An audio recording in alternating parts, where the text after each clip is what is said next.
में स्वीकार करने का ऐतिहासिक निर्णय लिया गया। विश्व के शीर्ष नेतृत्व को राजघाट पर राष्ट्रपिता महात्मा गांधी को सम्मान देते देखना एक अद्भुत दृश्य था।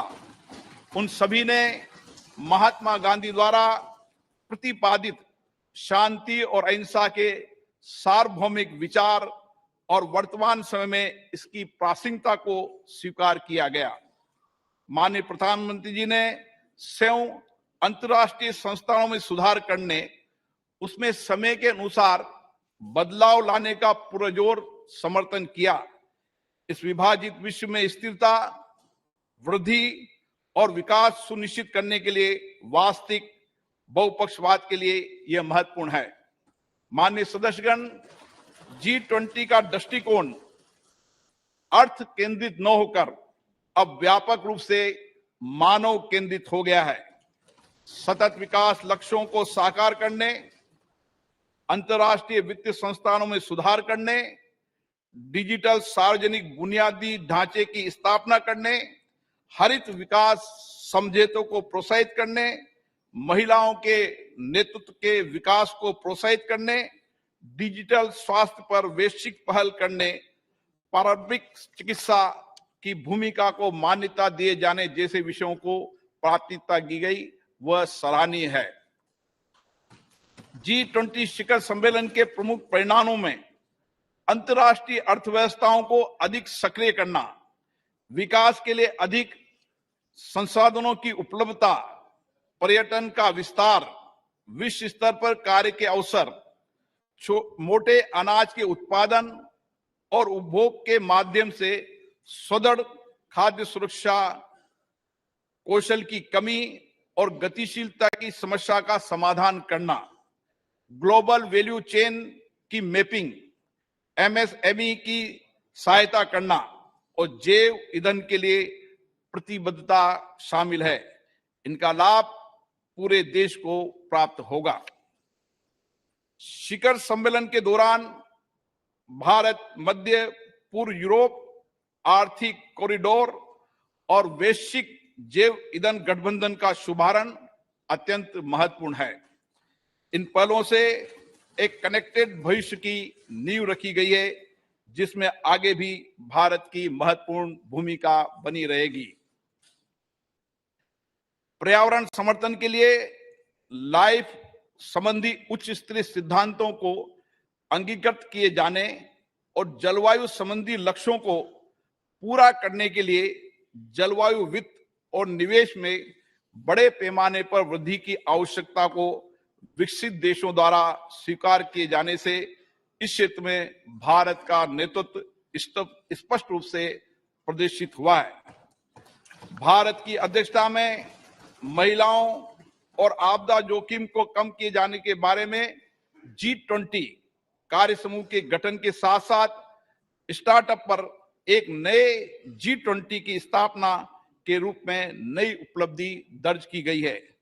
खाद्य सुरक्षा के संबंध में डेक्कन उच्च स्तरीय पहल, भूमि संबंधी पहल पर गांधीनगर रोड मैप, पर्यटन के विषय पर गोवा रोड मैप, नीली और महासागरीय अर्थव्यवस्था पर चेन्नई उच्च स्तरीय पहल और काशी सांस्कृतिक पथ से आने वाले समय में विभिन्न क्षेत्रों में विश्व का मार्गदर्शन होगा और हमारे देश गौरवान्वित होंगे। अगले माह हमारी संसद को हमारे G20 अध्यक्षता के क्रम में पार्लियामेंट P20 फोरम की मेजबानी करने का सम्मान मिलेगा। मैं इस प्रतिष्ठित सभा के प्रत्येक मान्य सदस्यों से अनुरोध करता हूं कि वे लोकतंत्र की जननी भारत की भूमि पर पूरे विश्व का स्वागत करने और वसुदेव कुटुंबकम, एक पृथ्वी एक परिवार एक भविष्य के मिशन को आगे बढ़ाने में शामिल हो। मुझे विश्वास है ये सभा इस ऐतिहासिक उपलब्धि पर माननीय प्रधानमंत्री जी के नेतृत्व की सराहना करने, भारत के लोगों को उत्साह बढ़ाने और सभी संगठनों और व्यक्तियों के योगदान को सराहना करने में मेरा साथ देगी। श्री सुनील कुमार सिंह,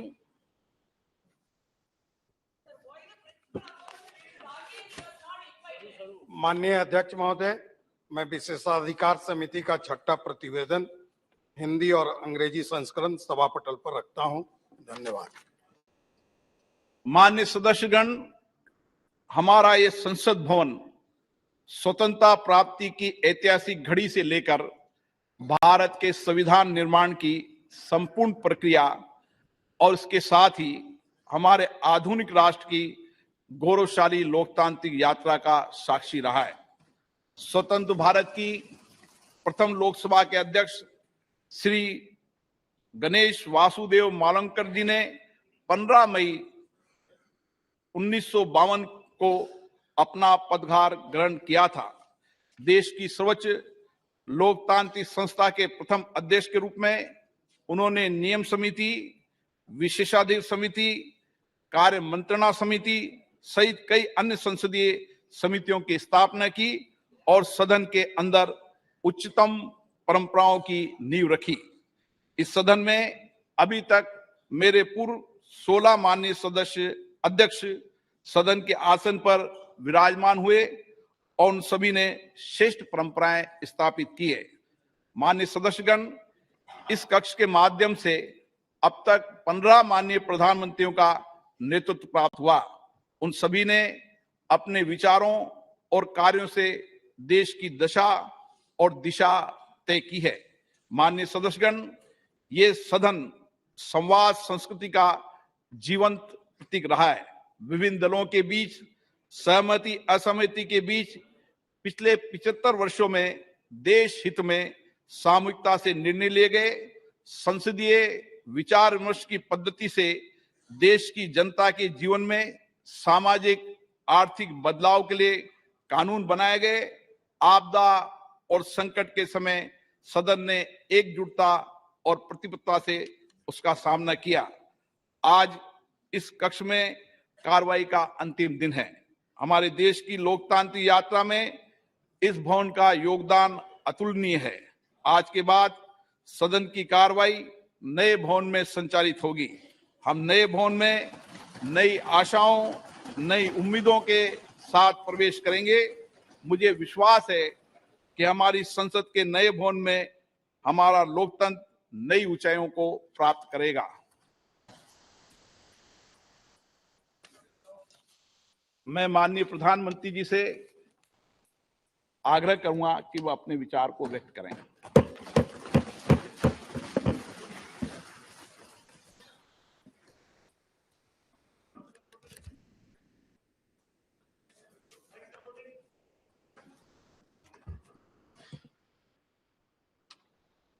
माननीय अध्यक्ष जी, देश की 75 वर्षों की संसदीय यात्रा, उसका एक बार पुनः स्मरण करने के लिए और नए सदन में जाने से पहले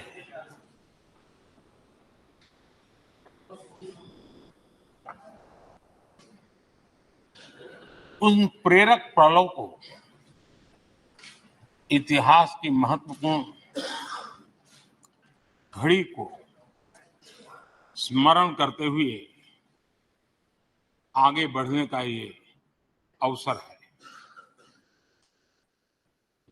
हम सब इस ऐतिहासिक भवन से विदा ले रहे हैं। आजादी के पहले ये सदन इंपीरियल लेजिस्लेटिव काउंसिल का स्थान हुआ करता था। आजादी के बाद ये संसद भवन के रूप में उसको पहचान मिली। ये सही है, इस इमारत के निर्माण करने का निर्णय विदेशी शासकों का था, लेकिन ये बात हम न कभी भूल सकते हैं और हम गर्व से कह सकते हैं, इस भवन के निर्माण में पसीना मेरे देशवासियों का लगा था, परिश्रम मेरे देशवासियों का लगा था और पैसे भी मेरे देश के लोगों के।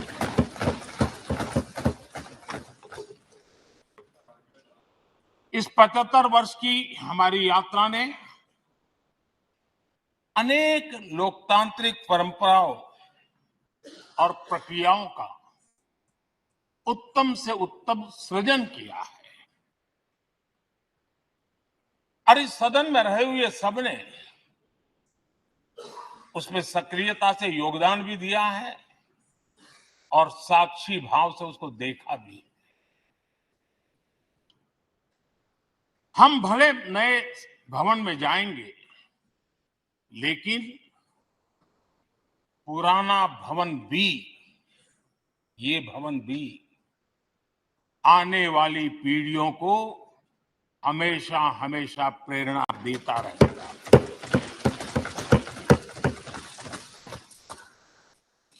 ये भारत के लोकतंत्र की स्वर्णिम यात्रा का एक महत्वपूर्ण अध्याय,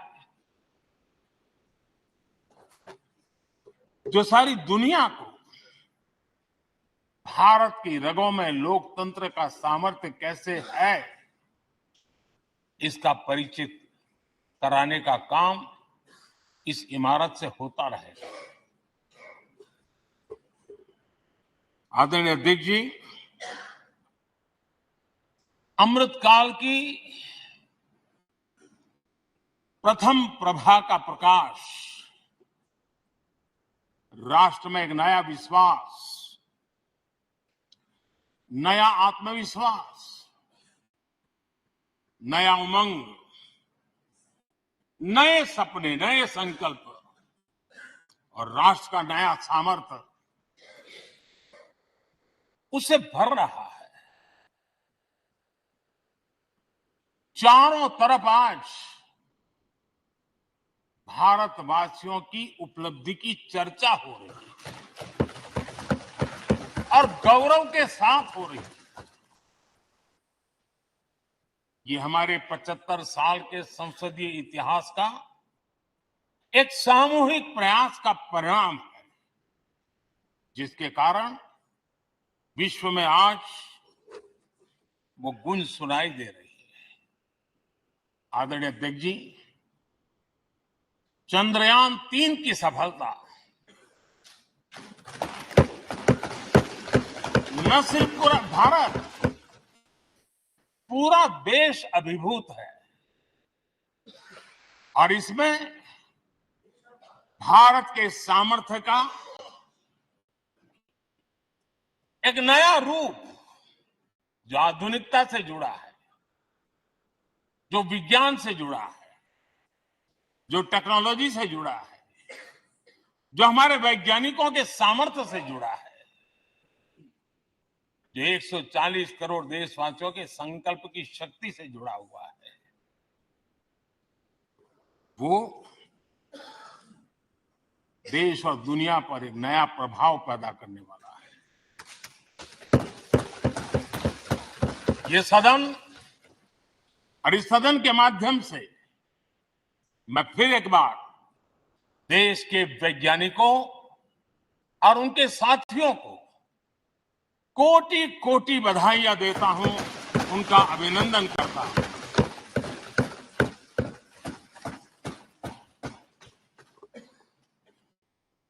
आदरणीय अध्यक्ष जी,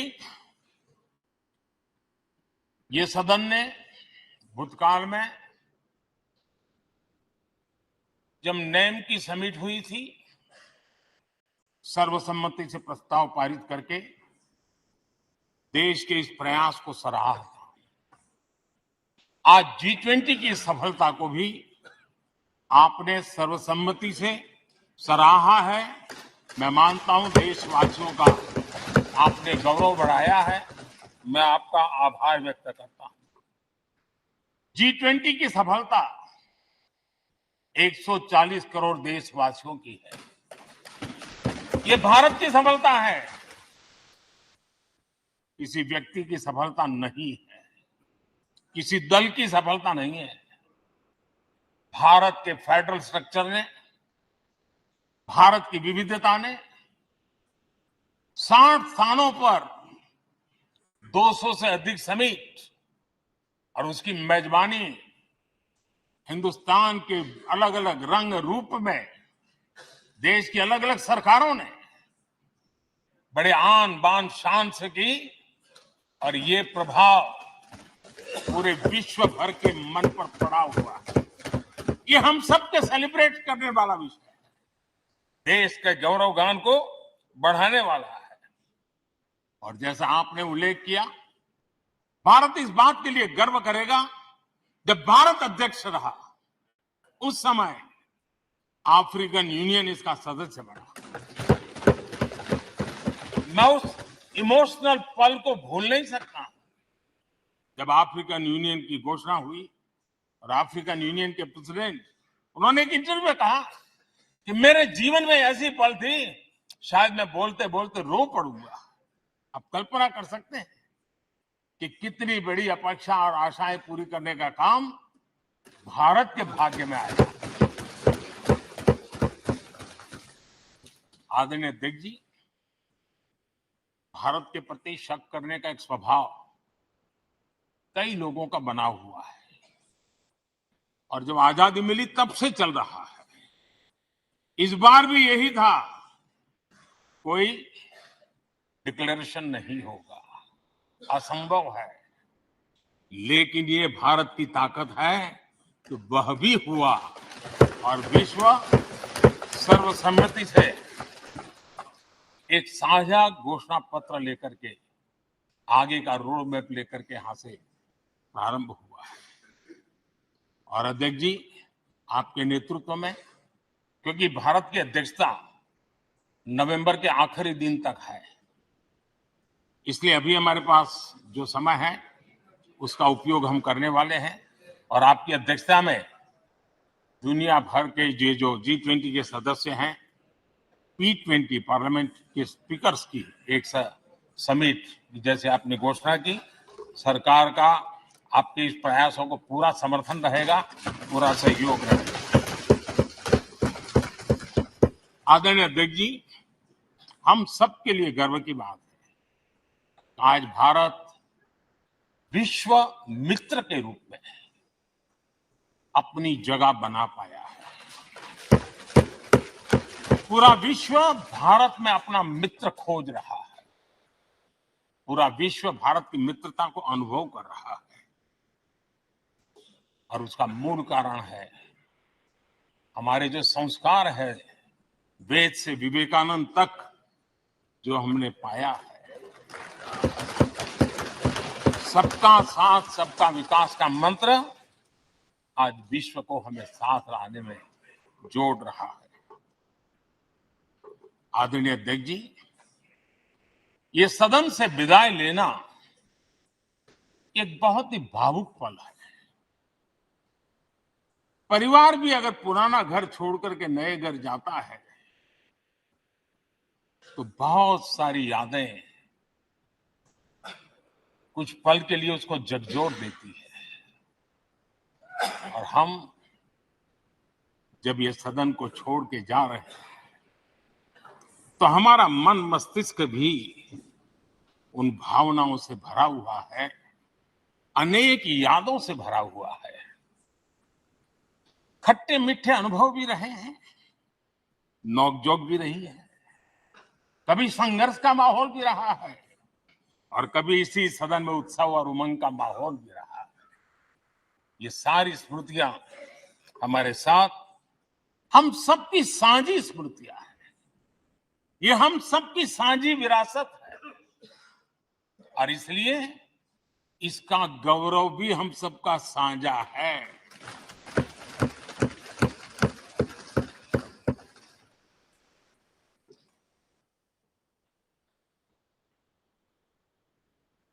आजाद भारत के नवनिर्माण से जुड़ी हुई अनेक घटनाएं इन 75 वर्ष में यही सदन में आकार लेती हुई हमने देखी है।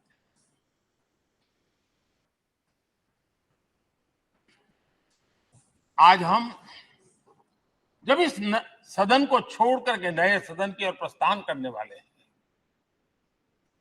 तब भारत के सामान्य मानवी की भावनाओं को जहां जो आदर मिला है, सम्मान मिला है, उसकी अभिव्यक्ति का भी एक अवसर है। और इसलिए आदरणीय अध्यक्ष जी, मैं पहली बार जब संसद का सदस्य बना और पहली बार एक सांसद के रूप में इस भवन में मैंने प्रवेश किया, तो सहज रूप से मैंने इस संसद भवन के दौर पक्ति पर अपना शीश झुका करके इस लोकतंत्र के मंदिर को श्रद्धा भाव से नमन करते हुए मैंने पैर रखा था। वो पल मेरे लिए भावनाओं से भरी हुई थी। मैं कल्पना नहीं कर सकता था, लेकिन भारत के लोकतंत्र की ताकत है, भारत के सामान्य मानवी की लोकतंत्र के प्रति श्रद्धा का प्रतिबिंब है कि रेलवे प्लेटफॉर्म पर गुजारा करने वाला एक गरीब परिवार का बच्चा पार्लियामेंट पहुंच गया।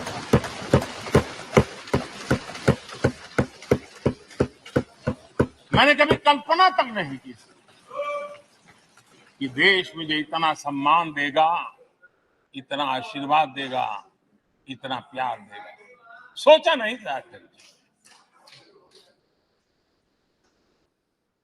आदरणीय अध्यक्ष जी, हम में से बहुत लोग हैं जो संसद भवन के अंदर जो चीजें लिखी गई उसको पढ़ते भी रहते हैं, कभी कभी उसका उल्लेख भी करते हैं। हमारे यहाँ संसद भवन के प्रवेश द्वार पर एक छांदोग्य उपनिषद का एक वाक्य है, लोक द्वारम करके पूरा वाक्य है। उसका मतलब ये होता है कि जनता के लिए दरवाजे खोलिए और देखिए कि कैसे वो अपने अधिकारों को प्राप्त करती है। हमारे ऋषि मुनियों ने लिखा हुआ, हमारे प्रवेश द्वार पर लिखा हुआ। हम सब और हमारे पहले जो यहां रहे हैं वो भी इस सत्यता के साक्षी है। आदरणीय अध्यक्ष जी, समय रहते जैसे जैसे वक्त बदलता गया, यह हमारे सदन की संरचना भी निरंतर बदलती रही है और अधिक समावेशी बनती गई है। समाज के हर वर्ग का प्रतिनिधि विविधताओं से भरा हुआ इस सदन में नजर आता है। अनेक भाषाएं हैं, अनेक बोलियां, अनेक पहरवेश है, अनेक खान पान है। सदन के अंदर सब कुछ है और समाज के सभी तबके के लोग, चाहे वो सामाजिक रचना के हो, चाहे आर्थिक रचना के हो, चाहे गांव या शहर के हो, एक प्रकार से पूर्ण रूप से समावेशी वातावरण सदन में पूरी ताकत के साथ जन सामान्य की इच्छा आकांक्षाओं को प्रकट करता रहा है। दलित हो, पीड़ित हो, आदिवासी हो, पिछड़े हो, महिलाएं हो, हर एक का धीरे धीरे धीरे योगदान बढ़ता चला गया है। आदरणीय अध्यक्ष जी, प्रारंभ में महिलाओं की सदस्य संख्या कम थी, लेकिन धीरे धीरे माताओं बहनों ने भी इस सदन की गरिमा को बढ़ाया है। इस सदन के गरिमा में बहुत बड़ा बदलाव लाने में उनका योगदान रहा है। आदरणीय अध्यक्ष जी, प्रारंभ से अब तक एक मोटा मोटा हिसाब लगाता था, करीब करीब 7,500 से अधिक जनप्रतिनिधि दोनों सदनों में मिला करके योगदान दे चुके हैं। इतने सालों में 7,500 से करीब कोई ज्यादा। इस कालखंड में करीब 600 महिला सांसदों ने भी इस सदन की गरिमा को बढ़ाया है, दोनों सदन की।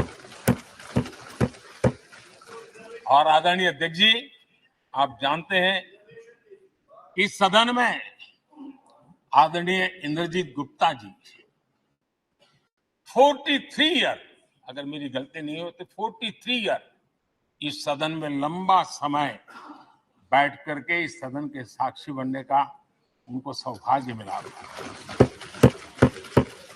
और यही सदन है आदरणीय अध्यक्ष जी जहां शकीकुर रहमान जी 93 की एज में भी सदन में अपना योगदान देते रहे, जबकि उनकी उम्र 93। और आदरणीय अध्यक्ष जी, ये भारत के लोकतंत्र की ताकत है कि 25 साल की उम्र की चंद्रमणि मुर्मू इस सदन की सदस्य बनी थी। सिर्फ 25 साल की उम्र की, सबसे छोटी उम्र की सदस्य बनी थी। आदरणीय अध्यक्ष महोदय, वाद विवाद कटाक्ष ये सब कुछ हम सबने अनुभव किया है, हम सबने इनिशिएट भी किया है, कोई बात नहीं रही है। लेकिन उसके बावजूद भी शायद जो परिवार भाव हम लोगों के बीच में रहा है, हमारे पहले की पीढ़ियों में भी रहा, जो लोग प्रचार माध्यमों से हमारा यहाँ का रूप देखते हैं और बाहर निकलते ही हमारा जो अपनापन होता है, परिवार भाव होता है, वो एक अलग ही ऊंचाई पर ले जाता है। और ये भी इस सदन की ताकत है, एक परिवार भाव। और उसके साथ साथ हम कभी कड़वाहट पाल करके नहीं जाते हैं, हम उसी प्यार से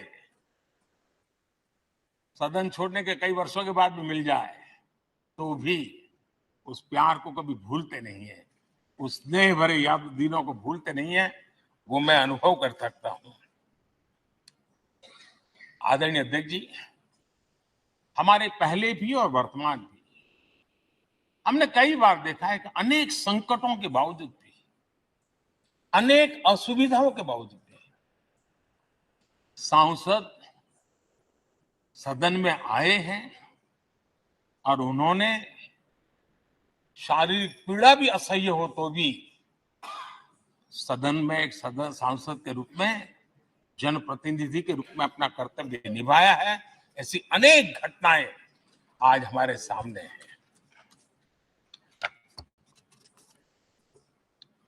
गंभीर बीमारियों के बावजूद भी व्हील चेयर में आना पड़ा, किसी को डॉक्टरों को बाहर खड़े रख करके अंदर आना पड़ता, लेकिन सभी सांसदों ने कभी न कभी इस प्रकार से अपनी भूमिका निभाई। कोरोना काल हमारे सामने उदाहरण है। हर परिवार में रहता था कहीं बाहर जाए तो मौत को बुलावा न दे दे, उसके बावजूद भी हमारे माननीय सांसद दोनों सदन में कोरोना काल के इस संकट की घड़ी में भी सदन में आए, अपना कर्तव्य निभाया। हमने राष्ट्र का काम रुकने नहीं दिया। आवश्यकता पड़ी, डिस्टेंस रखना भी था और बार बार टेस्टिंग भी करना पड़ता था।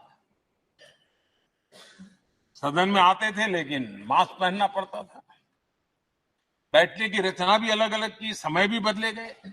हर चीज के साथ राष्ट्र का काम रुकना नहीं चाहिए, इस भाव से सभी सदस्यों ने इस सदन को अपने कर्तव्य का महत्वपूर्ण अंग माना, संसद को चलाए रखा। और मैंने देखा है कि इस सदन से इतना लगाव लोगों का रहता है। पहले कभी हम देखते थे कोई 30 साल पहले सांसद रहा होगा, कोई 35 साल पहले रहा होगा, लेकिन वो सेंट्रल हॉल तो जरूर आएगा। जैसे मंदिर जाने की आदत होती है वैसे इनको सदन में आने की आदत है। इस जगह का लगाव बन जाता है, एक आत्मीय भाव से जुड़ाव हो जाता है। और ऐसे बहुत से पुराने लोग हैं जो आते जाते हुए मन करता है जरा चलो एक चक्कर काटते। आज उनका जनप्रतिनिधि के नाते दायित्व तो नहीं है, लेकिन भूमि के प्रति उनका लगाव हो जाता है। ये सामर्थ्य होता है इस सदन का। आदरणीय अध्यक्ष महोदय, आजादी के बाद बहुत बड़े बड़े विद्वान लोगों ने बहुत आशंकाएं व्यक्त की थी, पता नहीं देश का क्या होगा, चल पाएगा कि नहीं चल पाएगा, एक रहेगा कि बिखर जाएगा, लोकतंत्र बना रहेगा नहीं, पचासों। लेकिन इस देश की संसद की ताकत है कि पूरे विश्व को गलत सिद्ध कर दिया और ये राष्ट्र पूरे सामर्थ्य के साथ आगे बढ़ता रहा। और इस विश्वास से कि हम भले आशंकाएं होंगी, घने काले बादल होंगे, लेकिन सफलता प्राप्त करते रहेंगे। और ये हम सब लोगों ने, हमारी पुरानी पीढ़ियों ने मिलकर के इस काम को करके दिखाया है। इसका गौरवगान करने का ये अवसर है। आदरणीय अध्यक्ष जी, इसी भवन में 2 साल 11 महीने तक संविधान सभा की बैठकें हुई और उसने देश के लिए एक मार्गदर्शक जो आज भी हमें चलाता है, हमारे संविधान दिया। और 26 नवंबर 1949 को जो संविधान हमें मिला वो 26 जनवरी 1950 को लागू हुआ। इन 75 वर्षों में सबसे बड़ा जो अचीवमेंट है वो ये है कि देश के सामान्य मानवी का इस संसद पर विश्वास बढ़ता ही गया है। और लोकतंत्र की सबसे बड़ी ताकत यही है कि इस महान संस्था के प्रति, इस महान इंस्टीट्यूशन के प्रति, इस व्यवस्था के प्रति उनका विश्वास अटूट रहे, विश्वास उनका बना रहे। इन 75 वर्षों में हमारी संसद ने जन भावनाओं की अभिव्यक्ति का भवन भी बना दिया। यहां जन भावनाओं की पुरजोश अभिव्यक्ति, और हम देखते हैं राजेंद्र बाबू से लेकर डॉक्टर कलाम, रामनाथ जी कोविंद और अभी द्रौपदी मुर्मू जी, इन सब के संबोधन का लाभ हमारे सदनों को मिला है, उनका मार्गदर्शन मिला है। आदरणीय अध्यक्ष जी, पंडित नेहरू जी, शास्त्री जी, वहां से लेकर के अटल जी, मनमोहन सिंह जी तक एक बहुत बड़ी श्रृंखला जिसने इस सदन का नेतृत्व किया है और सदन के माध्यम से देश को दिशा दी है, देश को नए रंग रूप में ढालने के लिए उन्होंने परिश्रम किया है, पुरुषार्थ किया है। आज उन सबका गौरवगान करने का भी अवसर है। आदरणीय अध्यक्ष जी, सरदार वल्लभ भाई पटेल, लोहिया जी, चंद्रशेखर जी, अडवाणी जी, न जाने अनगिनत नाम जिन्होंने हमारे इस सदन को समृद्ध करने में, चर्चाओं को समृद्ध करने में, देश के सामान्य से सामान्य व्यक्ति की आवाज को ताकत देने का काम इस सदन में किया है। विश्व के भी अनेक राष्ट्राध्यक्षों ने हमारे इन सदनों को संबोधित करने का भी अवसर आए और उनकी बातों में भी भारत के लोकतंत्र के प्रति आदर का भाव व्यक्त हुआ है। आदरणीय अध्यक्ष जी, उमंग उत्साह के पल के बीच भी कभी सदन की आंख से आंसू भी बहे। ये सदन दर्द से भर गया जब देश को 3 अपने प्रधानमंत्री उनको अपने कार्यकाल में ही खोने की नौबत आई। नेहरू जी, शास्त्री जी और इंदिरा जी। तब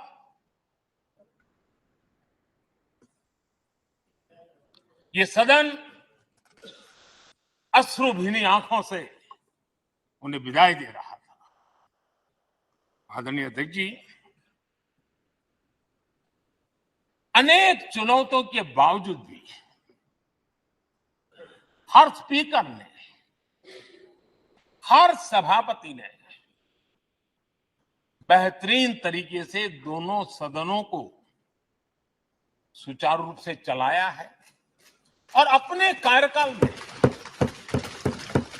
उन्होंने जो निर्णय किए वो निर्णय मावलंकर जी से काल से शुरू हुए हो या सुमित्रा जी के कालखंड के हो या बिरला जी के, आज भी उन निर्णयों को रेफरेंस पॉइंट माना जाता है।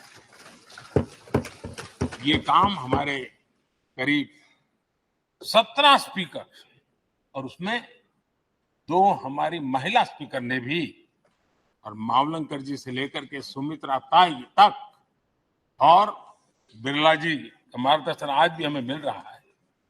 हर एक ने अपनी अपनी शैली रही है, लेकिन उन्होंने सबको साथ लेकर के नियमों कानूनों के बंधन में इस सदन को हमेशा ऊर्जावान बनाए रखा है।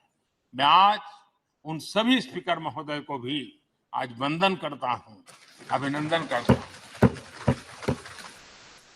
आदरणीय अध्यक्ष जी, ये सही है कि हम जनप्रतिनिधि अपनी अपनी भूमिका निभाते हैं, लेकिन सातत्यपूर्ण तरीके से हमारे बीच जो एक टोली बैठती है उनकी भी कई पीढ़ियां बदल गई है। कभी कागज लेके दौड़ के आते हैं, उनका भी योगदान कम नहीं है।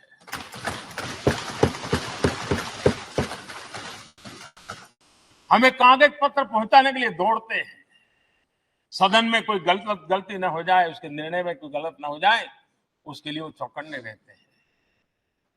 जो काम उनके द्वारा हुआ है उसने भी सदन के क्वालिटी ऑफ गवर्नेंस में तेजी लाने में बहुत बड़ी मदद की है। मैं उन सभी साथियों का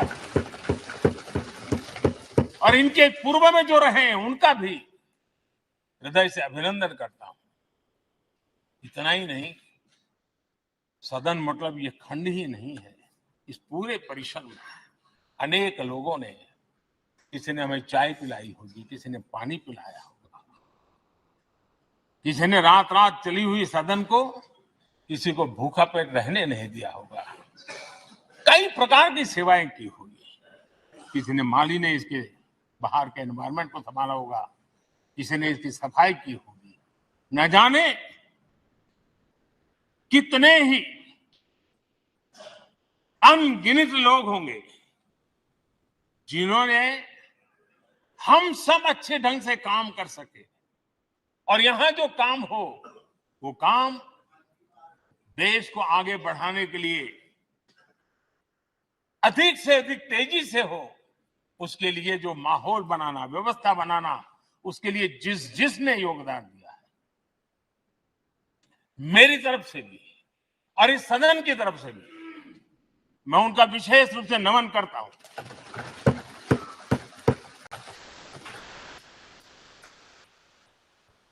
आदरणीय अध्यक्ष जी,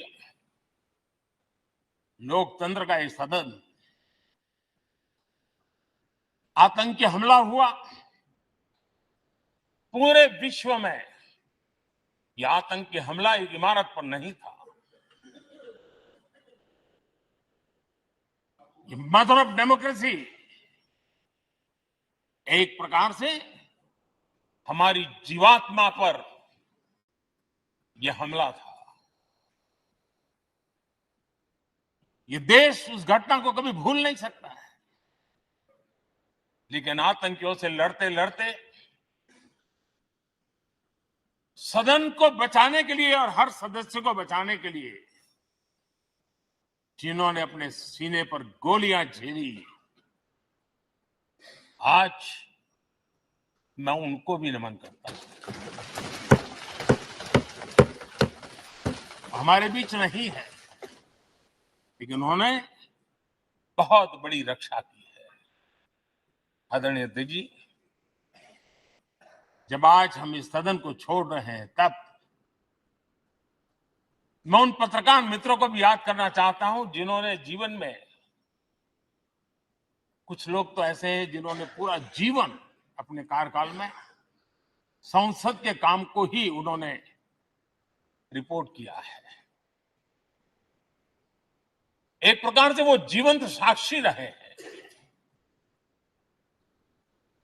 उन्होंने यहाँ की पल पल की जानकारी देश तक पहुंचाई, और तब तो ये सारा टेक्नोलॉजी अवेलेबल नहीं थी। तब वही लोग थे जो यहाँ की बात पहुंचाते थे, और उनका सामर्थ्य था वो अंदर की भी पहुंचाते थे और अंदर के अंदर की भी पहुंचाते थे।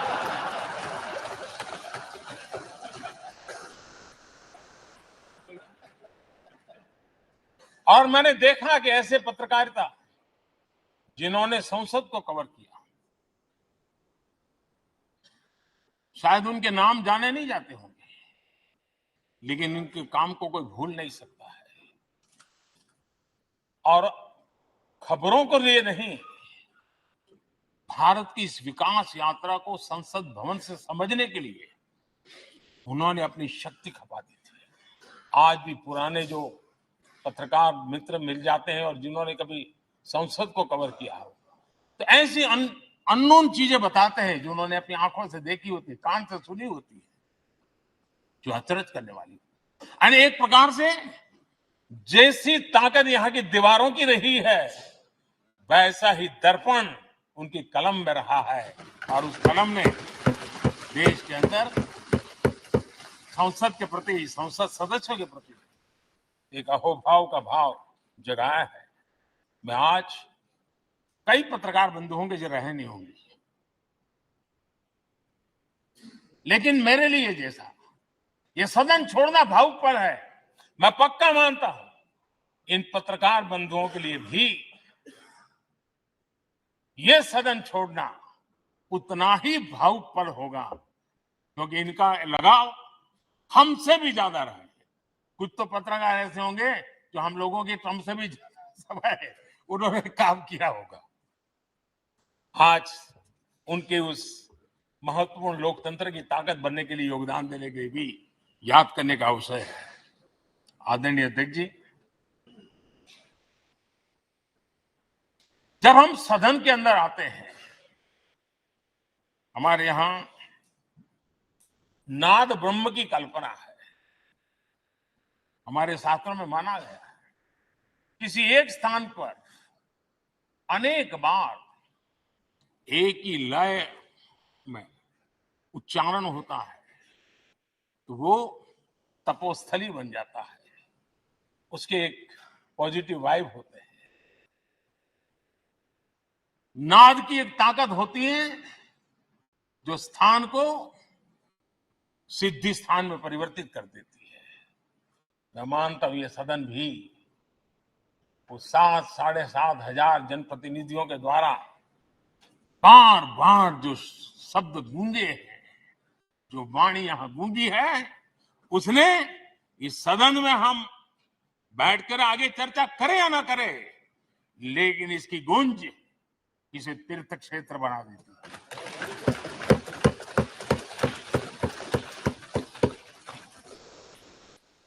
एक जागृत जगह बन जाती है, और लोकतंत्र की प्रति श्रद्धा रखने वाला व्यक्ति आज से 50 साल के बाद भी जब यहाँ देखने के लिए भी आएगा तो उसे उस गुंज की अनुभूति होगी कि कभी भारत की आत्मा की आवाज यहाँ पर गूंजती थी। और इसलिए अध्यक्ष महोदय,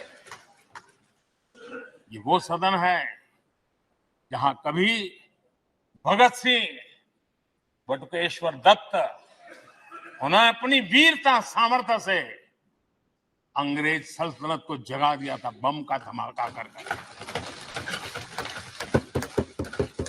वो बम की गूंज भी जो देश का भला चाहते हैं उनको कभी सोने नहीं देती। आदरणीय अध्यक्ष जी, ये वो सदन है जहां पंडित जी को इसलिए भी याद किया, अनेक बातों के लिए याद किया जाएगा, लेकिन हम जरूर याद करेंगे इसी सदन में पंडित नेहरू का at the stroke of midnight की गूंज हम सबको प्रेरित करती रहेगी। और इसी सदन में अटल जी ने कहा था,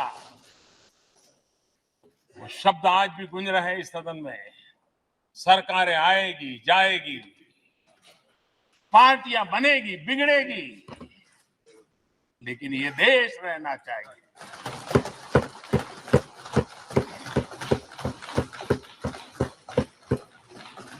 आदरणीय अध्यक्ष जी, पंडित नेहरू की जो प्रारंभिक मंत्री परिषद थी, बाबा साहब आम्बेडकर जी एक मंत्री के रूप में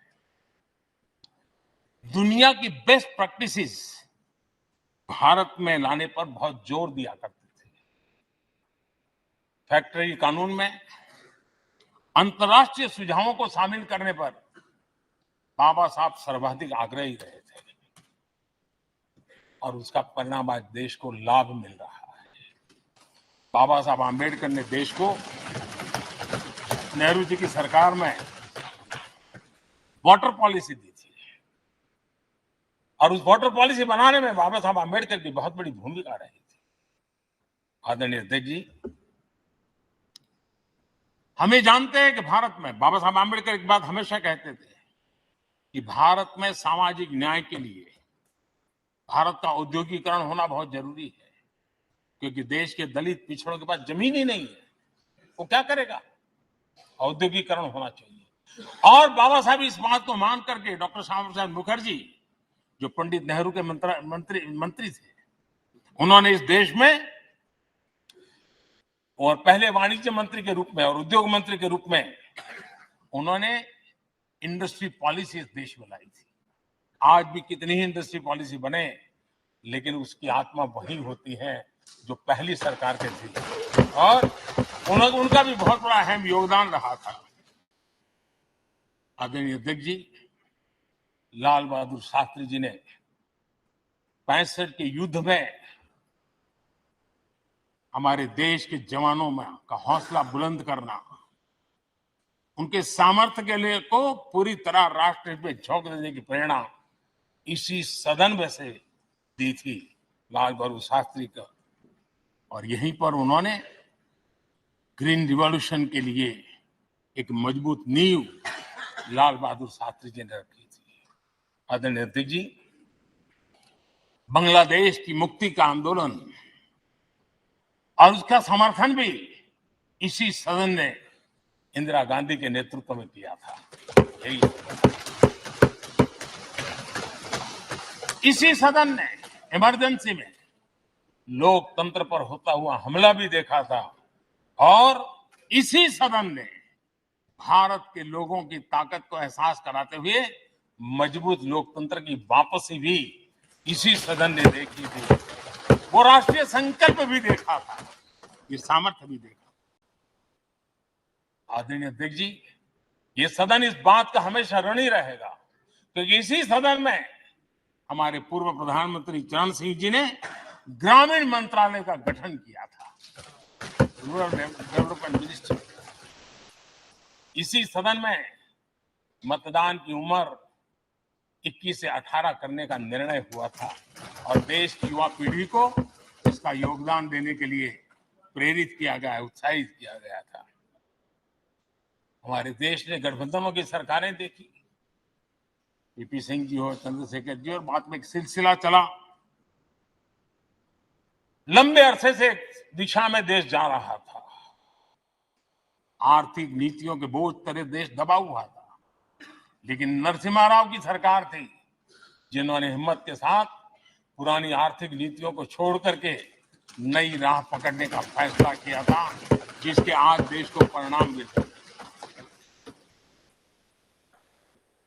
अटल बिहारी वाजपेयी जी का सरकार भी हमने इसी सदन ने देखी। सर्व शिक्षा अभियान देश में आज वो महत्वपूर्ण बन गया है।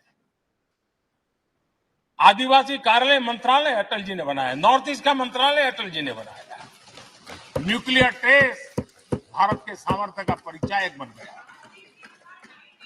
और इसी सदन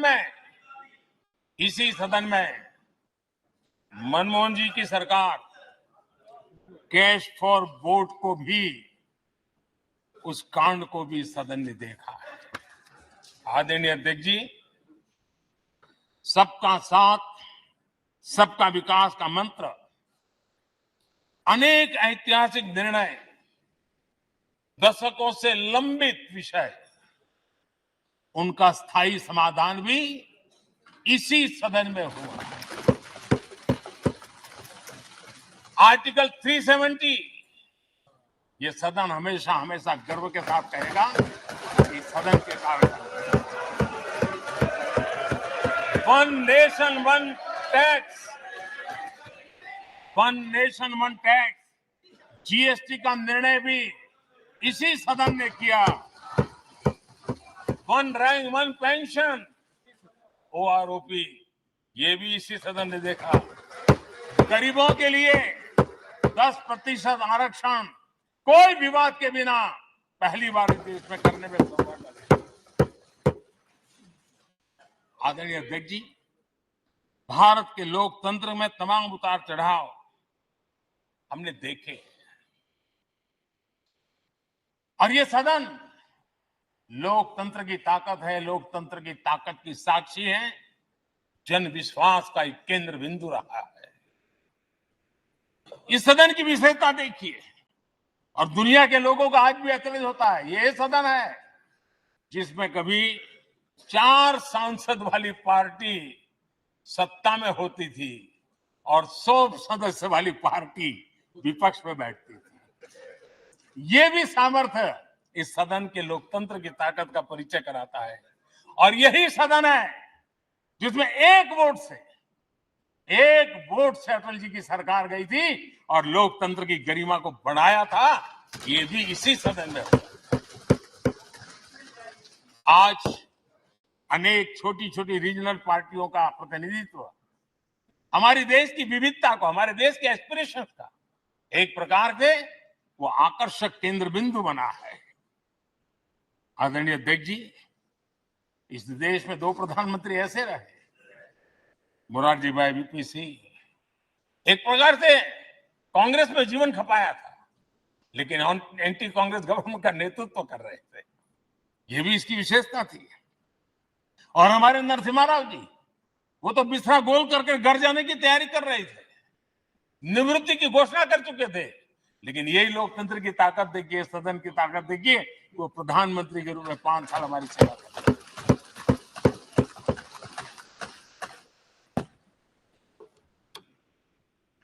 आदरणीय अध्यक्ष जी,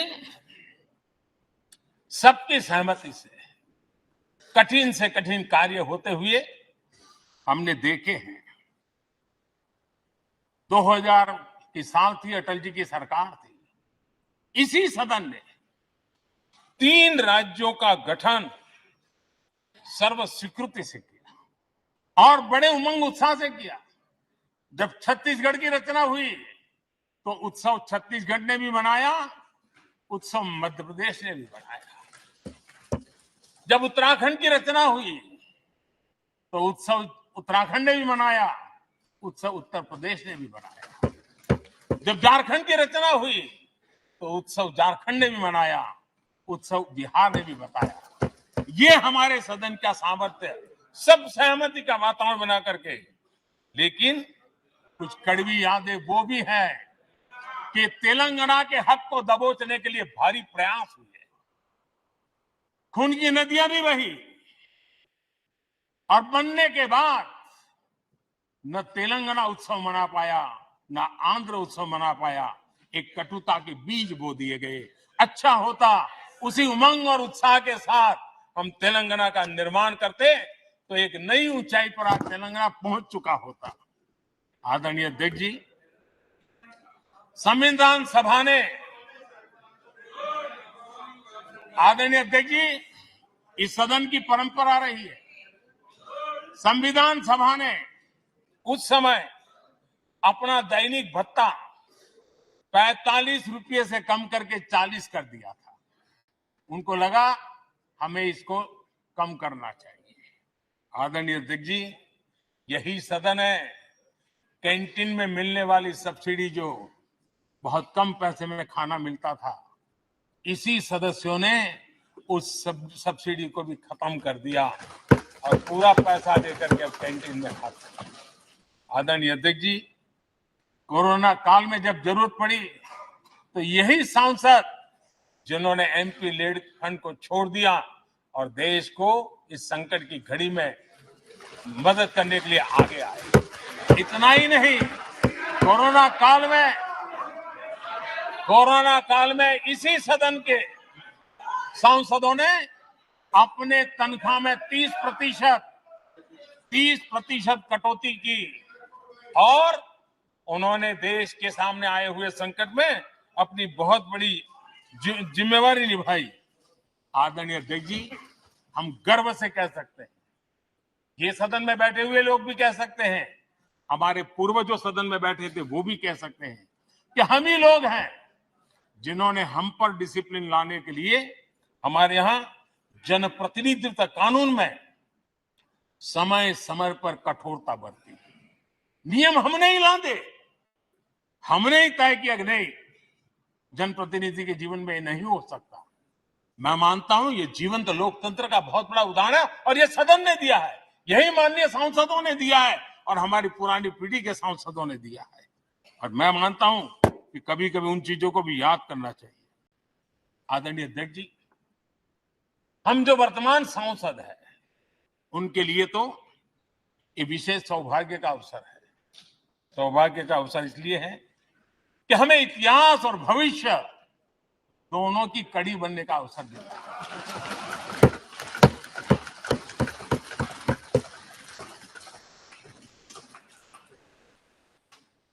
कल और आज से जुड़ने का हमें अवसर मिल रहा है और आने वाली कल निर्माण करने का एक नया विश्वास, नया उमंग, नए उत्साह के साथ हम यहां से विदाई लेने वाले हैं। आदरणीय अध्यक्ष महोदय, आज का दिवस सिर्फ और सिर्फ इस सदन के सभी 7,500 जनप्रतिनिधि रह चुके हैं उनके गौरवगान का पल है। इन दीवारों से हमने जो प्रेरणा पाई है, जो नया विश्वास पाया है, उसको लेकर जाने का है। बहुत सी बातें ऐसी थी जो सदन में हर किसी की ताली की हकदार थी, लेकिन शायद राजनीति उसमें भी आड़े आ रही। नेहरू जी के योगदान का गौरव गान अगर इस सदन में होता है, कौन सदस्य होगा जिसको ताली बजाने का मन न करे। लेकिन उसके बावजूद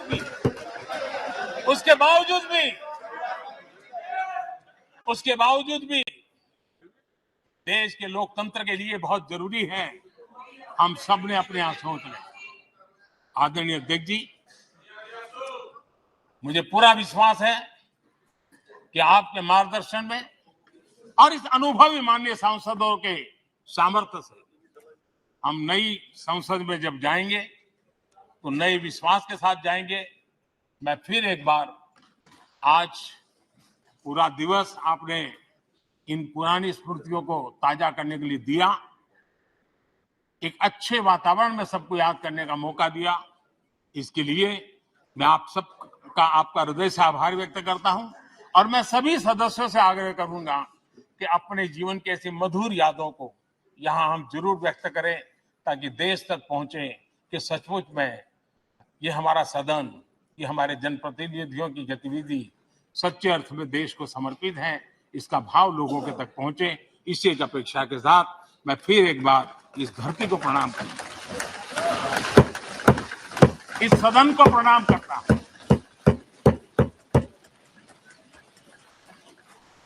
भारत के मंदिरों से बनी हुई हर एक दीवार के हर एक ईंटे को प्रणाम करता हूं और पिछले 75 साल में भारत के लोकतंत्र को नया सामर्थ्य शक्ति देने वाले हर गुंज को, उस नाद ब्रह्म को नमन करते हुए मेरी वाणी को विराम कर देता हूं। बहुत बहुत धन्यवाद।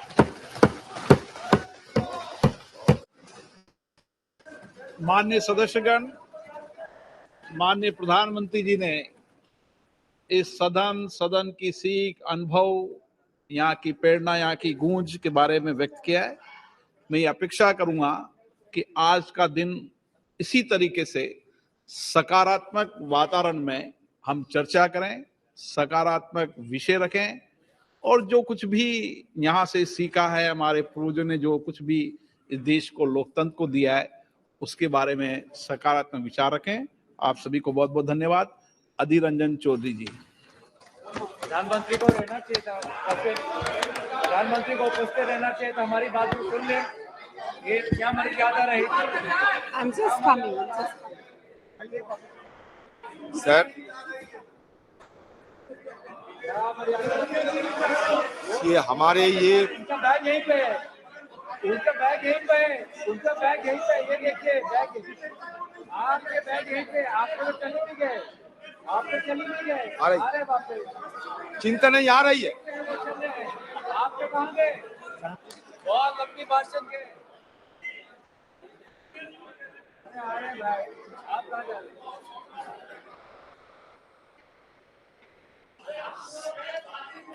सर, सर,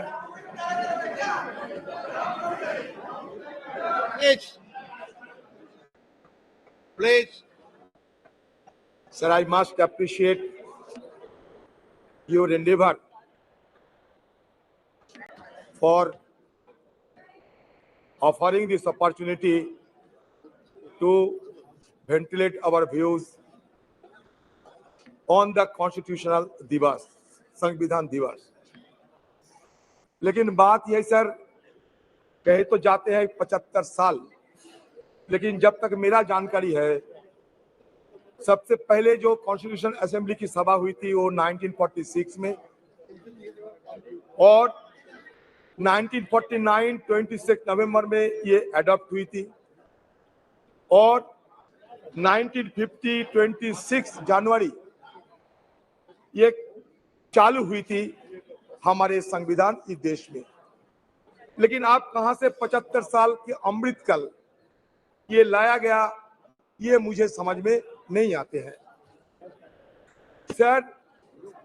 सही मायनों में जब ये सदन,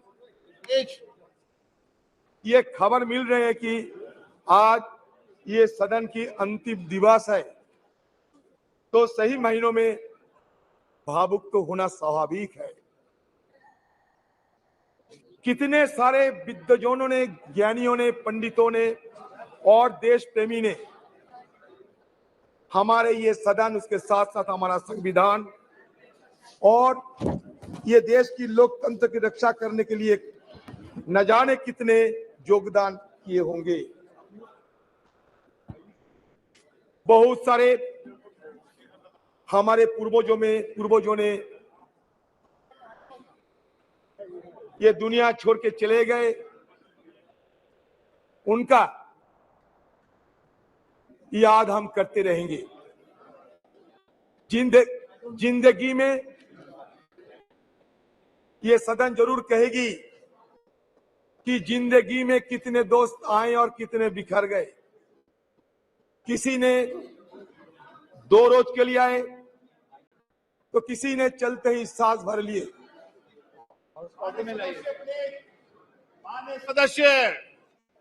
माननीय सदस्य प्लीज सिट डाउन, प्लीज। माननीय सदस्य, नाम लेके पुकारूंगा, प्लीज बैठिए। माननीय सदस्य प्लीज बैठिए,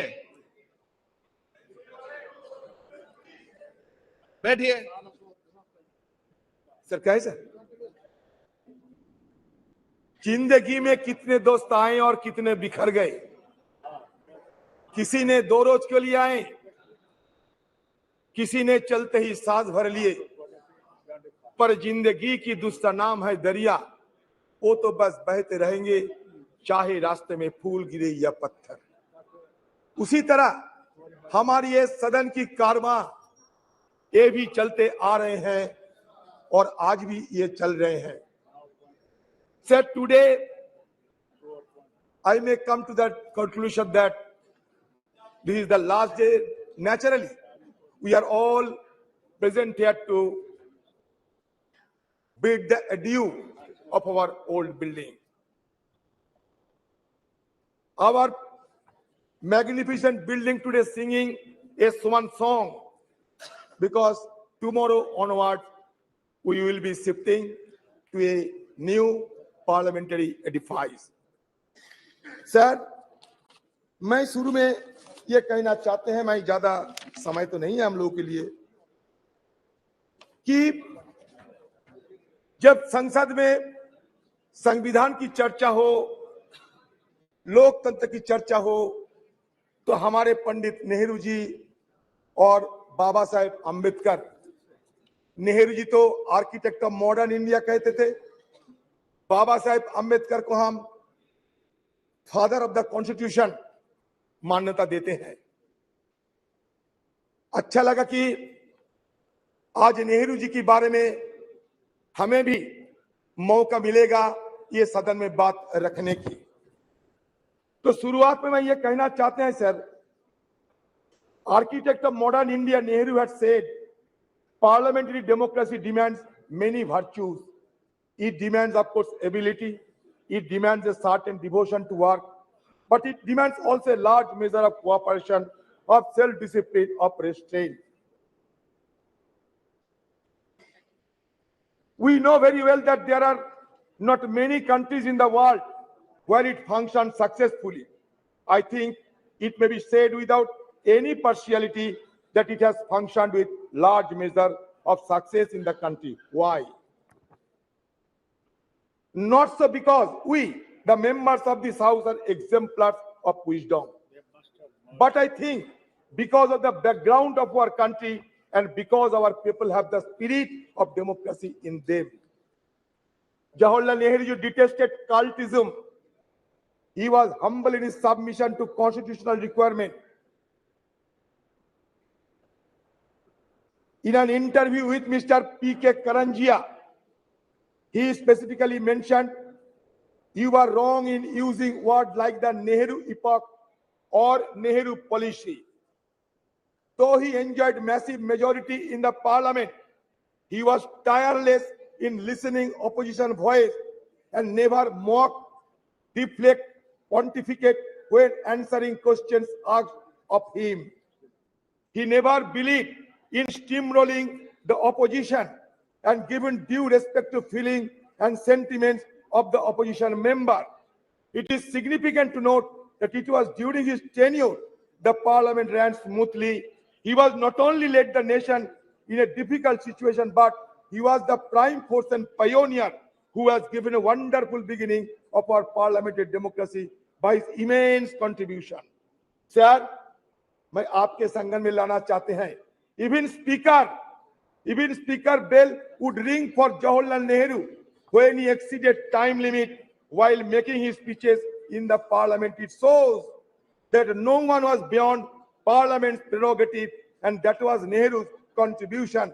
Analyzing Jawaharlal Nehru's contribution to the development of parliamentary democracy in India has become significant and mere relevant in the contemporary context, which forces us to recall the glorious beginning of our parliamentary democracy, where healthy debate and discussions were order of the day.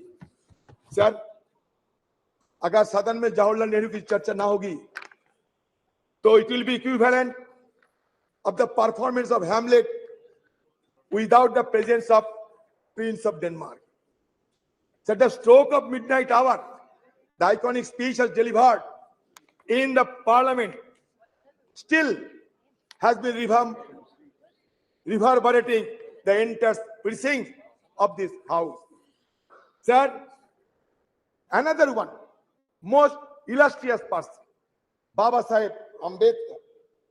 Sir, Baba Saheb Ambedkar, who is regarded as the father of our constitution, he suggested that political democracy cannot last unless there lies at the base of it social democracy. What does social democracy mean? It means a way of life which recognizes liberty, equality, and fraternity, which are not to be treated as a separate items in the Trinity. They form a union of Trinity in the sense that to divorce one from the other is to defeat the very purpose of democracy. Equality cannot be divorced from liberty. Liberty cannot be divorced from equality. And nor equality and liberty can be divorced from fraternity. Now we need the mantra of Baba Sahib Ambedkar, the mantra of Jawaharlal Nehru and other stalwarts who have made this parliamentary democracy glorious for us to be remembered again and again. Sir, ये parliament में कभी भगत सिंह जी एक बम फेंका था, लेकिन किसी को आहत करने के लिए नहीं, ब्रिटिश सरकार को जगाने के लिए। 1929 में सर ये सदन में हमला हुई थी। 2001 साल में आतंकवादी ने हमला किया था। हमारे वॉच एंड वार्ड और सारे लोग ये आतंकवादी हमला को रोके थे। आज हम सब के लिए हमारी तरफ से श्रद्धा अर्पण करना चाहते हैं। ये सदन के सारे मेंबरों के साथ साथ हमारे जितने स्टाफ है सर, ये मेहनत करते हुए आज इस सदन को इतना गरिमामय बनाया है। सर आप सुन के चौंक जाओगे सर, जब पंडित जवाहरलाल नेहरू ने हिंदुस्तान की ये प्राइम मिनिस्टरशिप को संभाला, ये देश को अगुवाई करने के लिए तैयार हुई, तब हिंदुस्तान की हालत क्या थी जानते हैं सर? हमारे आयु थी महज 32 साल, हमारा साक्षरता थी महज 12%। सर पर कैपिटा हमारा रोजगार क्या था जानते हैं सर? सिर्फ 245 रुपया। आप सोचिए, एक तरफ अकाल, विभाजन, पाकिस्तान और हिंदुस्तान का बंटवारा, लाखों की तादाद के लोगों को जान गंवाने पड़े, सारे देश में तही तही मच गई थी। उसी कठिन हालत में जवाहरलाल नेहरू साहब को ये सरकार को संभालने पड़ी। और उस समय की हमारे आर्थिक हाल को भी अब देखिए कि रोजाना हमारी देश की हर व्यक्ति को रोजगार थी सिर्फ 245 रुपया। सर आज 14-15 साल तक ये देश की हर व्यक्ति की रोजगार बढ़ाया गया था 72,000 रुपया, अभी उससे और बड़ी होंगी। किसका मतलब किस जगह से उन्होंने शुरू किया था और किस जगह पहुंचे। इसीलिए उन्होंने कहा था उसी दिन कि long years ago we made tryst with destiny and the time comes when we will redeem our pledge. सिर्फ जवाहरलाल नेहरू नहीं, उस कॉन्स्टिट्यूएंट असेंबली में जितने लोग थे सारे ने ये शपथ ली थी कि हम देश को आगे बढ़ाएंगे, और देश आगे बढ़ते बढ़ते यहां तक पहुंचे। सर चंद्रयान की बात हो रहे थे, आपको जानकारी देना चाहते हैं। 1946 में हमारे देश की आजादी के पहले ये नेहरू जी के नेतृत्व में एटॉमिक रिसर्च कमेटी बनाया गया था। 1948 से हमारे देश में ये नेहरू जी के नेतृत्व में हम सिर्फ आज की मॉडर्न टेक्नोलॉजी और आज की साइंस विज्ञान की तरफ हम आगे निकलते हुए हमें ये देश के लिए क्या किया सर? ये देश के लिए बनाया इसरो। विक्रम भाई साराभाई की अगुवाई में, नेहरू जी के दर्शन से ये इसरो बने, आज नहीं 1964 में। और हमारे देश में 1975 में आर्यभट्ट हम लोग सैटेलाइट आसमान में भेजा था। लेकिन आज इसरो को हम क्या कहेंगे? Indian institute of space research कहेंगे, और क्या कहेंगे पता नहीं। कहां से लाए गए भारत और इंडिया, तरह तरह की बातें। सर मैं दोबारा ये सरकार को ये जरूर ये कहना चाहते हैं सर, नहीं ये तर्क नहीं, इसरो इसरो इसरो की बात कहते हैं सर आपको संगठन में ये भी लेना चाहते हैं सर आपकी संगठन में ये भी लेना चाहते हैं कि on the above of independence the constitution assembly met at 11 p.m. with President Rajendra Prasad in the chair. Sucheta Kripalini, a member from Uttar Pradesh, sang the first verse of Bande Mataram to mark the opening of special session. Prime Minister Jawaharlal Nehru delivered his famous Trees to Destiny speech. Sir, Speaker Mabalankar announced, sir, सुन लीजिए sir, Speaker Mabalankar announced the death of Mahatma Gandhi at a sitting of the Lok Sabha on February 2, 1948. उन्होंने क्या कहा था जानते हैं? We are meeting today under the shadow of double calamity. The sad demise of the tallest man of our age who has led us from slavery to independence and reappearance of the cult of political violence in our country. Mabalankar said, a glory that was said by Mabalankar ji. But Nehru ji uttered, a glory has departed and the sun that warmed and brightened our life has set and we shiver in the cold and dark. Sir, सदन में चर्चा होगा, वो भी स्वतंत्र की मुद्दे पे, हमारे कॉन्स्टिट्यूशन की मुद्दे पे, और महात्मा गांधी जी के नाम की जिक्र नहीं होने से तो अच्छा नहीं लगता है सर हमें वाजपेयी जी को भी बहुत श्रद्धा करते थे, अभी भी करते हैं सर। उन्होंने दिखाया ताकत 1974 में इंदिरा जी पोखरान में एटॉमिक एक्सप्लोजन किए थे सर। उस समय से विदेशों की ताकतों ने हमें कमजोर करने के लिए हर संभव प्रयास की, लेकिन अटल जी रुके नहीं। नरसिम्हा राव की जमाने में भी ये न्यूक्लियर एक्सप्लोजन करने के लिए सोचा गए थे, लेकिन इसको साकार किया अटल बिहारी वाजपेयी जी ने, और उसके साथ साथ ये भी संदेश दिया देश सारे दुनिया को कि नो फास्ट यूज पॉलिसी हम अपना रहे हैं सर। उसके पहले हमारे खिलाफ सारे पाबंदी लगाए रहे थे, उसको हटाने के काम किसने किया था? हमारे मनमोहन सिंह जी, जिसको कहते थे कि मौन रहते हैं, उन्होंने मौन नहीं रही। जब G20 की सम्मेलन हुआ करते थे उस समय भी उन्होंने कहा ये अच्छा है हमारे देश के लिए। वो मौन नहीं थी, लेकिन बात कम करते थे और काम ज्यादा करते थी, फर्क यही है sir. Indo US nuclear deal किसकी अगुवाई में हुई बताइए सर? इसी सदन में इस चेयर में बैठा होते हुए सोमनाथ चटर्जी साहब देश के लिए वो इंडो यूएस न्यूक्लियर बिल को समर्थन किया और अपने पार्टी को नकार दिए थे। तो ये उदाहरण है। तो ये इंडो यूएस न्यूक्लियर डील अगर नहीं होते तो आज अमेरिका देश हमारे साथ इतना जुड़ाव ना दिखाते। ये भी हमें विचार करना पड़ेगा सर। हमारे इस पार्लियामेंट में क्या क्या हुई सर, छोटा सा मैं ब्यौरा देना चाहते हैं सर देखिए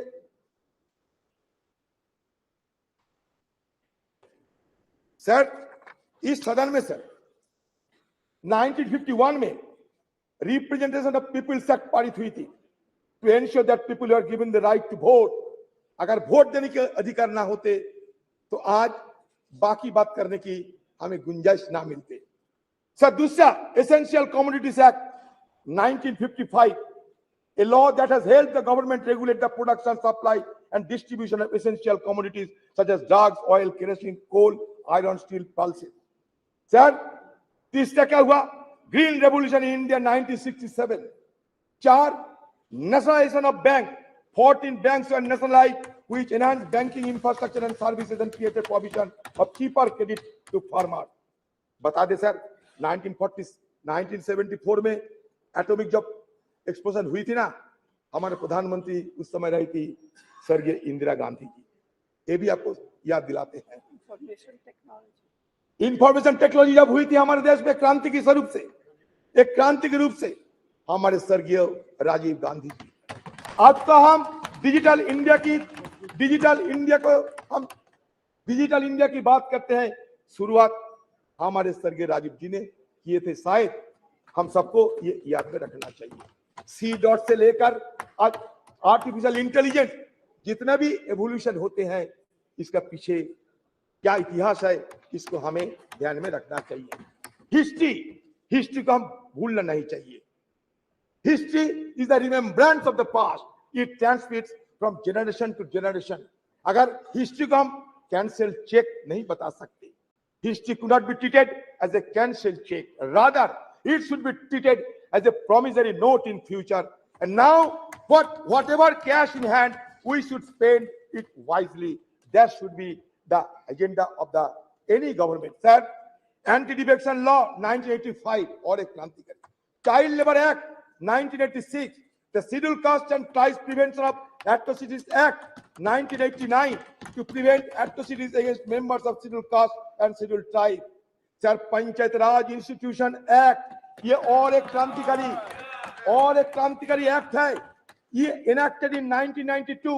This act aimed to decentralize power and ensures local self government, enhancing grassroots democracy. Sir, आज देश में 3 सरकार है, केंद्र की सरकार, सूबे की सरकार, ग्राम की सरकार, लोकल सरकार। ये क्रांति, it was a social revolution, and that social revolution occurred without shedding even a drop of blood. That is the significant achievement of our former government of under Rajiv Gandhi ji. Sir, member of Parliament Local Area Development Scheme 1993. The Right to Information Act 2005. It is a landmark. Sir, Right to Information Act 2005 is a landmark legislation that revolutionized transparency and accountability in governance. It empowers citizens to request information from public authorities, thus promoting openness and reducing institutional corruption. Sir, I am being tempted to refer the name of my leader, Madam Sonia Gandhi ji. Sir, Madam Sonia Gandhi ji, who took the initiative to pass the landmark legislation, Right to Information Act. History will remember. Yes. The scheduled tribe and other traditional forest dwellers, recognition of Forest Rights Act 2006, National Rural Employment Guarantee Act NREGA. Sir, ये नरेगा के खिलाफ कटुक्ति करते हुए कहते थे किसी ने, ये मरेगा, ये नरेगा नहीं, ये मरेगा। लेकिन नरेगा मरे नहीं, नरेगा जिए हैं।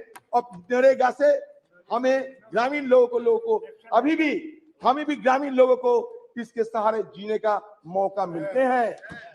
Sir, right to education act और एक क्रांतिकारी विधेयक पारित किए गए 2009 साल में। ये राइट टू एजुकेशन एक्ट के तहत it made education a fundamental right for children aged 6 to 14 years.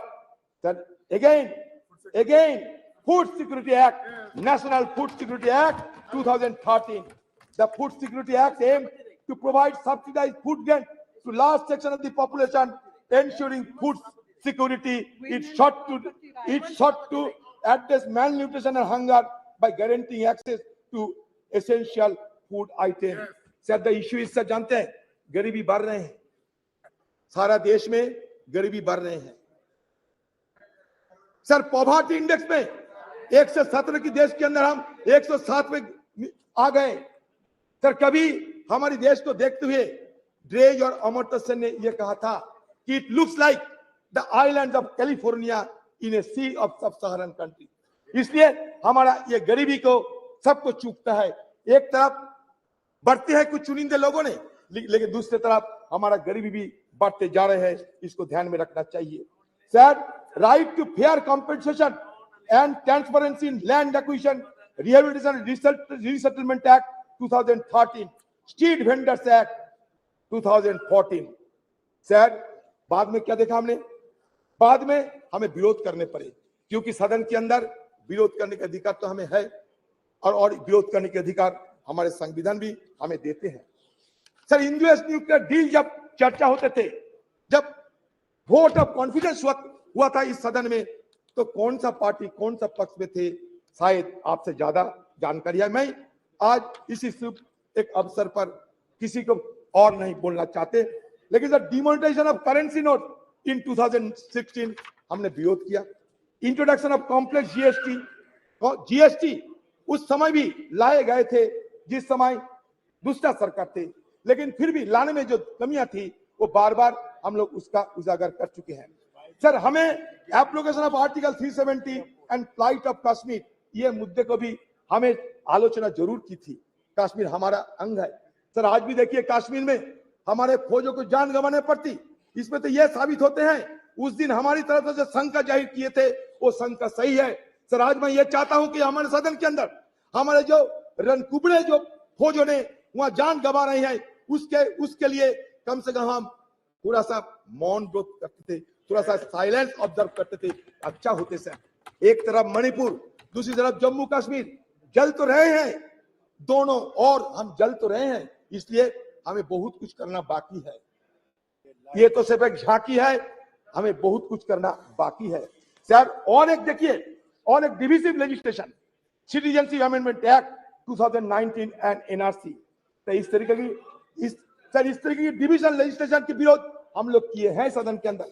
जो हम किए हैं बताते हैं सर, हम लोग विरोध किए हैं, ये फार्म लॉ के चलते हम विरोध किए हैं, और हमारी विरोध के चलते, देश की किसानों की विरोध के चलते ये सरकार को फिर वापसी तो लेने पड़ी सर। फिर digital personal data protection act हम लोग तो विरोध किए थे सर, जो किए हैं हम बजा क्या है बता दिए हैं सर, और ये सारे हमारी तरफ से बात रखे गए हैं सर। हम तो ये चाहते हैं कि आज की हालत में हमारी तरफ से और एक मांग आपके पास रखना चाहते हैं। वो मांग ये है सर कि हमारी सदन में एक आप नियम चालू करें, इसमें विपक्ष के लिए सिर्फ एक दिन विपक्ष के लिए डेडिकेटेड किया जाए। उस दिन विपक्ष सब कुछ बोलेगा, विपक्ष को जो मर्जी विपक्ष को बोलते रहेंगे, इसलिए एक दिन विपक्ष के लिए अब रख दिया करो सर। आपको शायद ये भी जानकारी होंगे कि हमारे पार्टी की तरफ से, खासकर हमारे पार्टी की CPP chairperson madam Sonia Gandhi ji, ये Sonia Gandhi ji women reservation bill के लिए सदन में कितने बार सवाल किए हैं, और उन्हीं की अगुवाई में राज्यसभा में पारित होते हुए भी ये आज तक साकार नहीं हो पाए। तो हमारी तरफ से फिर हम ये मांग करते हैं कि आपकी सरकार रहते हुए ये वोमेन रिजर्वेशन बिल को पारित किया जाए। ये हमारी देशवासियों की मांग है। मुझे लगता है कि आप हमारी बात को जरूर गौर से सोचेंगे सर। बस हो गए सर। मैं ये कहना चाहते हैं सब देश के हम ये कहना चाहते हैं सर, ये हमारे अभी भी बहुत सारे चैलेंजेस है, हमारे लिए बहुत सारे अवसर भी है। तो चैलेंजेस और अपॉर्चुनिटी के बीच मैं ये कहना चाहते हैं कि आज देखिए एक माहौल पैदा होते जा रहे हैं कि मेजोरिटी रहने से सब कुछ कर सकते हैं sir. There are fears of an ambition to establish a one party dictatorship, ये देश में एक माहौल पैदा हो रहे हैं। This has led to the sidelining of the opposition's role in Parliament, destabilization of opposition-led governments through tactics like the purchase of members of legislative assembly and the selective use of central agencies such as Enforcement Directorate, CBI, Income Tax Department against opposition leaders and ministers. Furthermore, the devaluation of parliament and the erosion of parliamentary procedure have become particularly pronounced during the second term of this dispensation. No, that's true. In 2021, the parliament convened for fewer than 50 days with minimal discussion on legislation and inadequate scrutiny of legislative bills. The decline in the referral of bills to standing committee is also notable, dropping from 60 to 70% during the previous government to only 22%. आपके लिए अच्छा होगा, ये हमारे deputy leader है, पूछिए ना sir. हो गया the first term of this government, a mere 13% in the second term. Additionally, the opposition has been denied the right to raise issues and press for vote during the legislative process, further undermining parliamentary norms. Sir, same is the status of Rajya Sabha. I don't know whether it will be allowed or not. Sir, India's transition. Sir, मान के चलिए, India's transition from one-party dominant system to multi-party system, and more recently to a nascent one-party system under this regime has fundamentally altered the dynamics of engagement with Parliament. One positive aspect of parliamentary story is its representativeness. Initially in 1952, Parliament consisted mainly of lawyers associated with the freedom movement and pre-independence legislative bodies. But now, scheduled caste, scheduled tribe, OBC, all have been included in the legislative mechanism. It's a very positive idea. Sir, मैं जानता हूं sir आपको थोड़ा जल्दबाजी है, मैंने आपको पहले बोल दिया था. सर, मैं ये कहना चाहते हैं कि देखिए सर, ये हमारे देश, इसमें तरह तरह की बात तो किए जाते हैं, लेकिन सच तो ये है कि इंक्लूसिवनेस की बात होते हुए भी इंक्लूसिव नहीं है हमारे पार्लियामेंट. आप खुद देख लीजिए, नंबर देख लीजिए, माइनॉरिटी कम्युनिटी के लोगों को संख्या देख लीजिए और खुद तय कर लीजिए. मैं कुछ नहीं कहूंगा, आज कटुता हम नहीं चाहते. सर, बात यह है कि सर, ये हिंदुइज्म की अगर बात करें, हिंदुइज्म क्या होते हैं? हिंदुइज्म में 4 वेद है, मिलियंस ऑफ गॉड्स है, 18 उपनिषद है. Sir, 6 classical school of philosophy है. सर, दो एपिक है. अच्छा ठीक है, अच्छा मान लिया आप अच्छा ठीक है, तो है तो that means what does it suggest? It suggests that plurality is the essence of our civilization. We may be a young nation, but certainly we can proud of old civilization. Sir, हमारे civilization क्या कहते हैं? Plurality की बात करते हैं. India as a nation or as a civilization is an unending celebration of pluralism. Sir, pluralism accommodates differences, and differences in turn embody, enact dissent. Sir, ये हम कहना चाहते हैं, जब ये कहते हैं कि वासुदेव कुटुंब का मतलब क्या है? यही तो मतलब है, सबको चिंता को, सबकी भावना को शामिल करना चाहिए. सर, हमारे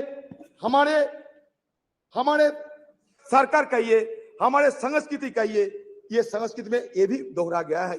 अहंकारम बलम दर्पम क्रोधम. सर, अहंकारम बलम दर्पम ये वर्जित किए हैं हमारे हिंदू धर्म. सर, इसलिए मैं कहना चाहते हैं, अहंकार को छोड़ना चाहिए हम सबको. हो सकता है आपका बहुत सारी क्षमता हो सकता है, आपको कभी हमको, लेकिन इसको वर्जन करना चाहिए. अहंकारम बलम दर्पम कामम क्रोधम समस्थिता मम आत्मा सर्वदेहेषु प्रदो विष्णु अभ्यसुआ. का मतलब क्या है? मतलब ये होते हैं कि ऊपर वाले को गुस्सा की आप आमंत्रण ना करें तो बेहतर है. सर, इसलिए आज जब सदन के अंतिम दिन है, मैं उस बुजुर्गों को स्मरण करते हैं जो हमारे बीच अभी नहीं है. Carry on. हाँ सर,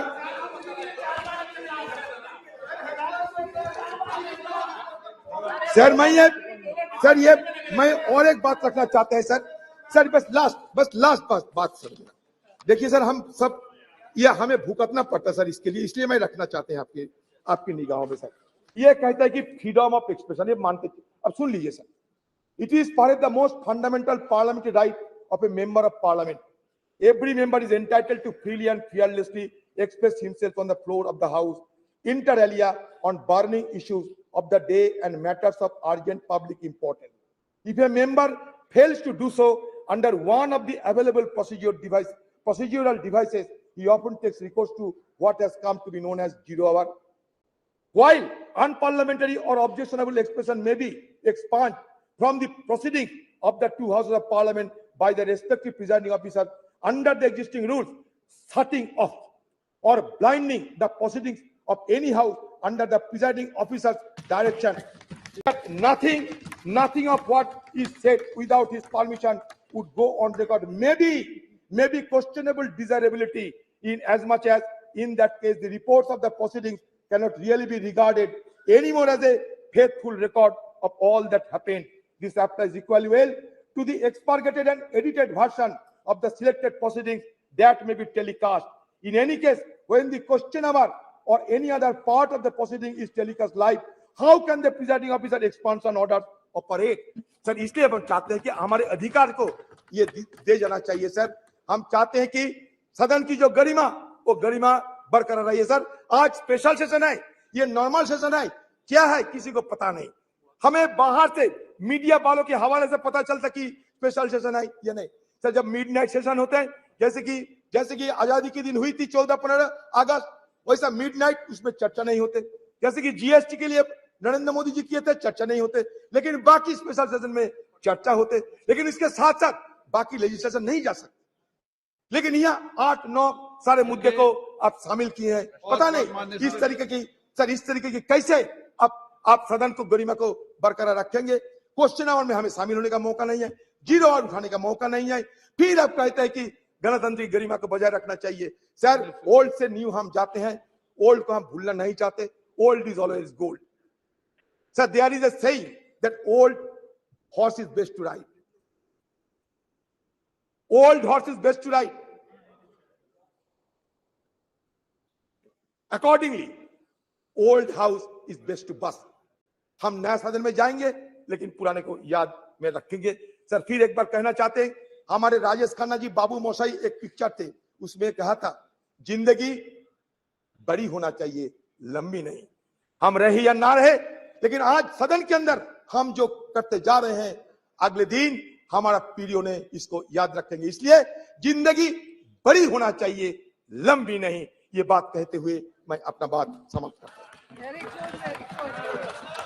अन्य सदस्यगण, मुझे आपको सूचित करना है कि लोकसभा और राज्यसभा के सदस्यों का संयुक्त ग्रुप फोटोग्राफ, राज्यसभा सदस्यों के ग्रुप फोटोग्राफ और 7वीं लोकसभा के सदस्यों का ग्रुप फोटोग्राफ मंगलवार 19 सितंबर 2023 को 9:30 बजे संसद भवन के प्रांगण नंबर 1, द्वार संख्या 1, सेंट्रल हॉल के बीच में किया जाएगा.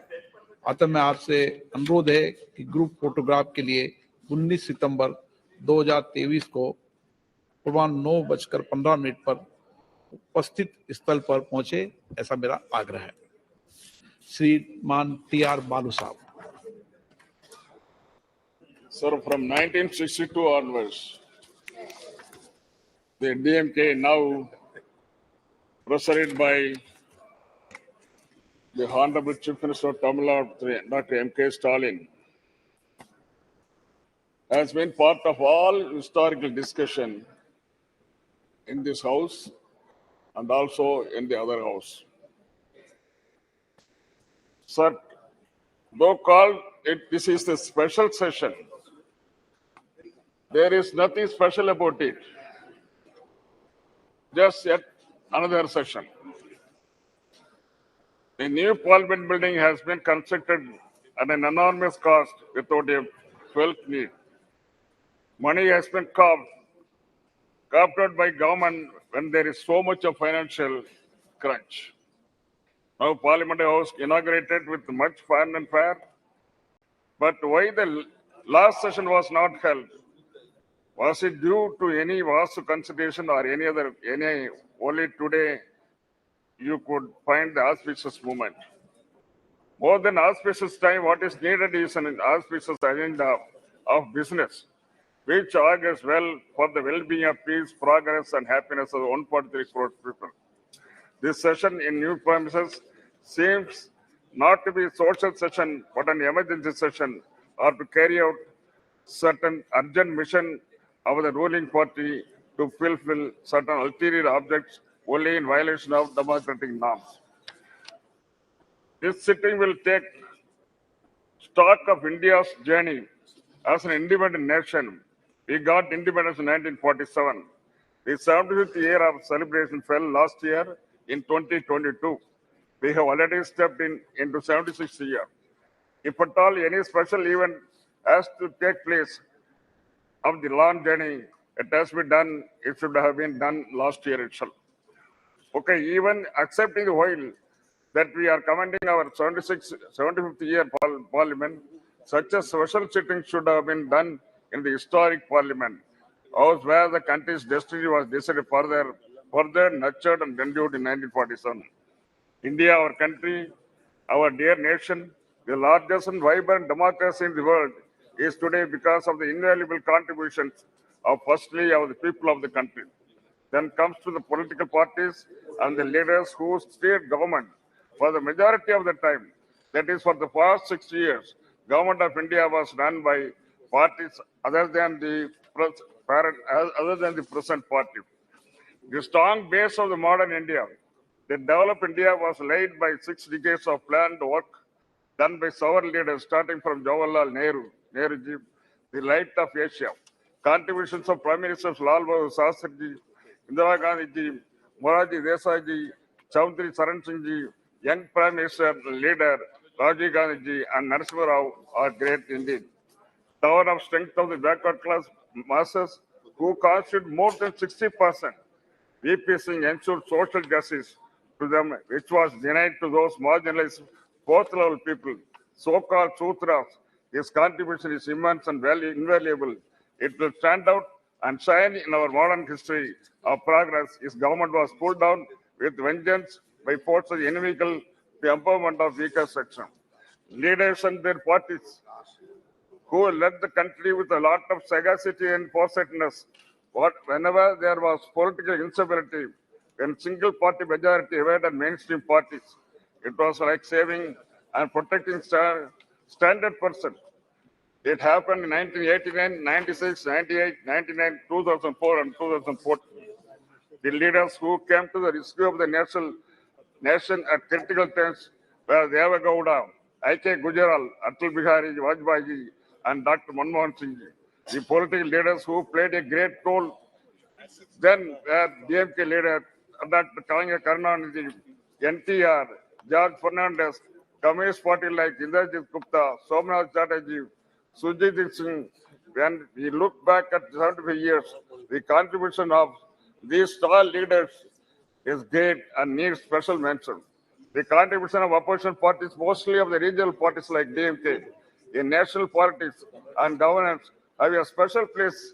This constructive opposition criticism and suggestions have helped the government from time to time take corrective measures because they have represented the regional interest and linguistically minority population groups.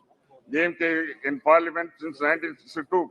Our founder leader Anna, who was in high esteem by his contemporary leader Nehruji, Vajpayee, and others, spoke for the political rights of states, protection, development of various classical languages like Tamil, though he advocated a separate Dravida Nadu in 1962. When the Chinese force was on us, he felt that territorial integrity of India was paramount importance. Though Anna gave up the Dravida Nadu, he claimed loud the reason for a separate nation still existed. That way, it was sagacious advice of central government. After all, India is a union of states. That is the constitutional position. 560 princely states and kingdoms, including large countries like Kashmir, Hyderabad, small kingdom like Pudukottai in Tamil Nadu, joined later with independent India. Sikkim was the last to join in Indian part. In the last 75 years, promises given to its members, state and just aspiration of the people of the states with various cultures, traditions have been broken by Union of India.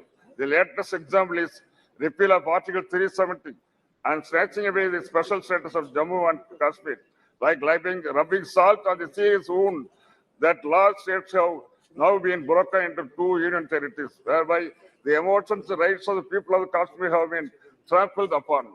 While looking back India's 75 years, patting our backs and claiming credit to the impressive performance like Chandrayaan by individual leaders and parties is not appropriate. The success we have seen so far is success of one party crores of people of this country. Without their support, strength, labor, and commitment, nothing is possible. What we have really introspect is failures we have faced in 75 years. These failures are the result of the broken promises as in Kashmir, Manipur, Tamil Nadu, and other states. Union of India should go extra mile to get full confidence of the people of states and fulfill the regional aspirations in terms of secularism, equal rights for development, linguistic, political, and democratic rights. While mentioning about the crucial role played by DMK party in ensuring stability and national government at the center, I have tell you about the support extended to Indiraji government in 1969 and Vajpayee government in 1999. After vertical split support by Congress in 1969, the Indira Gandhi government lost majority. It becomes a minority government. This happened after leader Anna has passed away in 1969. Congress was not our friend then, but when mattered to our great leader Kalinga, who succeeded Anna as Chief Minister and President of DMK was stability of the Union of India. Still, the scares of 1962 war with China was still paining us. Therefore, Kalinga decided with a clear vision to support Indira Ji with our 26 members in Lok Sabha. With our continued support, she was able to bring the revolutionary policy measures like abolition of privy purse, nationalization of banks, and the other poverty alleviation program. Anna, a good friend of Adalji, after a very long political struggle, he is able to lead BJP to power in center 1998. It was a feeble, ragtag coalition with a particular party. Poor Vajpayee, a gentleman leader, was carrying on with his government. As is said in Tamil, Nitya Gandam Purna Ayusu, daily death, threat by alive still. This was the condition of Vajpayee government. The government was in ICU for 13 months. She was gifting life to Vajpayee government on a daily basis. What a pity. Ultimately, she pulled out and government fell at 13th month in March 1999. On the confidence motion in Lok Sabha, DMK supported Prime Minister Vajpayee, but he lost by one vote. In the subsequent election, we supported Vajpayee's candidature for the Prime Minister because, as I said, he was a gentleman politician, a statesman, and above that, he did not have animosity towards all minorities. He willingly agreed to common minimum program with alliance partners. He stuck to Raj Dharma. Not only that, Vajpayee has asked his other leaders in his party to stick to Raj Dharma. He was able to complete his full term as Prime Minister with the prestige and hope. Pokhran test and Kargil victory was possible because of stability of Vajpayee's government with the DMK support and our leader Dr. Kalinga's support was the main reason. The present ruling party should revisit the pages of India's recent history and refresh itself with these important movements and appreciate how DMK has played a respectable role in providing stable government at the center. In the building of the modern India, the role of former young Prime Minister Rajiv Gandhi has an exceptional place. In fact, he is the father of the so-called digital India. His competence and involvement of the people of village level resulted in Panchayat Raj Act and empowerment of rural people's representative. His sacrifice of his life in pursuit of public services unparalleled in Indian history. Sir. With this, I thank you for having given this. Thank you. Thank you. Shri Sudeep Bandyopadhyay ji.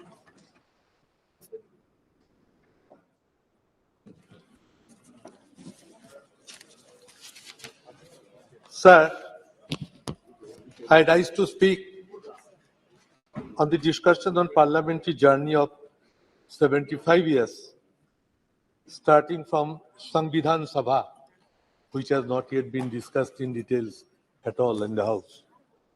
Achievements, experience, memories and learnings. Sir, this is the last day of the current Parliament House.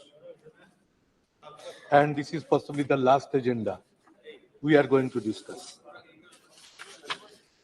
So on the day of the nostalgia, we feel a flood of memories. The past and pledge to preserve our best democratic traditions for the future. that the journey began just after independence with the covering of the Samvidhan Sabha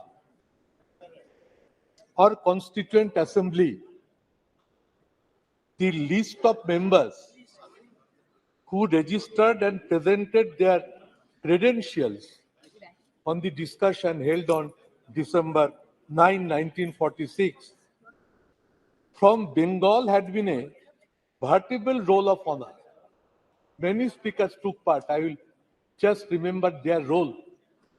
It read as follows. 1. Dr. B.R. Ambedkar from Bengal. Mr. Sarat Chandra Bose.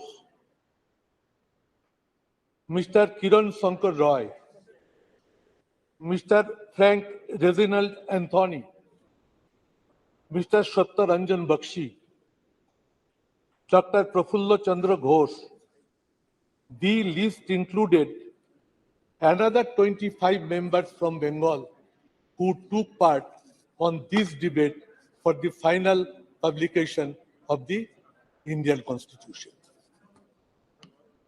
Sir, the proceedings of the Constituent Assembly would have been very dull, Dr. Ambedkar said in his final speech in the Samvidhan Sabha. If all members had yielded to their party lines or party discipline in all its rigidity, then it could be a gathering of yes men only. But few persons raised their voice of their own, going out of the placed resolution, which there were rebels rising to the lent qualified support to Dr. Ambedkar's motion to pass the constitution. One of these rebels was Hari Vishnu Kamath, suggested that we the people of India. And that was inducted in the constitution with the proposal of Hari Vishnu Kamath, we the people of India, had come to the end of a long journey, which was, however, the beginning of a longer, a more arduous and a more hazardous one. True to the Indian genius, he noted, our struggle, our awakening began with a spiritual renaissance, which was pioneered by Ramakrishna Paramahansadev, Swami Vivekananda, and Swami Dayananda. In the wake of those spiritual leaders came the political renaissance and the cultural renaissance, of which the torchbearers, the leaders, the guides were Lokmanya Tilak, Aurobindo, and Mahatma Gandhi, and last but not the least, Netaji Subhash Chandra Bose. Today, we once again pay our tribute to those great leaders of our freedom struggle. Start the journey of a next 75 years. The covering of a 17th Lok Sabha in this historic house. Before moving from an old building to a new one, we need to understand the true meaning of the name of our country, India, that is Bharat. We are happy and comfortable with both the names. That we want to reiterate here also. Sir, while speaking inspiration from achievements and memories of the past, that is the main learning we must take for the future. We who currently in the opposition rededicate ourselves to defending democracy against authoritarianism and commit ourselves to building our new India on the strong foundations of secularism and federalism. One of our colleagues, Sugata Basu, now he is the head of the Harvard University, was MP in the 16th Lok Sabha, delivered a beautiful speech on this subject, which I remember very much. Sir, India has a parliamentary system of government. We are watching it since last 75 years. The Union of Parliament is the supreme legislative body of India. Our parliamentary democratic system stands upon the principles of communal harmony, secularism, and unity of the country. Ethos of our constitution vibrated as, after the constitution was passed, unity in diversity. This spirit is to be kept maintained. India is a country which almost believes on principles of Nana Bhasha, Nana Mot, Nana Poridhan, Bibidher Maje Dekho, Milan Mohan. This is unity in diversity. This spirit was reflected from the first Prime Minister of India, Pandit Jawaharlal Nehru, and that should be reflected so long we remain in the country. We speak Ek Jati, Ek Pran Ekota, Ei Desh Hamader Vidhata. This country is godly to us. And this is one country, one feeling should percolate to the hearts of every Indian. We believe the principles of unity amongst Hindu, Bauddha, Sikh, Jaina, Parsi, Muslim, Christian. Somewhere we are finding this idea is not being implemented in all parts of the country. Indian Parliament, sir, is famous for its ornamental speeches, records of debate and discussions since last its inception. Spirit of brotherhood and feeling of respect always used to maintain between one party MPs to the other parties, from which we are now lacking. This system is vanished. Prime Minister was expressing no claps from the opposition. I was hearing. But the system has been collapsed, and this is not a good sign which are going to face. Sir, Indian Parliament at different occasions and different era have proven that how much powerful can Indian Parliament become at the time of crisis of nation. Whole Parliament stands by India or Bharat. Earlier Prime Ministers, sir, of all times responded to the questions raised by the members. But somehow we are not finding this since last 10 years. Why it is happening? I am here, sir, last 12 Lok Sabha. I have interacted with so many Prime Ministers in question hours. But this time I am not finding it. I hope this will be reflected at the new house. Continuous process of discussion in connection with international and very important national issues were part of regular parliamentary practices. Nowadays, it is totally invisible, sir. Indian Parliament have shown their unity amongst themselves when China or Pakistan invaded India. Atal Bihari Vajpayee ji praised Indira Gandhi by pronouncing her as Ma Durga. At the time of war in Bangladesh, we still remember it. There are exemplary precedents like this in the history of Indian Parliament.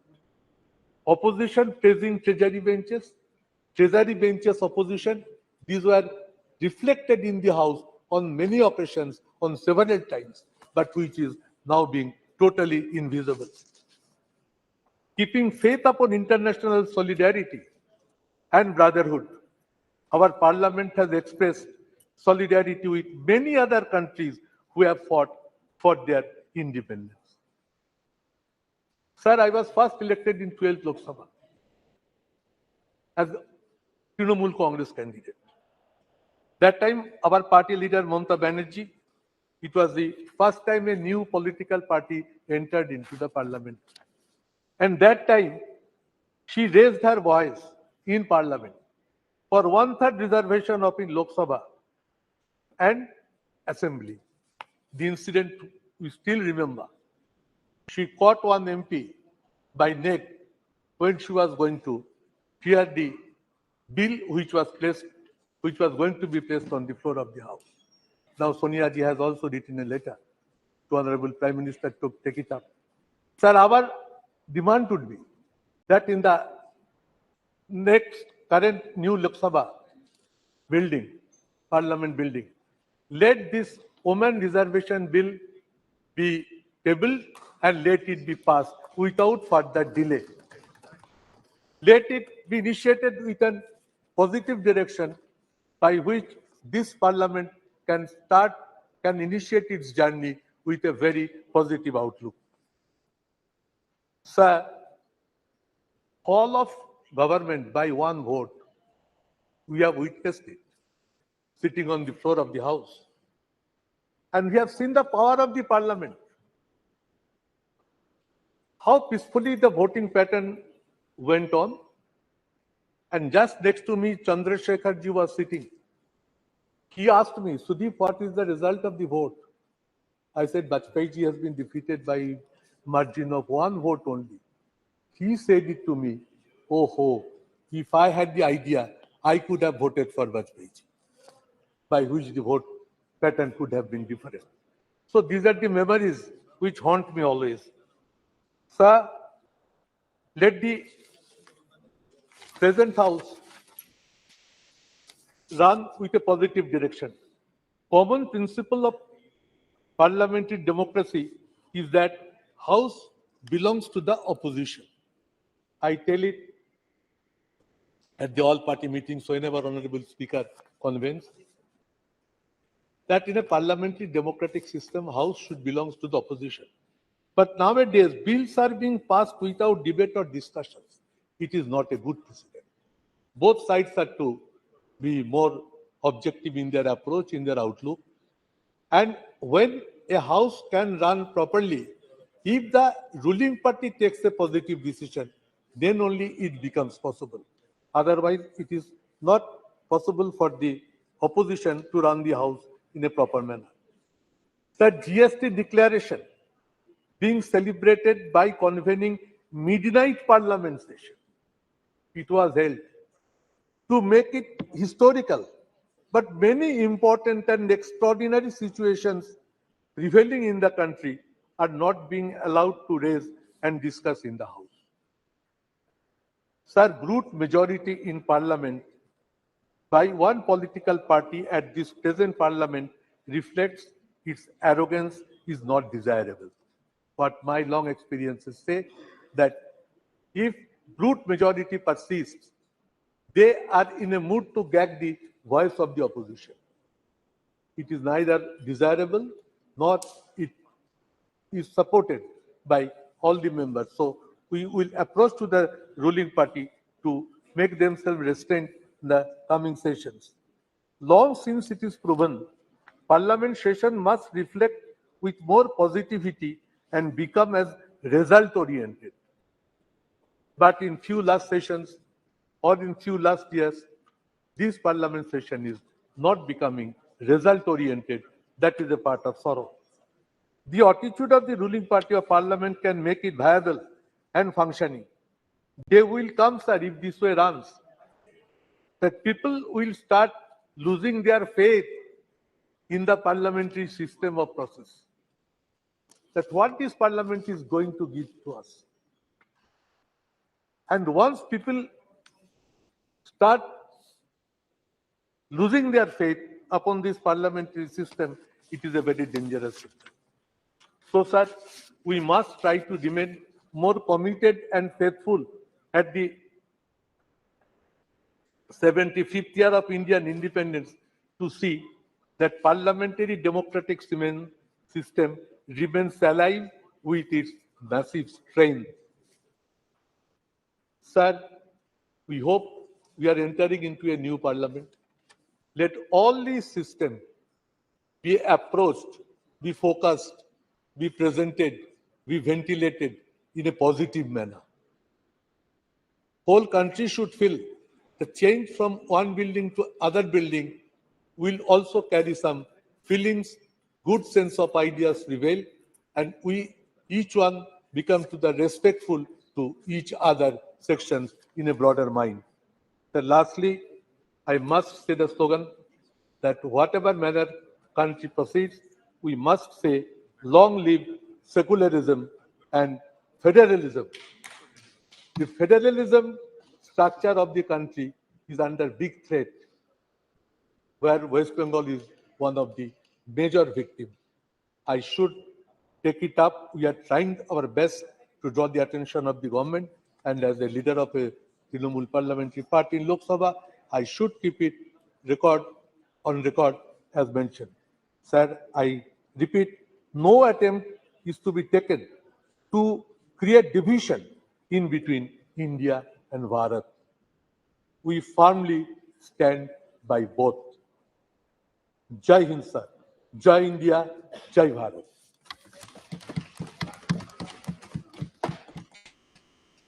Shri M. Shri Nivas Reddy ji, please. Sir, thank you very much, sir. Speaker, Please, sir. please. Madam ji, just 1 minute, ma'am. I wanted to tell about, my 12th Lok Sabha under your leadership. I was a Congress member also. 2 minutes, ma'am. Then I will talk. Sir, thank you very much, Chairperson, sir. She will listen you, definitely. Yeah. Because she was my leader. Yeah. Please, please. Oh.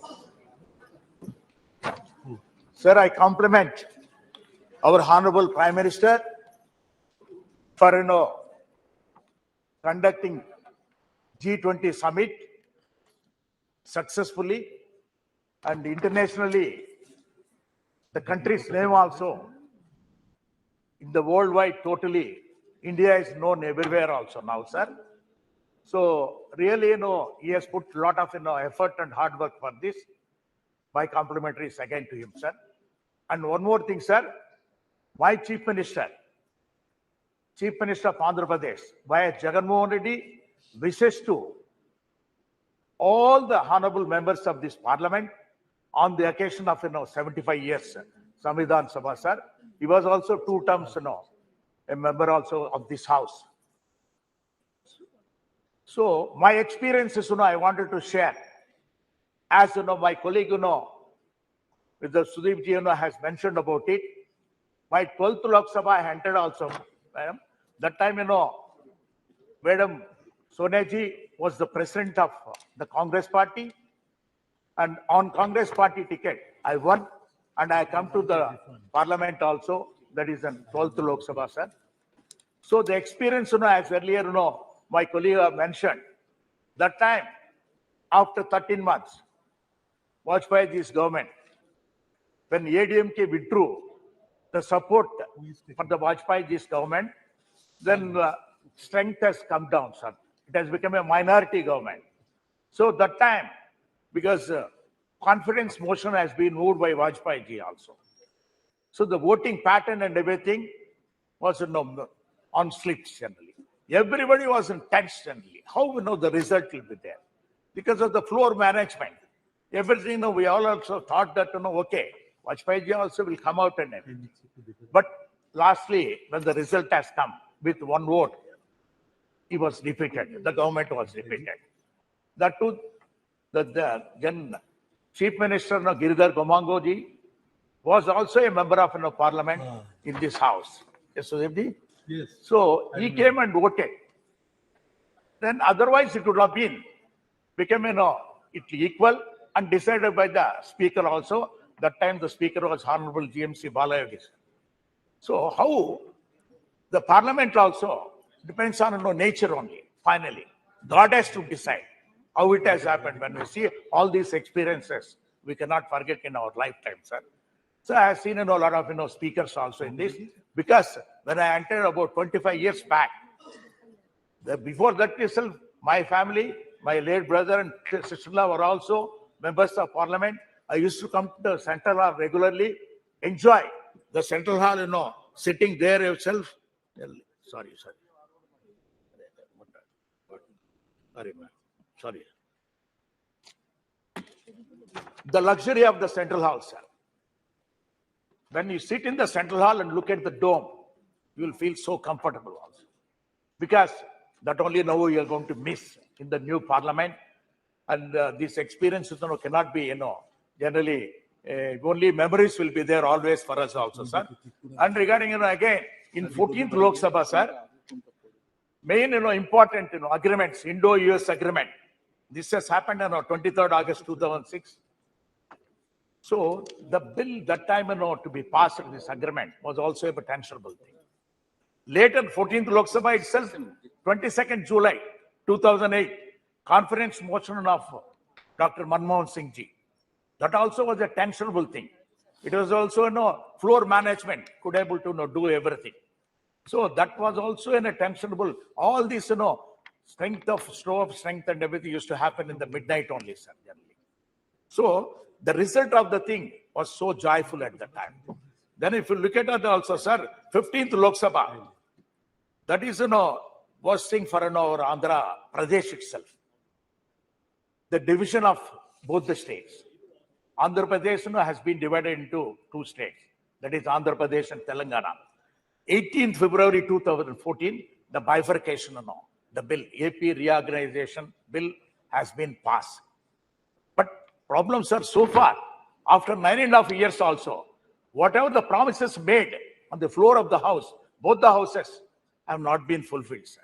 The special category status, which has been, for 10 years awarded by both of the houses, so far, now we are not getting even, any inch of it also, it has been no move, sir. In spite of, our Honorable Chief Minister, Jagan Mohan Reddy Garu, used to come and visit also to meet Prime Minister and respect to other related ministers also, sir. So I request you, sir, the special category status is a must for Andhra Pradesh for the development of the state, sir. In spite of, my Chief Minister, Jagan Mohan Reddy Garu is working hard. If it is there, to add to that also, he can do, a lot of wonders there in this, sir. Sir, now if you see that, 17th Lok Sabha, we are here. So 17th Lok Sabha also, this Lok Sabha, I have seen also, sir, Article 370 passing also, great thing, and introduction of GST, other things also, sir. So all my experiences, sir, I want to put it to you here, sir, because it is only to tell always to my colleagues that this house got only 543 members only. So becoming a member of parliament is, God's nature's gift only. One should be lucky to become a member of parliament in this house, because 140 crore people are there, sir, now. Only 543 people are recognized in this. So this is the temple of democracy. From Sarpanch also, should think of, whatever is passed, Panchayat Sarpanch, in the parliament, will go into that also. They have to implement that. So when the temple of democracy, when it is there, so here we have to, make some, suggestions also, sir. It is very much required also, sir. And to tell you frankly, sir, my dear colleague also mentioned some of the things. Number of days, working days has to be increased here. That is the main thing. And other thing is private members' bill, sir, should be implemented properly also. And the third one, sir, 30% of the agenda should be suggested by the opposition parties. Then only the house can, function properly. And apart from that, sir, respect for MPs are a little bit coming down, what I could able to see, sir, now. So that earlier when I entered in, that is 1998, 25 years back, the ministers used to give appointments, right away, without, much time or anything. And the secretaries used to give appointments also right away. And now, that is lacking. And not only that, sir, what is required is because our country's thing is, only 10%. That means strength of the ministers have been decided by long ago. That is 10% of the Rajya Sabha and Lok Sabha members only can be made as the council of the ministers. See, this time, this thing has been decided when the population was only 50-60 crores. Now the population has increased to 140 crores. This percentage has to be increased automatically to take care of the public, so that, everybody can, get the benefits of the central government. So the states also needs to more powers to be given also, which has to be done by the central government. Sir, my conclusion is that, sir, we have done, beautiful here. We have actually 75 years now we are living in this atmosphere. We are going to miss it. Emotionally, personally also, I feel that I am missing, a great thing. But changing times, changing trends, we need to know everything, for the sake of youngsters. You have to create a beautiful, modern, all digitalized parliament. So that's why our Honorable Prime Minister also has taken the task I must compliment him also for creating a new parliament, sir. Thank you very much for giving him a lot of time. Thank you. Honorable member Shri Giridhar Yadav ji. Giridhar, yeah. सम्मान्य सभापति महोदय, आज इस जो हमारा जो house जिसमें हम लोग बैठे हुए हैं वर्तमान जो बिल्डिंग है बहुत पुराना बना हुआ, जो हमारे सम्मान्य प्रधानमंत्री ने कहा कि इस देश के जनता के पैसे के द्वारा बना गया है, बड़ी अच्छी बात है। उसका आज हम लोग विदाई दे रहे हैं। वो नए भवन में हम लोग कल से जाएंगे। इस भवन को हम बहुत प्रणाम करते हैं। इसने बहुत सारे दिन देखे 75 साल के आजादी के इतिहास में, और बहुत अच्छे से भारत का लोकतंत्र चलते रहा। संविधान सभा के द्वारा जिसमें ये संविधान जो बनाया गया था, उस संविधान सभा में डॉक्टर अंबेडकर की मुख्य भूमिका थी संविधान को बनाने में। उन्होंने कहा कि भारत एक संप्रभु, सोशलिस्ट, धर्मनिरपेक्ष और लोकतांत्रिक गणराज्य होगा। लेकिन जो संविधान में लिखा है वो संविधान की आत्मा के विपरीत आज काम हो रहा है। लोग धर्म के नाम पर वोट मांग रहे हैं, लोग हाउस में जय श्री राम कर रहे हैं, लोग हाउस में कुछ कुछ बोल रहे हैं। समझ में नहीं आता जो हमारे अंबेडकर जी ने जिस संविधान की रचना की थी, जिसमें धर्मनिरपेक्ष शब्द का उपयोग उन्होंने प्रस्तावना में ही किया है, उसके बारे में क्या भावना है इन लोगों को समझ में आता है कि नहीं? जो इन नारों को लगाते हैं हम समझ में आता। वोट में तो देखते हैं जो नेता हैं, बड़े नेता हैं देश के, वो हनुमान जी का गदा लेके कहते हैं कि वोट दे दो, जबकि संविधान में धर्मनिरपेक्ष कहा गया है और धर्म के नाम पर वोट मांगना उसमें तो डिस्क्वालिफिकेशन हो जाता है। आपको हमको ताज्जुब लगता है कि पता नहीं इन लोगों को लोकतंत्र तो लोकलाज से चलता है। यदि कोई लोकलाज ही खत्म कर देगा तो लोकतंत्र कैसे चलेगा? लोकलाज बचा के रखिए तभी लोकतंत्र चलेगा। और जहां तक बात है, हम लोग हर अच्छे काम का हमेशा सपोर्ट भी करते हैं। जो अच्छा काम है अच्छी बात है। हमारे सम्मानीय प्रधानमंत्री जी ने कहा कि मैं इस सदस्य का सदस्य एमपी बना। वो कभी इस सदस्य के एमपी नहीं बने, वो सीधे प्रधानमंत्री बन गए। एमपी का शपथ उन्होंने बाद में लिया, प्रधानमंत्री का पद पहले लिया। सुने विदाई पर भी बोल रहे हैं, लेकिन उनको एमपी का दर्द समझ में नहीं आता। बोले कि हम सब बंद कर दिए, एक दिन तनख्वाह एमपी का नहीं बढ़ा। क्या एमपी लोग जो गरीब है, जैसे हम लोग हैं, हम लोग तो वो तो आज मेट्रो में चढ़ते हैं, तो रोज मेट्रो में चढ़ के प्लेन पकड़ने जाते हैं।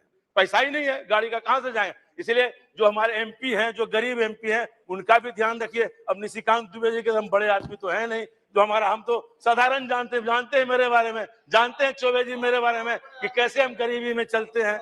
इसलिए हम चाहते हैं ये जो संविधान सभा के द्वारा जो आत्मा किया गया, और बहुत सारे लोग, देश की आजादी में कोई रोल नहीं है, देश का संविधान बनाने में कोई नहीं है। एक है कोई पेपर में पढ़े, कोई विवेक देवराय जी हैं, वो कह रहे संविधान बदल देंगे। ये बताइए संविधान कैसे बदल देंगे? इसको हम चाहते हैं कि जो संविधान के साथ छेड़छाड़ किया जा रहा है, ये सब काम नहीं होना चाहिए, तभी लोकतंत्र बचेगा। और देश की जनता ने बड़े बड़े सत्तारूढ़ दल को चने चबवा दिए हैं। ये देश की जो जनता है, ये जागरूक जो भारतवर्ष की जनता है, जितने को भी अहंकार जब सत्ता में हुआ है, उसको चना चिपवाने का काम इस देश की जागरूक जनता ने किया और सत्ता से उखाड़ फेंकने का काम किया। ये हमारा लोकतंत्र है। ये लोकतंत्र कोई एक दिन का नहीं है, वैशाली के जमाने से इस देश में लोकतंत्र चला आ रहा, आज से लोकतंत्र है हमारा।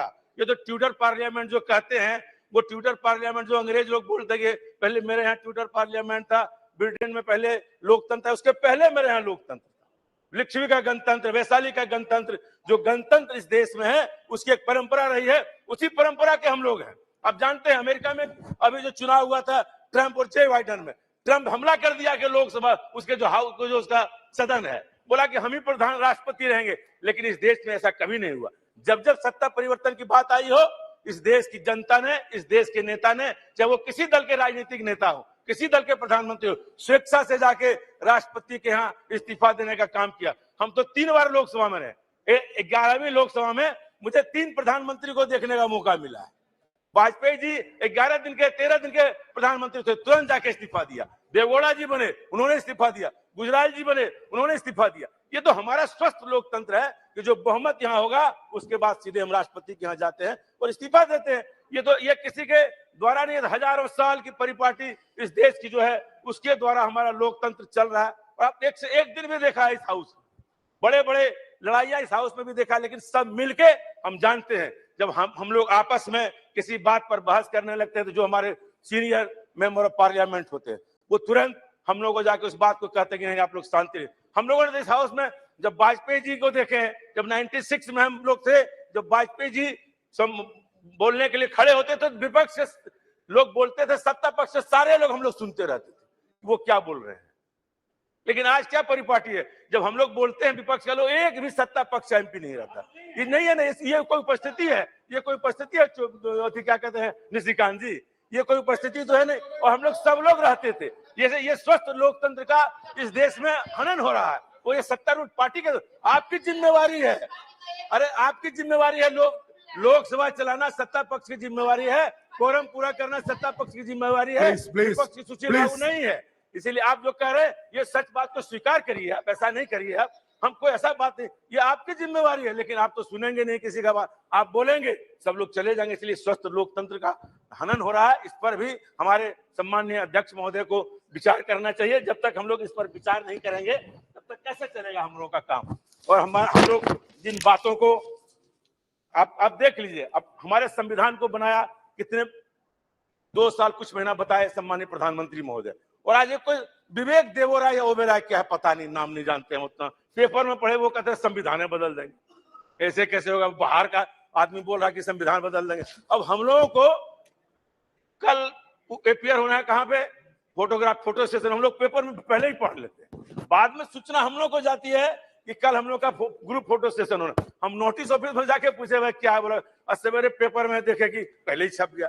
पहले हम लोग को सूचना मिले, लोकतंत्र में हम लोग जब से थे पहले एमपी को सूचना जाती थी तब मीडिया में जाती थी, अब हम ही लोगों पे सूचना बाद में जाती है, मीडिया में पहले चली जाती है। अब बहुत सारी बात है, आप सब जानते हैं कि जो लोकतंत्र जो बना है, अंबेडकर से लेके, नेहरू से लेके, लोहिया से लेके, जितने लोगों ने हमारे लोगों ने किया है सब हम लोग जानते हैं कि कितने अच्छे तरीके से इस हाउस ने आरक्षण का बिल भी पास किया है। वीपी सिंह के नेतृत्व में जब आरक्षण का बिल लाया गया था मंडल कमीशन को, कितना दुराव था, लेकिन सब लोगों ने मान लिया बाद में। फिर हमारे रामकृपाल जी बैठे हैं, अर्जुन सिंह जी ने शिक्षा का बिल लाया आरक्षण का, लेकिन आरक्षण का जो था वो धीरे धीरे निजीकरण कर रहे हैं। जो सोशलिस्ट वर्ड लिखा हुआ है इस सब प्रस्तावना में वो तो खत्म हो रहा है। अब सारा चीज पूंजीपतियों को बेच दे रहे हैं, आप सारे होटल बेच रहे हैं, एयरपोर्ट बेच रहे हैं, रेलवे स्टेशन बेच रहे हैं, तो प्रस्तावना ही खत्म हो जा रहा है। कुछ दिन संप्रभुता का जो वर्ड है ये बचेगा कि ना बचे, इस पर भी हमको ध्यान देना पड़ेगा। सोशलिस्ट तो खत्म हो चुका, सेकुलर खत्म हो चुका, डेमोक्रेटिक अब चुनी हुई सरकार को गिराने का काम करते हैं। एक संप्रभु शब्द अभी तक बचा हुआ है, उसको भी बचाने के लिए मेहनत करना, बाकी तो खत्म हो ही चुका है। आप सब चीज को खत्म कर ही रहे, उसमें कोई बहुमत आप करेंगे ही। बहुमत में लोगों को सत्ता पक्ष और विपक्ष जो बना हुआ है सबको मिलकर काम करने की आवश्यकता, एक एमपी का कोई सलाह नहीं लिया जाता। बात हम लोग की जो स्थिति है, एक पैसेंजर ट्रेन का स्टॉपेज, माननीय सभापति महोदय हम कहना चाहते हैं, एक पैसेंजर ट्रेन हमारे कहने से नहीं रुकती है। ये तो हमारी हाल है एमपीओ की। रिजर्वेशन हम डालते हैं कि कंफर्म होगा कि नहीं होगा, इसका गारंटी नहीं है। जो चिट्ठियां मंत्रियों जी को लिखते हैं उसका जवाब तक नहीं आता, जो मंत्री चिट्ठी का जवाब ही नहीं देता। इसलिए हम लोग एमपी का भी मान प्रतिष्ठा इस शासनकाल में गिरा है, इस पर भी विचार करने की आवश्यकता। तनख्वाह तो मिल ही नहीं रहा, हम लोग बहुत परेशान है, इसीलिए इन चीजों पर भी ध्यान देने की आवश्यकता है। इसलिए हम चाहते हैं जो नए भवन में जाएं, नए उत्साह के साथ जाएं, नई सोच और नई विचार के साथ जाएं, और लोकतंत्र को में जो संप्रभुता है इसको बचाने के लिए हम सारे लोग काम करें। सेकुलरिज्म को बचावें, सोशलिस्ट को बचावें, और डेमोक्रेटिक गणतांत्रिक राज्य बनाने के लिए हम काम करें, सब मिलकर, सारे एमपी मिलकर। इन्हीं बातों के साथ मैं अपनी बात को समाप्त करता हूं। जय हिंद। Thank you. Honourable member Shri फतरगिरी मेहताब जी। मेहताब जी।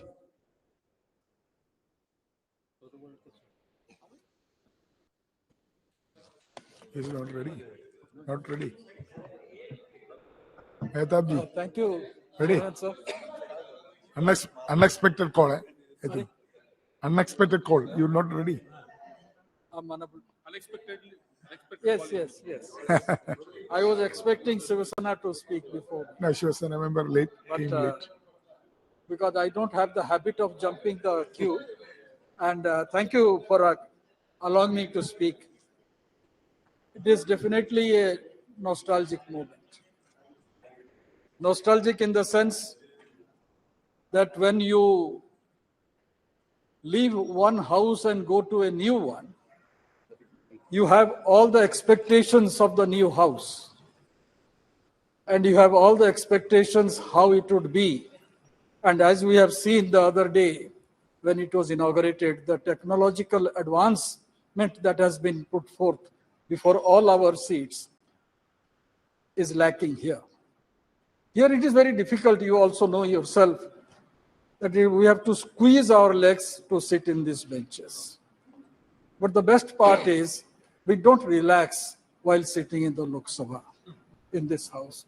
We always sit little bit Congestion. in action mode, yes, on the edge. And always the people also put us on the edge so that we always strive to get elected again and again. I remember the day I first got elected to this house in 1998. Our party was, for the first time, got elected to parliament. Yes. And that during that period, there were a lot of anxiety, how long the government will last, because it was a conglomeration of 26 political parties led by Atalji. Anxiety was there.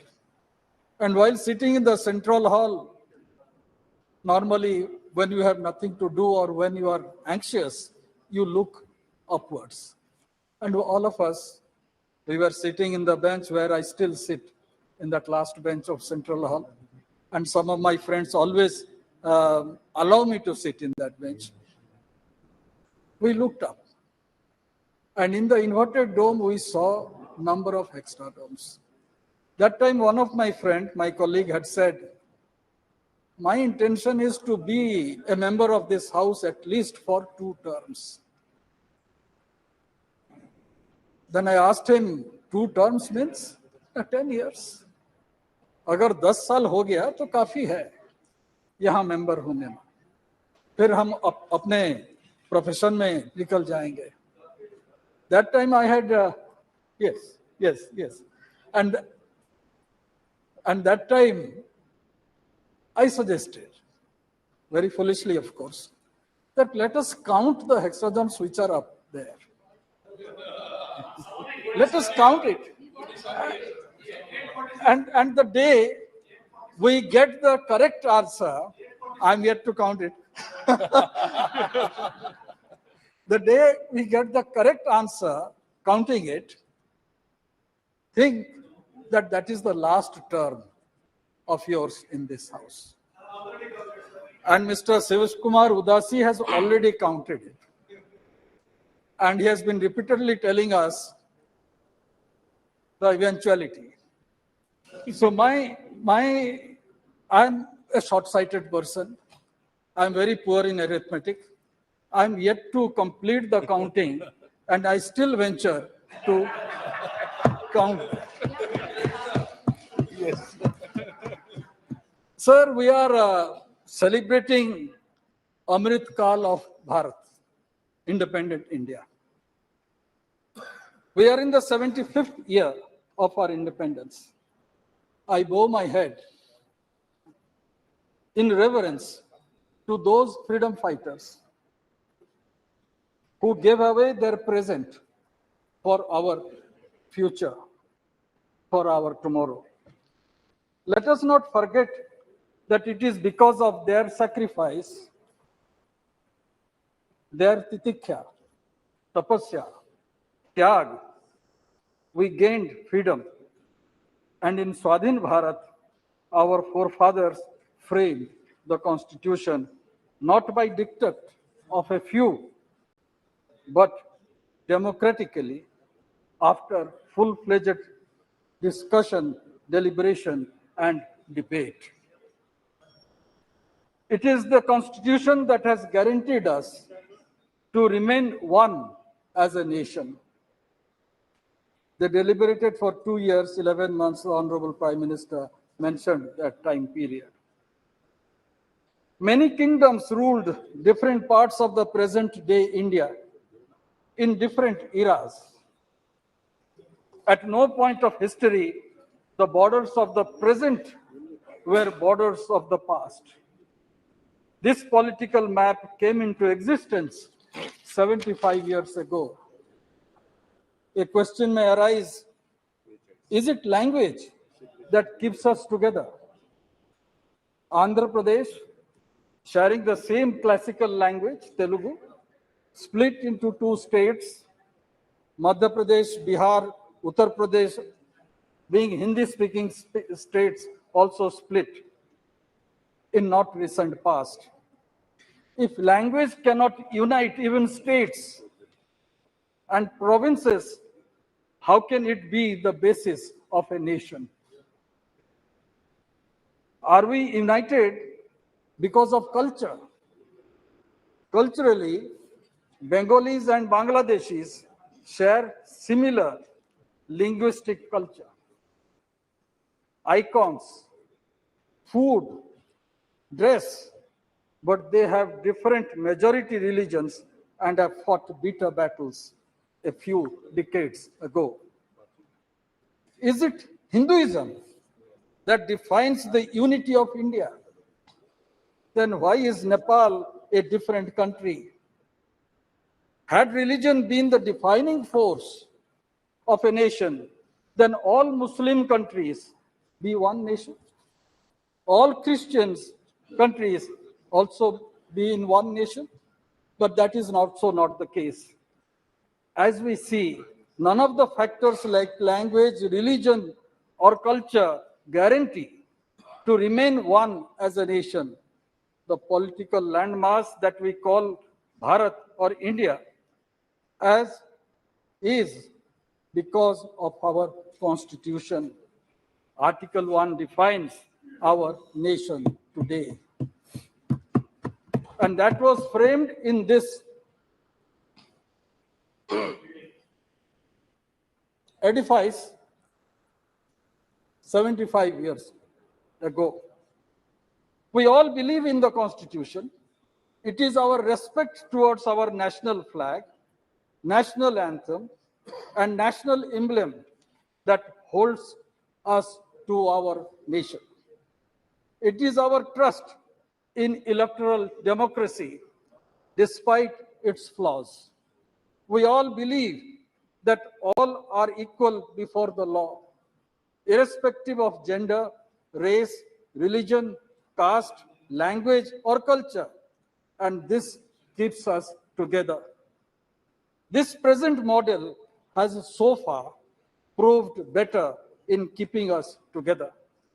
If we forget this, it will splinter into many parts, like how it was for most part of our history. Our republic is commemorating the 150th birth year of Sri Aurobindo, 90th death anniversary of Bipin Chandra Pal, and the 103rd birth anniversary of Bal Gangadhar Tilak.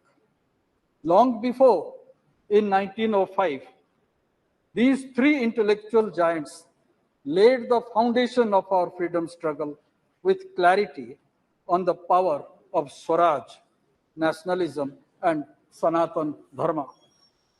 It is the great resilience and tolerance of the Indian people that has contributed to the unity amidst fascinating diversity.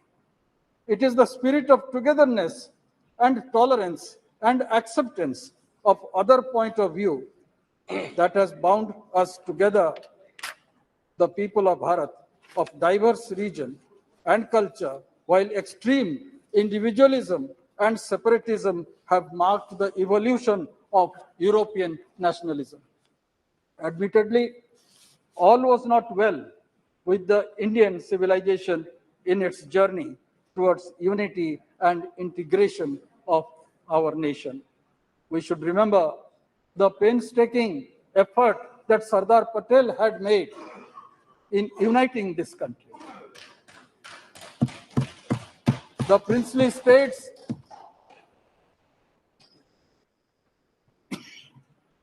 were declared as independent, and there were certain states, major states, princely states of that era, who wanted to ally with Pakistan. If Karachi port access was to be provided, Jodhpur was supposed to ally with Pakistan. If Vizag port was supposed to be provided, then Hyderabad would have emerged as a bigger country, including the eastern state provinces within it. Today, after 75 years, but that was dealt very strongly, and a great nation was formed. And today, number of fault lines are still there. The fault lines have been too many in modern India that we had inherited. Few from the past and new ones have been created after independence. I'll just give some instances. Caste exists. That is a major fault line in our country. Communal divide is there. No matter what we say, it is there. Terrorism is the biggest enemy. Ultra-communism or communist revolt is also affecting large part of our country. Paradox of personal law is glaring. Constitution guarantees freedom of expression, yet repressive personal laws take away basic fundamental rights of the individual. And this was demonstrated in the late 80s when Shah Banu got a verdict from the Supreme Court and it was undone here in this house. Yet the concept of Bharat has existed for more than 5,000 years. Since the Harappan age till date, in spite of all the vicissitudes, the sense of oneness exists. Sir, the parliament has been the platform of many events that have shaped this nation in last 75 years. The constitution is the instrument in making this country vibrant, modern, and forward-looking.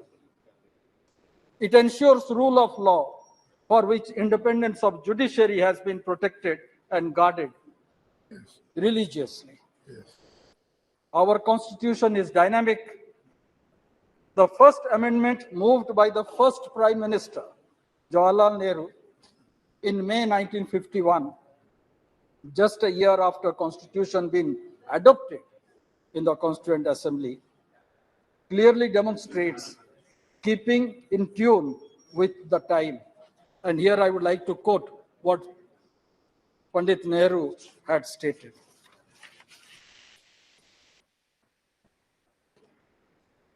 Now we come to this house for amendments because we have noticed some lacuna. We have, of course, of various interpretations by the court. And he goes on explaining, this house knows very well that there are many kinds of constitution in the world. There is the constitution which is not written down, citing the United Kingdom's constitution. And also he has mentioned about the Constitution of United States. And there he says, we have a written constitution like the constitution of that great country, where the constitution to some extent limits the authority of the parliament or of the Congress.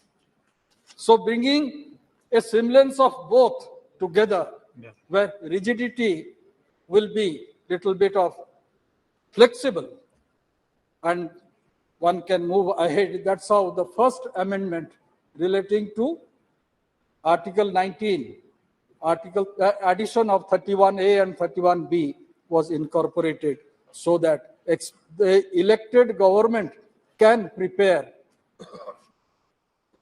specific programs for the development of the country. Sir, the basic structure is a moot point which I believe should be discussed when we are discussing about the 75 years of our independence. Supreme Court, I need, sir, a little bit of time. Rule of law means the parameters of decision making and discretion remains always circumscribed by the Constitution. We were witness to the revocation of Article 370 in this House. Uniform Civil Code is another relevant matter that needs to be fulfilled, as Constitution has stipulated. Lot of talk is being made about nation, one election. Various views are expressed. A committee has been formed. Let's wait for their recommendations. But I feel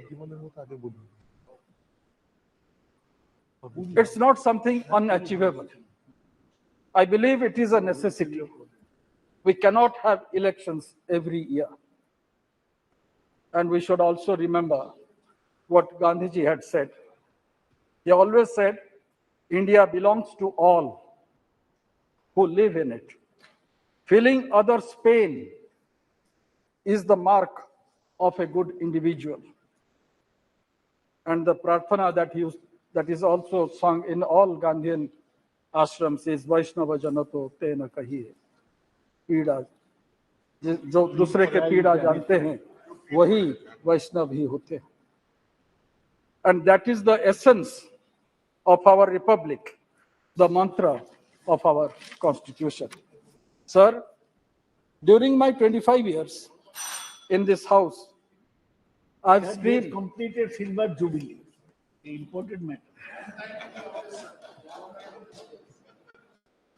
I have seen stringent law being implemented like quota in a joint session, and the division of this house relating to Indo-US nuclear treaty. I witnessed Atalji's government fall by one vote when Naitikata was given a goodbye. I had the fortune to represent our parliament in the making of the Right to Information Act. That was in 2005. I felt elated the other day when I received a small note from the then Prime Minister after criticizing him forcefully in this house relating to the nuclear agreement, and I was totally taken aback. And that demonstrated the true democratic temper of the then Prime Minister, Dr. Samayam. We also saw GST being implemented in a midnight hour. India celebrated 25 years of independence, and the freedom fighters were presented with a copper plaque by the then Prime Minister, Mrs. Indira Gandhi. On 50th year of independence, when Mr. Sangma was sitting in the chair, Parliament held special session, which continued beyond midnight, as I don't know how long we'll be sitting here today, but that continued beyond midnight till 3 o'clock in the morning. On 75th year completion, not only a special session is being held, but a newly constructed magnificent Sansad Saudha has been built, and session will start from tomorrow. This Sansad Bhavan functioned since 1927. The central hall was the library and became the venue of the Constituent Assembly. The Supreme Court, when it came into existence, was functioning in the Rajya Sabha house.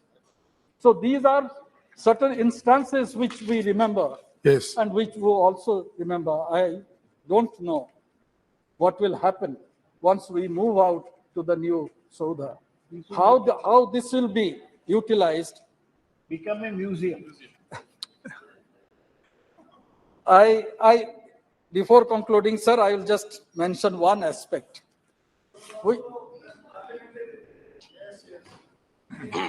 And that aspect is in this house, in Lok Sabha, when the ruling party had brute majority of more than 400 members during Rajiv Gandhi's time.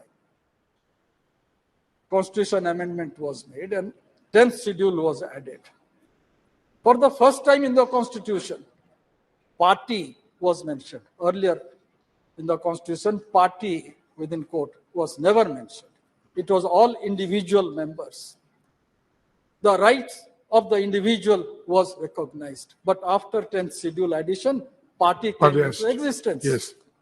And by that, all of us have lost our voice. Individual opinion does not, we cannot express it here.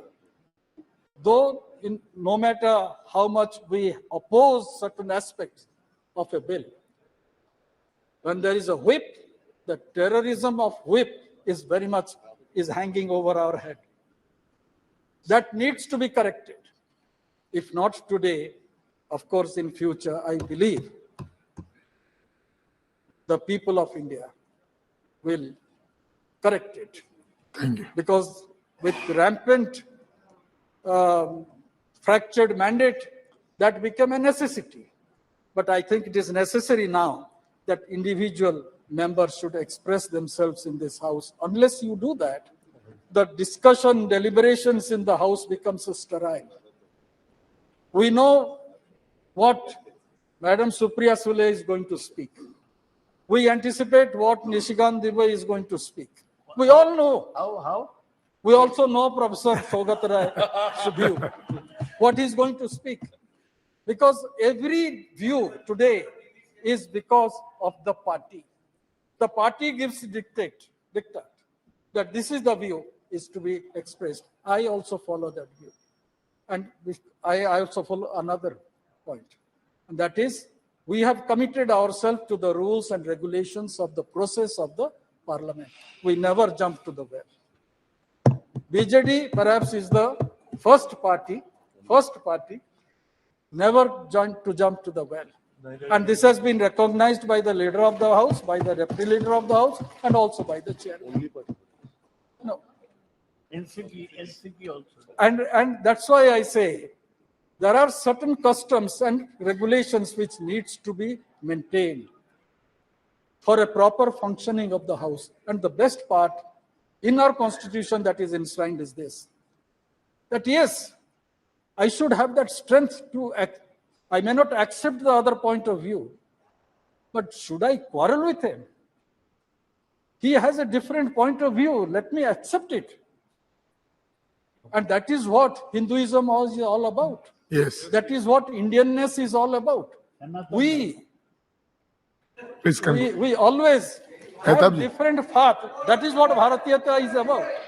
That is what Bharatiyata is about. That's the reason why I would say Thank you. the other may have a different point of view. That is what Swami Vivekananda had said in Chicago speech. It's not that I tolerate another religion. I accept that point of view. That is what Swamiji had said. Yes. So let us have that point of view here.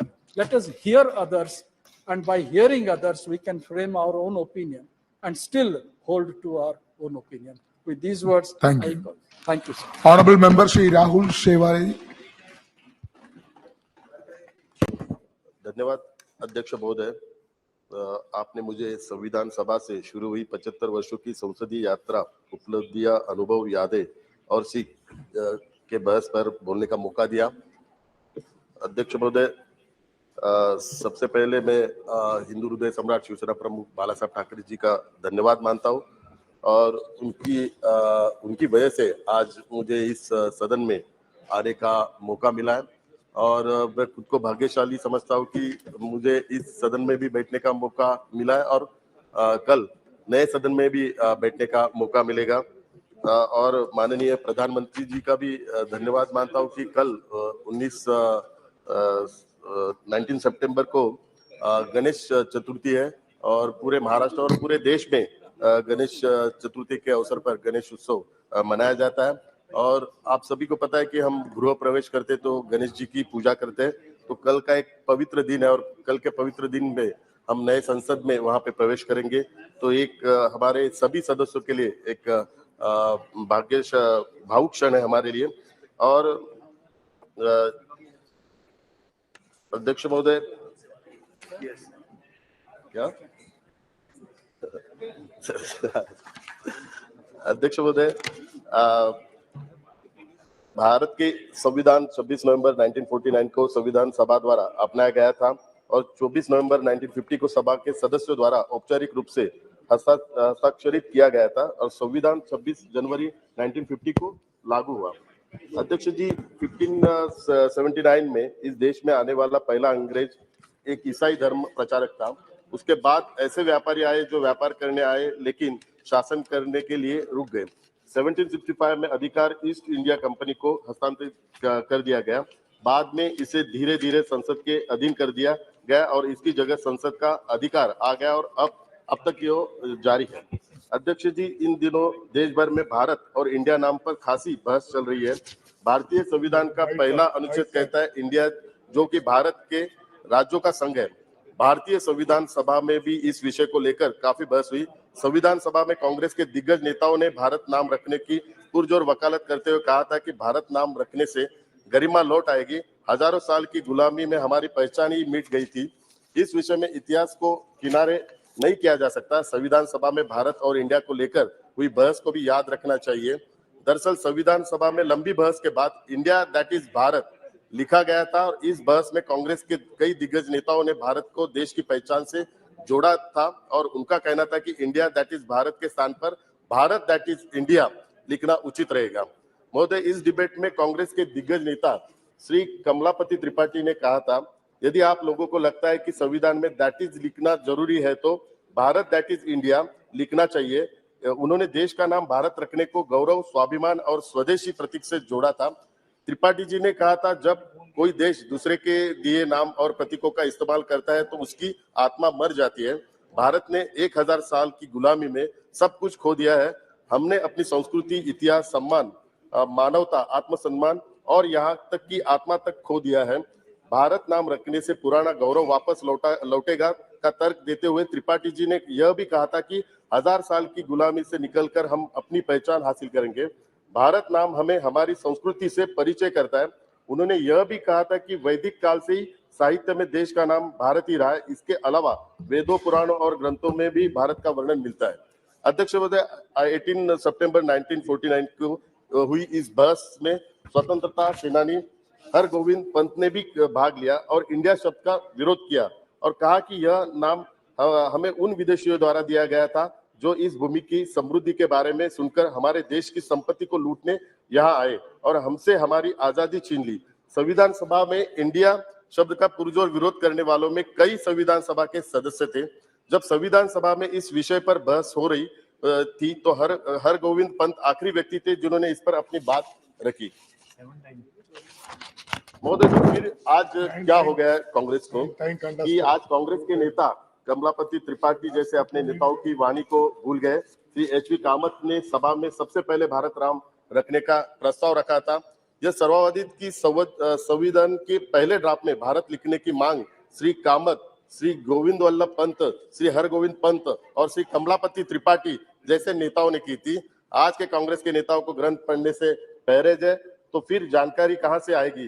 बिना इतिहास जाने ये लोग अपने ये दिग्गज नेताओं को झुठला रहे और उनको गलत साबित करने पर तुले हुए और यह सब एक व्यक्ति का विरोध करने के चक्कर में अपने ही दिवंगत नेताओं को बेइज्जत कर रहे। अध्यक्ष महोदय, संविधान सभा की ऐसी पद्धति संविधान सभा ने एक ऐसी पद्धति अपनाई जो सुव्यवस्थित, सुलभ और स्वीकार्य थी।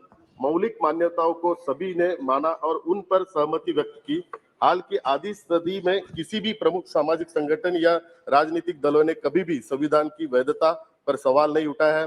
संविधान केवल अपने सदस्यों की राय का प्रतिनिधित्व नहीं करता है, यह उस समय की व्यापक सहमति को दर्शाता है। संविधान सभा का चुनाव भारतीय जनता द्वारा किया गया था। उस समय कोई वैश्विक वैश्व मताधिकार नहीं था। भारत का संविधान देश का सर्वोच्च कानून है जिसके आधार पर संपूर्ण शासन व्यवस्था चलती है। संस्थापकों ने नवजात गणतंत्र के लिए शासन प्रणाली के रूप में संसदीय लोकतंत्र को चुना था। अध्यक्ष महोदय, भारत की स्वतंत्रता का एक 76 वर्ष है और इस पूरे काल में देश में 15 प्रधानमंत्रियों की सरकार बनी। आज कुछ लोग कई बार पिछले 10 साल में मोदी जी ने क्या किया ये सवाल करते हैं, लेकिन ये लोग बहुत ही बेखूबी से भूल जाते हैं कि पिछले 76 वर्षों में कुल मिलाकर 54 वर्ष सिर्फ कांग्रेस और यूपीए की सरकार थी और इसमें भी कुल मिलाकर 38 साल एक ही परिवार राज कर रहा था। तो उनको मैं बताना चाहता हूं कि मोदी जी के नेतृत्व में भारत सरकार ने महिलाओं का सशक्तिकरण, बालिकाओं की शिक्षा पर विशेष जोर दिया।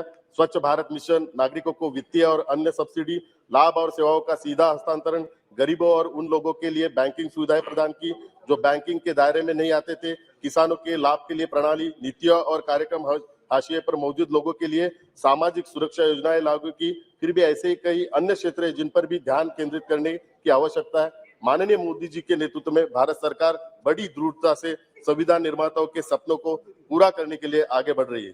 एनडीए सरकार ने माननीय मोदी जी के नेतृत्व में भारत के संविधान को सही रूप में लागू करने और देशवासियों को उनके मौलिक अधिकारों को अनुरूप जीने का अवसर प्रदान किया है।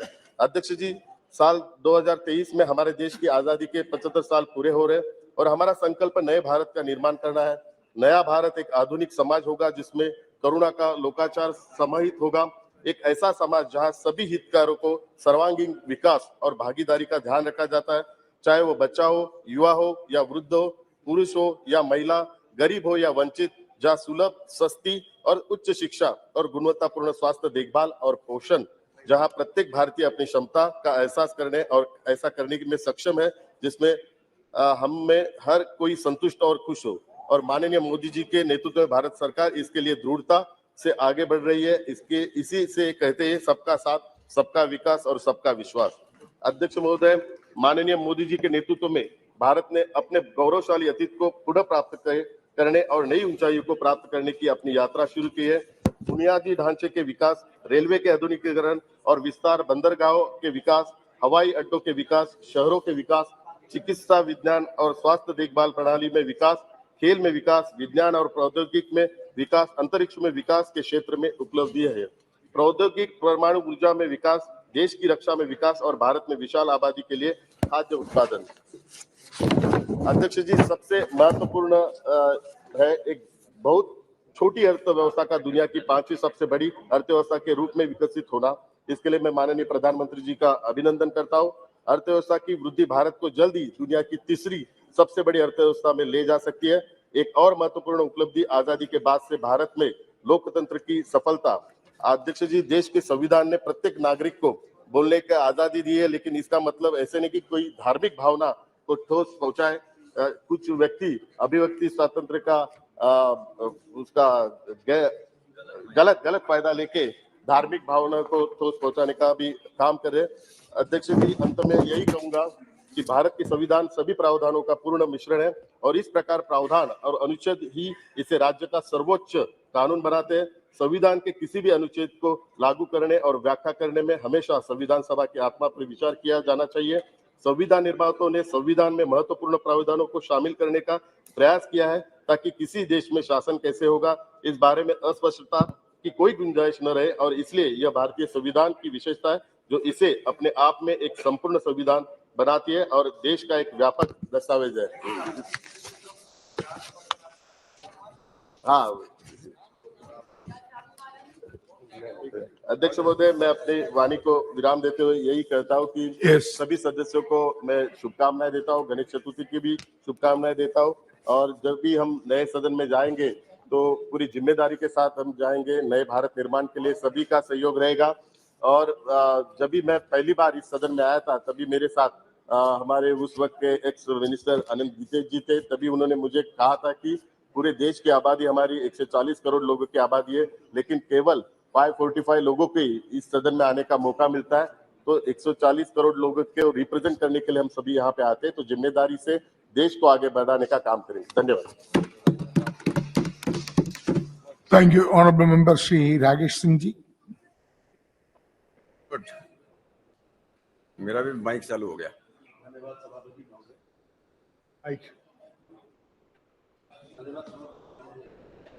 माइक मेरा माइक चालू हो गया पीछे का। माइक यहाँ से चालू नहीं होता, माइक वहीं से चालू होता। हो गया। अरे धन्यवाद सभापति महोदय, आपको धन्यवाद कि आपने आज इस महत्वपूर्ण विषय पर मुझे बोलने का अवसर दिया। मैं अपने नेतृत्व के प्रति भी आभार प्रकट करना चाहता हूं, जिन्होंने इतिहास में अंकित होने वाली इस चर्चा में मुझे बोलने का अवसर दिया है। महोदय, देश और दुनिया में अनेकों घटनाएं ऐसी होती हैं जो इतिहास के पन्नों में अंकित होती हैं, और उनमें से भी कुछ ऐसी होती हैं जिन्हें इतिहास स्वयं में समेटकर गौरवान्वित होता है।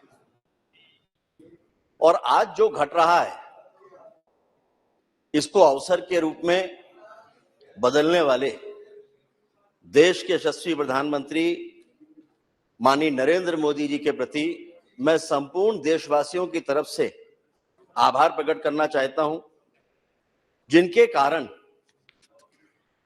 भारत के महान लोकतंत्र के 75 वर्ष की संसदीय यात्रा के अवसर पर हम सभी को अपनी संसदीय प्रणाली पर गर्व करने का अवसर मिला है। मैं सदन की प्रेस गैलरी में बैठे हुए मीडिया के साथी गणों के प्रति भी आभार प्रकट करता हूं, जिनके बिना ये यात्रा अधूरी थी और संविधान सभा से लेकर अभी तक जो संसदीय प्रणाली का हिस्सा रहे। ये यात्रा कितनी महत्वपूर्ण है महोदय, इसका अंदाजा इस बात से लगाया जा सकता है कि जब संविधान सभा की पहली बैठक हुई थी, तब आकाशवाणी के माध्यम से पूरे देश ने इसको सुना था। सभापति महोदय, मैं चाहूंगा आपका ध्यान इस तरफ रहे। सभापति महोदय, आपका ध्यान इस तरफ रहे। सभापति महोदय का ध्यान नहीं हो रहा है।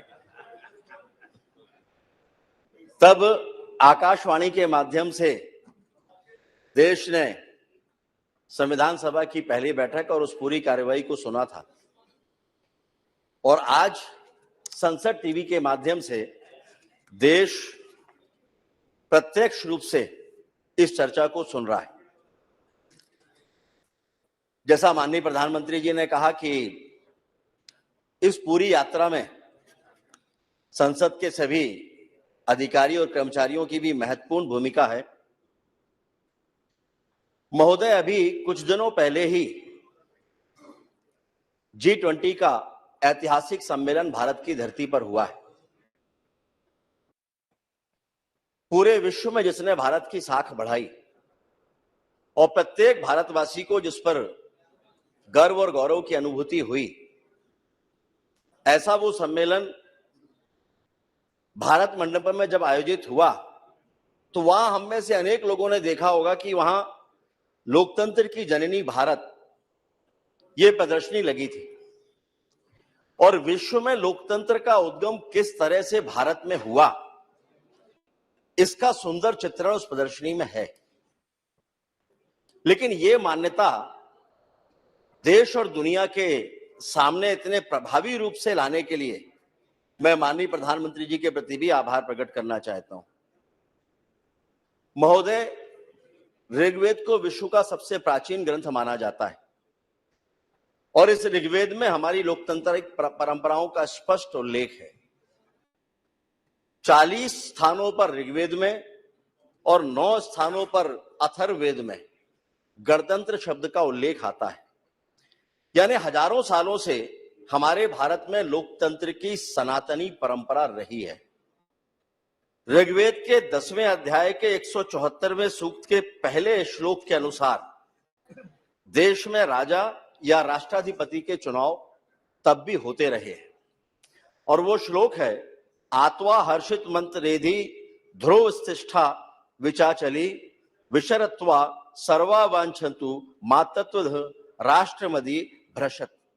अर्थात, हे राष्ट्र के अधिपति, मैं आपको चुनकर लाया हूं, आप सभा के अंदर स्थिरता बनाए रखें, सारी प्रजा आपको चाहेगी और आपके द्वारा राज्य का पतन भी नहीं होगा। और अथर्ववेद के तीसरे अध्याय के चौथे भाग का जो दूसरा श्लोक है, त्वा विशेष व्रणता राज्य आय त्वामिमा प्रदिशा पंचदेवी वश्मन राष्ट्रस्य कुकदी श्रेयस्व ततो वा उग्रो विमजा वसूनी। अर्थात देश में बसने वाली प्रजा, देश के नागरिक आपको राष्ट्राधिपति या प्रतिनिधि चुने, ये विद्वानों की बनी उत्तम मार्गदर्शक पंचायतें आपका अनुमोदन करें। और ऐसे अनेकों श्लोक, अनेकों मंत्र हमें वेदों में मिलेंगे जो इस बात को रेखांकित करते हैं कि लोकतंत्र यह हमारे सनातन की परंपरा है। हम कह सकते हैं कि लोकतंत्र भारतवासियों के खून में है और इसलिए भारत को लोकतंत्र की जननी अर्थात मदर ऑफ डेमोक्रेसी प्रधानमंत्री जी के द्वारा कहना, यह भारत के लोकतंत्र की ताकत का एहसास कराता है। चाहे महाभारत हो या बौद्ध साहित्य, सभी में गणतांत्रिक प्रणाली का उल्लेख हमको मिलता है। इसके बहुत विस्तार में न जाते हुए मैं इतना ही कहूंगा कि वैशाली साम्राज्य में जितने भी गणराज्य रहे हैं, ये सभी लोकतांत्रिक प्रणाली के उदाहरण हैं। यहां तक कि वैशाली के पहले राजा विशाल का भी चयन चुनाव के द्वारा ही हुआ था। और जब अलेक्जेंडर ने भारत पर आक्रमण किया, उसके 20 साल के पश्चात जब यूनान के राजदूत मैगास्थनीज भारत में आए, चंद्रगुप्त मौर्य का वो कार्यकाल था, उन्होंने भारतीय गणराज्यों के बारे में बहुत विस्तार से उल्लेख किया है कि कितनी सुंदर व्यवस्था उस समय पर इसकी हुआ करती थी। तो हम कह सकते हैं कि ये गणतंत्र प्रणाली, ये लोकतंत्र हमें विरासत में मिला है और हमने इसको दुनिया को दिया है। लेकिन आजाद भारत के बाद या आजादी के समय पर जो परिस्थितियां बनी, जब अंग्रेज इस बात के लिए मजबूर हुए कि उन्हें देश छोड़ना पड़ेगा, तब लोकमान्य तिलक की मांग पर संविधान सभा के गठन को मंजूरी मिली। और संविधान सभा जब देश आजाद हुआ, उसके पश्चात संविधान सभा ने 2 वर्ष 11 महीने और 18 दिन में कुल 165 बैठकें की। ये जो हमारा सेंट्रल हॉल है, वहां 9 दिसंबर 1946 को संविधान सभा की पहली बैठक हुई थी, जिसमें बोलने वाले पहले वक्ता थे आचार्य कृपलानी। और 26 नवंबर 1949 को संविधान सभा ने भारतीय संविधान को मान्यता दी और इस संविधान सभा की जो अंतिम बैठक थी महोदय, वो 24 जनवरी 1950 को ही। और हम सभी जानते हैं कि 26 जनवरी 1950 को संपूर्ण संविधान लागू हुआ और जिसके कारण देश में लोकसभा और राज्यसभा इन दोनों का निर्माण हुआ। और लोकसभा के इस पवित्र मंदिर में, यानी इस लोकसभा में जो पहला सत्र प्रारंभ हुआ था, वो था मंगलवार 13 मई 1952। लोकसभा के पहले अध्यक्ष, जिनके बारे में माननीय प्रधानमंत्री जी ने अभी कहा, मावलंकर जी, उन्होंने अनेकों आदर्श परंपराएं इस सदन में स्थापित की। उसके बाद जो हमारे माननीय अध्यक्ष हुए, उन्होंने भी अनेकों परंपराएं स्थापित की। और हमें कहते हुए खुशी है कि वो परंपरा जो तब प्रारंभ हुई थी, हमारे वर्तमान लोकसभा अध्यक्ष माननीय बिरला जी के समय तक अत्यंत प्रभावी रूप से चल रही है। और इसी के कारण से भारत में एक मजबूत और स्वस्थ संस्कृति, गणतंत्र संस्कृति, लोकतांत्रिक संस्कृति की नींव भारत में स्थापित हुई है। 1952 के बाद से अभी तक लगभग 71 सालों में अनेक विद्वान सांसदों के भाषण को सदन ने और देश ने सुना है। इसी सदन में जवाहरलाल नेहरू और पीलू मोदी, जवाहरलाल नेहरू और अटल बिहारी वाजपेयी, नेहरू जी और फिरोज गांधी, इन सबके बीच की नोकझोंक को भी सदन में और देश में लोगों ने सुना है। और जो ऐसे बड़े प्रमुख वक्ता थे जिन्होंने सदन में ऐतिहासिक वक्तव्य दिए हैं, उनमें मधुलिमे, डॉक्टर लोहिया, श्रीपद डांगे, आचार्य कृपलानी, इंद्रजीत गुप्त, ओम प्रकाश त्यागी, प्रकाशवीर शास्त्री, लाल कृष्ण आडवाणी, कार्तिक उराव, मधु दंडवते, ऐसे अनेकों नाम हैं जिनके सारे नाम यहां पर ले पाना संभव नहीं होगा। चलिए दादा, जो नाम आप बोल रहे हैं उनका नाम भी जोड़ लेते हैं। क्या नाम बोला उन्होंने? सुषमा स्वराज जी। सुषमा स्वराज जी। सुषमा स्वराज जी हमारी नेता थी और सुषमा स्वराज जी के भाषण आज भी लोग उनसे प्रेरणा लेते हैं, उन भाषणों से। उनमें हम सभी लोग भी शामिल हैं। आएगा आगे उसका उनका नाम। माननीय प्रधानमंत्री जी ने विस्तार से इन सभी नामों का उल्लेख किया है, माननीय चंद्रशेखर जी भी उसमें रहे हैं। और तब से लेकर अभी तक इस विशाल देश में लोकसभा और राज्यसभा के माध्यम से लोकतंत्र का अविरल प्रवाह जारी है। लेकिन इसमें महोदय एक अपवाद भी है। लोकतंत्र की जो धारा प्रवाहित हुई थी उसमें 26 जून 1975 से 23 मार्च 1977 का कालखंड यानी आपातकाल के 21 काले महीने वो लोकतंत्र के इस मंदिर पर एक दाग है। अभी अधीर रंजन जी यहां पर होते तो अच्छा लगता, काफी सारी बातें वो कह रहे थे। और उस समय उन 21 महीनों में देश के सभी मौलिक अधिकारों का हनन करके देश ही पूरा जैसे कारावास में बदल गया था। लेकिन महोदय हमारा देश का लोकतंत्र ही परिपक्व नहीं है, बल्कि देश की जनता भी परिपक्व और समझदार है। और इसलिए उसने एक रक्तहीन क्रांति करके लोकतांत्रिक पद्धति के माध्यम से ही व्यवस्था को बदल दिया। और भारत के लोकतंत्र की सुंदरता देखिए महोदय, जब हम संसदीय प्रणाली पर बात कर रहे हैं तो आपातकाल के उन अंतिम दिनों में लोकतंत्र के इस दाग को हटाने के लिए बाबू जगजीवन राम, आचार्य कृपलानी, विजय लक्ष्मी पंडित, हेमवती नंदन बहुगुणा और चंद्रशेखर जी जैसे लोग भी सामने आए जो कांग्रेस की संस्कृति में ही पले बढ़े थे। लेकिन उन्होंने देश के माथे के इस काले दाग को स्वीकार नहीं किया और संघर्ष का रास्ता अपनाया। और हमारी संसदीय प्रणाली पर समय समय पर अनेकों महत्वपूर्ण लोगों ने अपने विचार रखे हैं। डॉक्टर एपीजे अब्दुल कलाम हो, जयप्रकाश नारायण जी हो, देश के प्रधानमंत्री माननीय मोदी जी हो, श्रद्धेय अटल बिहारी वाजपेयी जी हो, लाल कृष्ण आडवाणी जी हो, इन सभी के विचार समय समय पर आए हैं। और सभी ने, मैं उनके विस्तार में नहीं जा रहा हूं, और सभी ने भारत के लोकतंत्र की ताकत और उसके महत्व को स्थापित किया है। इस समय पर हम जरूर अंबेडकर जी को स्मरण करना चाहेंगे।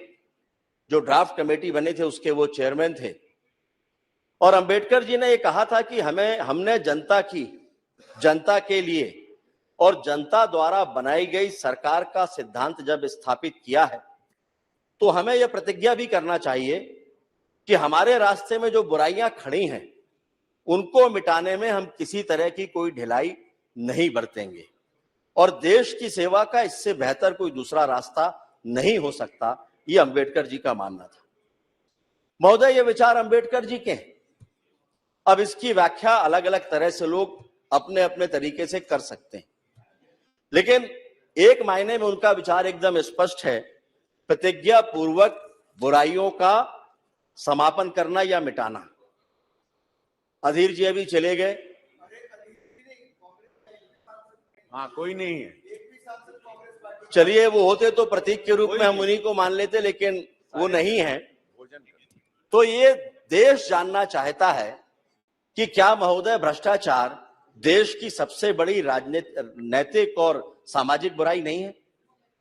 और अगर जब ये है और देश के गरीब से गरीब आदमी का भी जब इस बुराई से बचाने के लिए उसका जनधन खाता खोला जाता है, तो क्या ये भ्रष्टाचार पर एक सबसे बड़ी नकेल नहीं है? वो उन परिस्थितियों में कि आजाद भारत के इतिहास में 57 सालों तक जिस पार्टी की सरकारें रही हैं देश में और प्रदेशों में, एक पूर्व प्रधानमंत्री ने कहा था कि हम यहां से 1 रुपया भेजते हैं और केवल 15 पैसे गांव तक पहुंचता है। तो क्या उस परिस्थिति में यह आवश्यक नहीं है कि जब ये जनधन योजना खाता खोला गया तो भ्रष्टाचार की बड़ी नकेल के रूप में कांग्रेस भी इसकी सराहना करती? और क्या यह देश के लोकतंत्र और संविधान निर्माता अंबेडकर जी के विचारों का सम्मान नहीं है? मैं फिर से अधीर जी को याद करना चाहूंगा, कई सारी बातें वो कहकर गए थे। उन्होंने कहा कि देश में गरीबी बढ़ रही है। ये अपेक्षा होती है महोदय कि जब सदन में कांग्रेस जैसी राष्ट्रीय पार्टी का नेता जब अपनी बात रखेगा तो कुछ अध्ययन के साथ में रखेगा। लेकिन ये कहते हुए खेद है कि बगैर अध्ययन के उन्होंने सारी बातें रख दी, केवल राजनीतिक आरोप लगाने के लिए आज के दिन का चयन किया। अन्यथा मुझे भी उनकी बातों का उत्तर नहीं देना पड़ता। उन परिस्थितियों में जब देश में 13.5 करोड़ गरीबी रेखा से हटके अलग हो गए, तब वो ये कहते हैं कि गरीबी बढ़ रही है। उन्होंने मनरेगा के बारे में भी आरोप लगाया कि इसको मरेगा बोल दिया गया। मनरेगा को मरने के लिए हमने नहीं छोड़ा, कांग्रेस ने छोड़ा। नाम तो दिया मनरेगा, लेकिन पैसा कितना दिया? अभी यहां पर होते तो वो सुनते कि भारतीय जनता पार्टी और एनडीए की सरकारों ने 3 गुना ज्यादा पैसा इस मनरेगा योजना के लिए दिया है। हाँ, जियो टैगिंग के माध्यम से सीधे खाते में आज पैसा पहुंचता है, जो वो नहीं कर पाए थे। अभी ये इससे बड़ी भ्रष्टाचार पर नकेल और क्या होगी? उन्होंने आज के दिन जब संसदीय प्रणाली के पक्ष में बातें करना थी, तब उन्होंने भारत के हमारी संस्था के सदन के क्वेश्चन आवर के बारे में भी बातें रखी कि बोलने नहीं मिलता। लेकिन आज कोई बताए कि पिछले ये 3 सत्र होने को आ रहे हैं, कौन यहां की कार्रवाई को बाधित कर रहा है? कौन यहां पर क्वेश्चन आवर होने से रोक रहा है?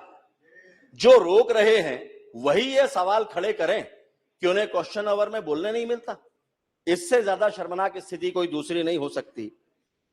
अभी महिला रिजर्वेशन पर भी वे अपनी बात रखकर बस्ता लेकर चले गए, लेकिन विचार करना चाहिए कि 57 साल तक शासन करने के बाद ये सारी बातें वो क्या इस बात के लिए छोड़कर गए थे कि देश में कभी नरेंद्र मोदी जी प्रधानमंत्री के रूप में आएंगे और उस समय देश की समस्याओं का निराकरण होगा? महिला रिजर्वेशन पर बोलने के पहले एक बार कम से कम उनको याद करना चाहिए था कि कांग्रेस ने इस दिशा में क्या काम किया। वो तो आज भी अगर चंद्रयान चांद पर उतर रहा है तो वो 1964 में नेहरू जी ने इसरो का गठन किया था। 74 बोला या 64 बोला उन्होंने? भाभा का गठन किया था। वो इसको इससे जोड़ते हैं कि तब भाभा का गठन हुआ था, यानी अनुसंधान प्रारंभ हुआ था, तो चंद्रयान जो आज जा रहा है उसका क्रेडिट कांग्रेस को जाना चाहिए। और इतनी बचकाना बातें इस सदन के भीतर कांग्रेस के किसी नेता से उम्मीद नहीं की जा सकती। चंद्रयान तो अटल जी की कल्पना थी। अटल जी की कल्पना थी भाई चंद्रयान। महोदय, 75 सालों की ये संसदीय यात्रा श्रद्धेय अटल बिहारी वाजपेयी जी के स्मरण के बगैर अधूरी है। और सभी इस बात को कोट करते हैं। माननीय प्रधानमंत्री जी ने बहुत गर्व के साथ कहा कि उन्होंने कहा था सरकारें आएंगी, सरकारें जाएंगी, लेकिन लोकतंत्र रहना चाहिए और देश रहना चाहिए और लोकतंत्र मजबूत बनना चाहिए, क्योंकि देश का लोकतंत्र महान है महोदय। और इसकी संसदीय यात्रा भी इतनी प्रेरणादायक है, उसको समझने के लिए 2 उदाहरण ही काफी हैं। देश के प्रधानमंत्री नरेंद्र मोदी जी जब पहली बार सदन में आते हैं तो लोकतंत्र के सर्वोच्च मंदिर की सीढ़ियों पर वो माथा रखकर नमन करते हैं, जो ये साबित करता है कि लोकतंत्र के इस सर्वोच्च मंदिर के प्रति भारतीय जनता पार्टी या देश के प्रधानमंत्री के मन में कितना सम्मान है। और जब उन्हें कांग्रेस के नेता लोकतंत्र के बारे में ज्ञान देते हैं, जिन्होंने देश के माथे पर आपातकाल जैसा काला दाग लगाया, तो फिर देश की जनता को उन पर हंसी आती है। और लोकतंत्र की मर्यादा और उसका सम्मान देखना हो तो हमें एक बार फिर से देश के प्रधानमंत्री का आचरण देखना होगा कि इसी सदन के भीतर एक दिन जब वो प्रवेश कर रहे होते हैं और एक माननीय सदस्य का वक्तव्य चल रहा होता है, तो वो वहीं ठहर जाते हैं, क्योंकि ये मर्यादा है कि जब कोई सदस्य अपना वक्तव्य दे रहा हो तो उसको लांघ कर नहीं जाना चाहिए। और दुनिया के सबसे लोकप्रिय नेता भारत के प्रधानमंत्री तब तक वहां पीछे खड़े रहते हैं जब तक उस हमारे सदस्य का वक्तव्य पूरा नहीं हो जाता, उनका भाषण पूरा नहीं हो जाता। इससे ज्यादा देश की संसदीय प्रणाली पर देश के प्रधानमंत्री के विश्वास का और कौन सा दूसरा उदाहरण होगा। और यह घटना केवल आज के लिए नहीं, आने वाली पीढ़ियों को भी प्रेरणा देने वाली ये घटना होगी। महोदय, अटल जी ने कई बातों के माध्यम से देश और लोकतंत्र के बारे में अलग अलग तरह से अपनी बातें रखी थी, जिसमें उन्होंने एक बार कहा था कि हम केवल अपने लिए ना जिएं, औरों के लिए भी जिएं, हम राष्ट्र के लिए अधिकाधिक त्याग करें।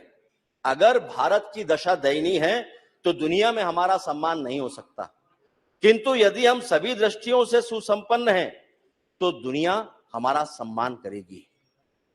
दूसरा उन्होंने कहा था गरीबी, दरिद्रता और गरिमा का विषय नहीं है, बल्कि ये विवशता है, ये मजबूरी है, और विवशता का नाम संतोष नहीं हो सकता। ये दोनों बातों को उद्धत करने का केवल एक मतलब है कि देश के प्रधानमंत्री माननीय नरेंद्र मोदी जी ने इस पीड़ा से, इस दंश से न केवल देश को, गरीब को मुक्ति दिलाने का काम किया है, बल्कि देश के लोकतंत्र को भी मजबूत करने का जो प्रयास किया, उसकी निरंतरता जारी है।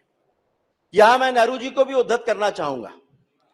नेहरू जी ने संविधान सभा की बैठक में एक संकल्प पर चर्चा के दौरान कहा था, 22 जनवरी 1947 को, मैं वो साथ में कांग्रेस उस पर आपत्ति करे तो उसके लिए मैं रिकॉर्ड भी लेकर आया हूं, कि एक व्यक्ति जो भूखा है, गरीब है, जिसके शरीर पर पहनने को कपड़े नहीं है और उसके लिए वोट का भी महत्व नहीं है, हमें उस पर विचार करना है।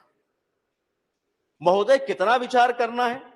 हम अपने इस महान लोकतंत्र में कब तक लोगों को भूखा और गरीब रखकर उनके वोट के महत्व की प्रतीक्षा करेंगे? 57 साल का समय कांग्रेस की सरकारों के लिए कम था क्या?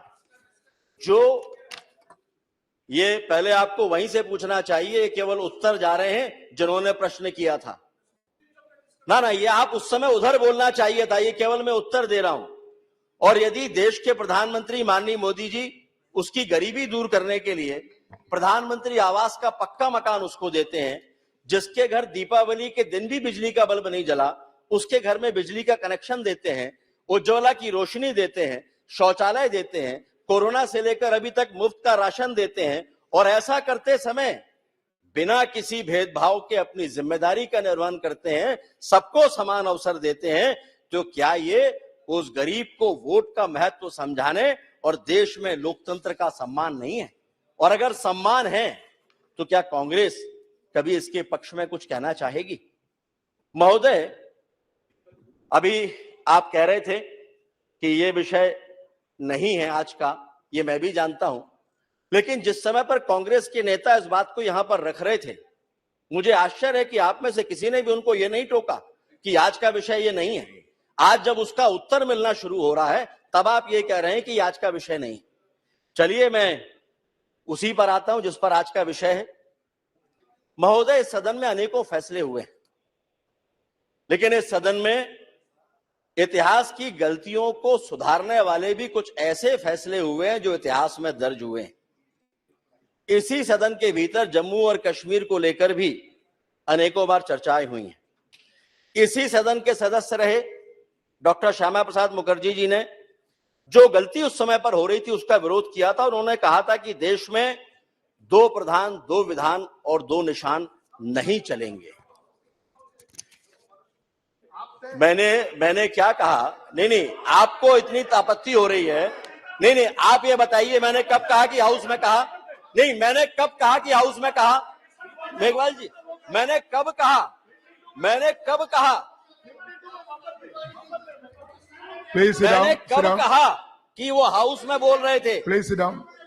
मैंने नहीं कहा ये कि वो हाउस में बोल रहे थे, लेकिन सदन का सदस्य रहते हुए उन्होंने कहा था और आपको सुनना पड़ेगा। वही मैं कह रहा हूं, सदन का सदस्य रहते हुए का आपको सुनना पड़ेगा। कश्मीर के मामले में आपको जो तकलीफ होती है, उस समय कश्मीर के लाखों करोड़ों लोगों का भविष्य आपको ध्यान में नहीं आता।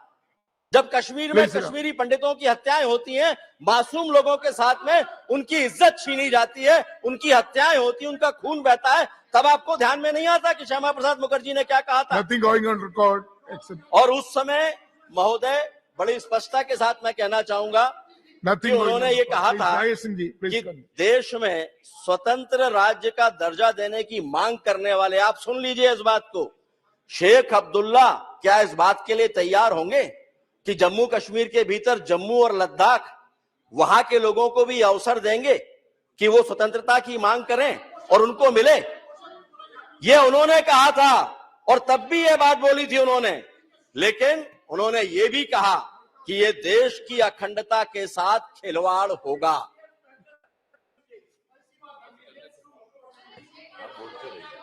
सभापति महोदय, मैं जो भी कह रहा हूं वो देश के संसदीय इतिहास के संदर्भ में कह रहा हूं। यह पुरानी बात है जिसका उल्लेख मैंने किया है। दादा इतनी फुर्ती से आप तब खड़े होते जब जम्मू कश्मीर पर यह बिल आया था और वहां से लोग विरोध कर रहे थे 370 समाप्त करने का। तब आपको ध्यान में नहीं आया कि आपको उसके बारे में, उसके विरोध में कहना चाहिए। लेकिन उन्होंने कहा कि देश की अखंडता के साथ ये खिलवाड़ स्वीकार। दादा आप तो बैठ जाओ, कल्याण दादा आप तो बैठो।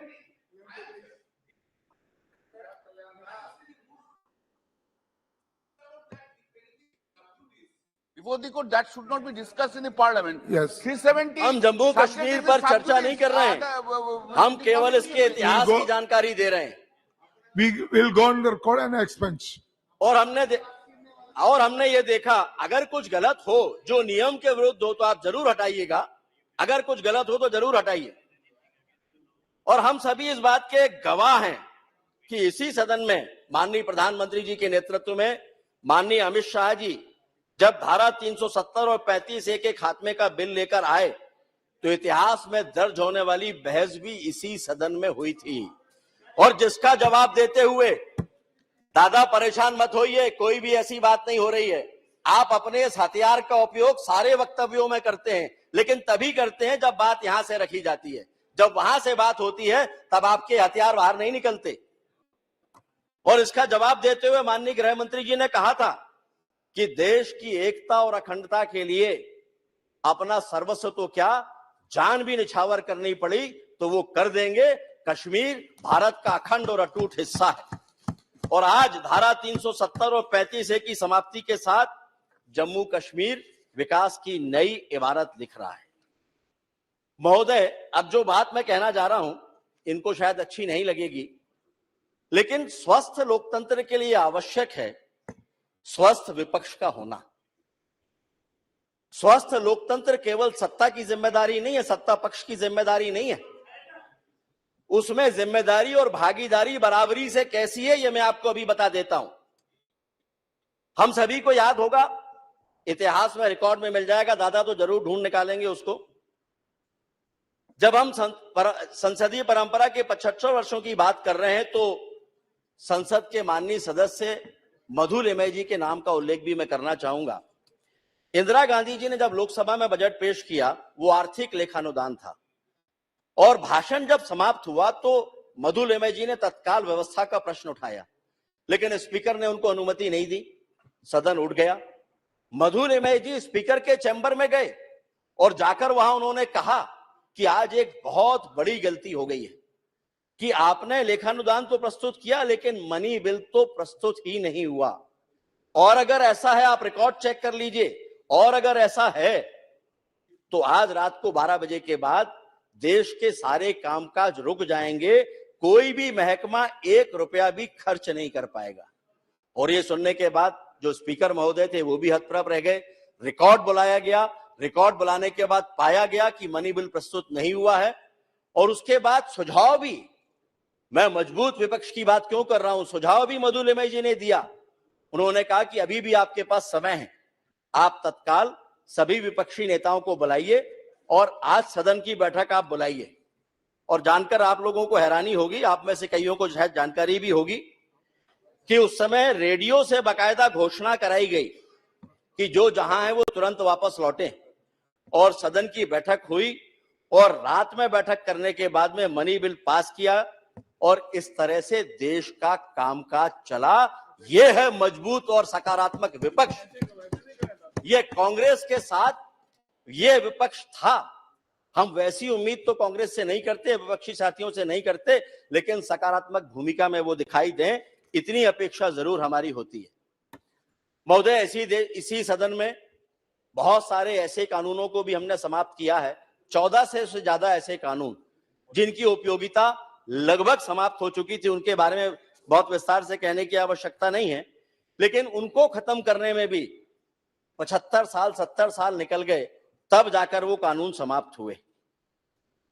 महोदय, जब संसदीय प्रणाली की बात आती है तो पूरा सदन एक है, इस पर चर्चा होती है।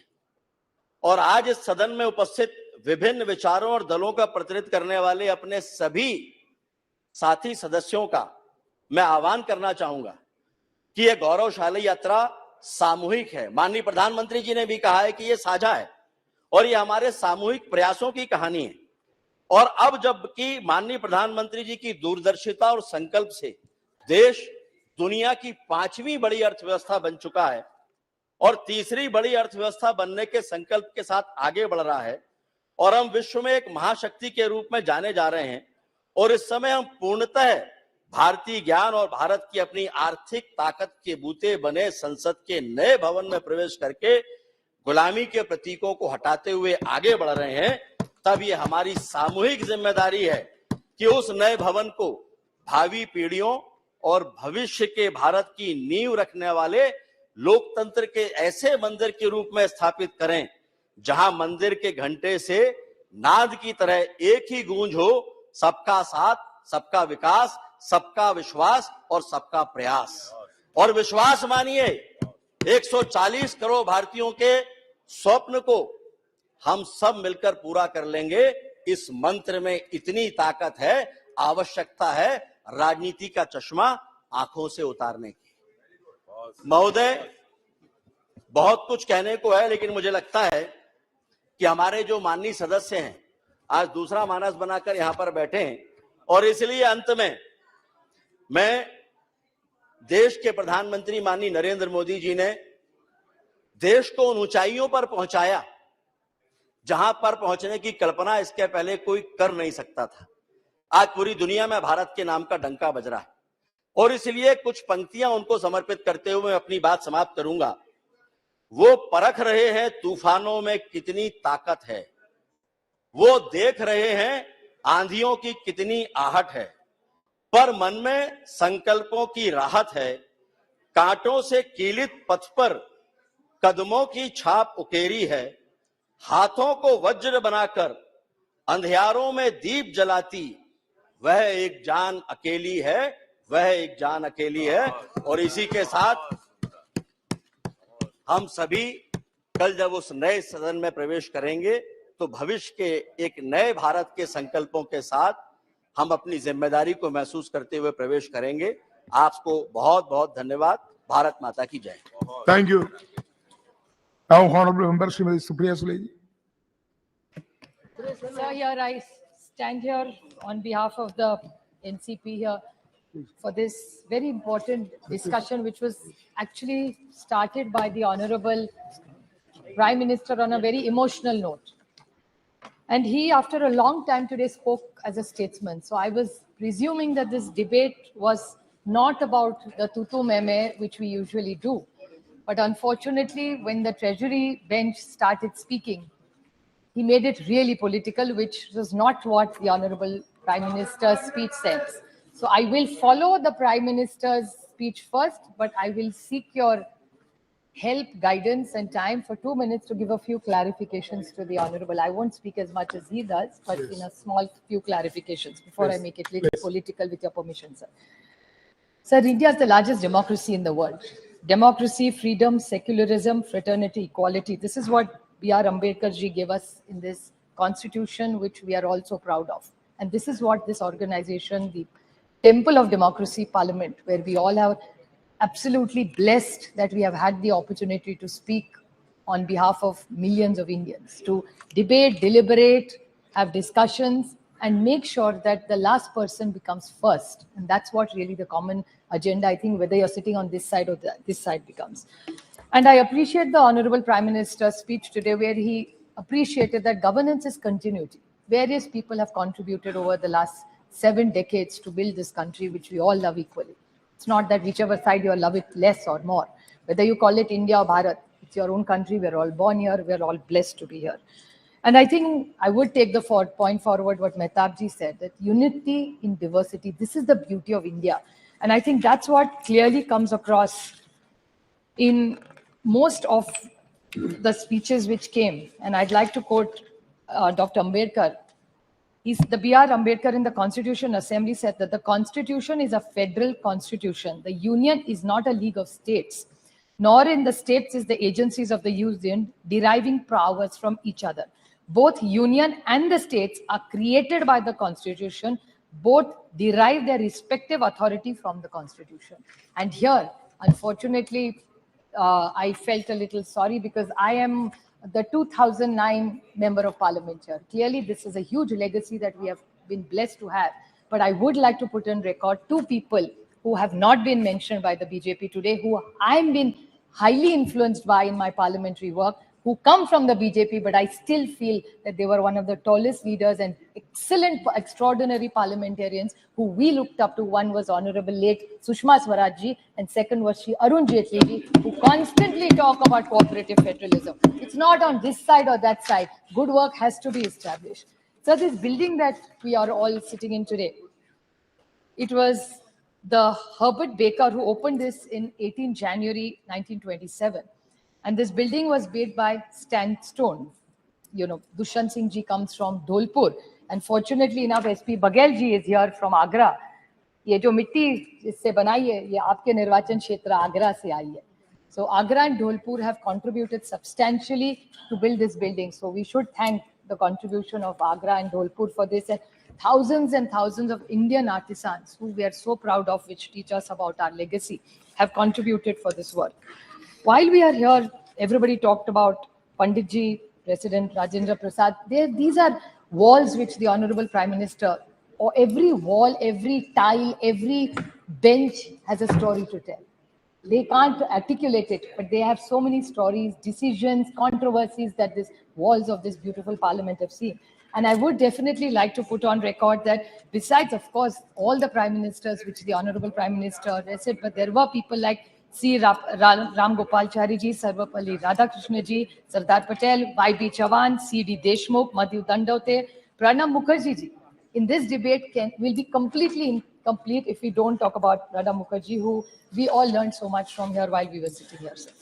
While we talk about various, lot of debate has gone about which bill. They did a lot of good work, we did a lot of good work. So nobody can take away from each other here. But I definitely like to make a few suggestions while we are here. See, sir, the average age, this is something for us to deliberate, which I'd like to highlight. These are just observations and suggestions for us to deliberate as a team. That the average age of today's parliament is much older than when we really started. And this is one of the youngest countries. So this is something we, whichever side you sit on, must think about this factor for sure. Plus the women MPs. I would like most of these women here today have been asking about the women reservation bill. My friend Kanimoli, Dimple, everybody who's sitting here has been concerned about it. And all the parties are concerned and would support it. But there was a question Rakesh Singh ji raised, which I'd just like to put the record straight. That he said, "Itne salon se aapki sarkar thi, aapne kya kiya?" The first woman president of India, Pratibha Tai Patil, was from the Congress. The first prime minister of this country, a woman, Indira Gandhi ji, was from the Congress. The first speaker who was a woman was Meera Kumarji, was from the Congress. So this is what he's done. And I would like to put one more thing on record, which probably Rakesh Singh ji missed out, that the women's reservation bill was also brought out. Unfortunately, we didn't have the numbers, so we couldn't pass it. That was also brought by the Congress.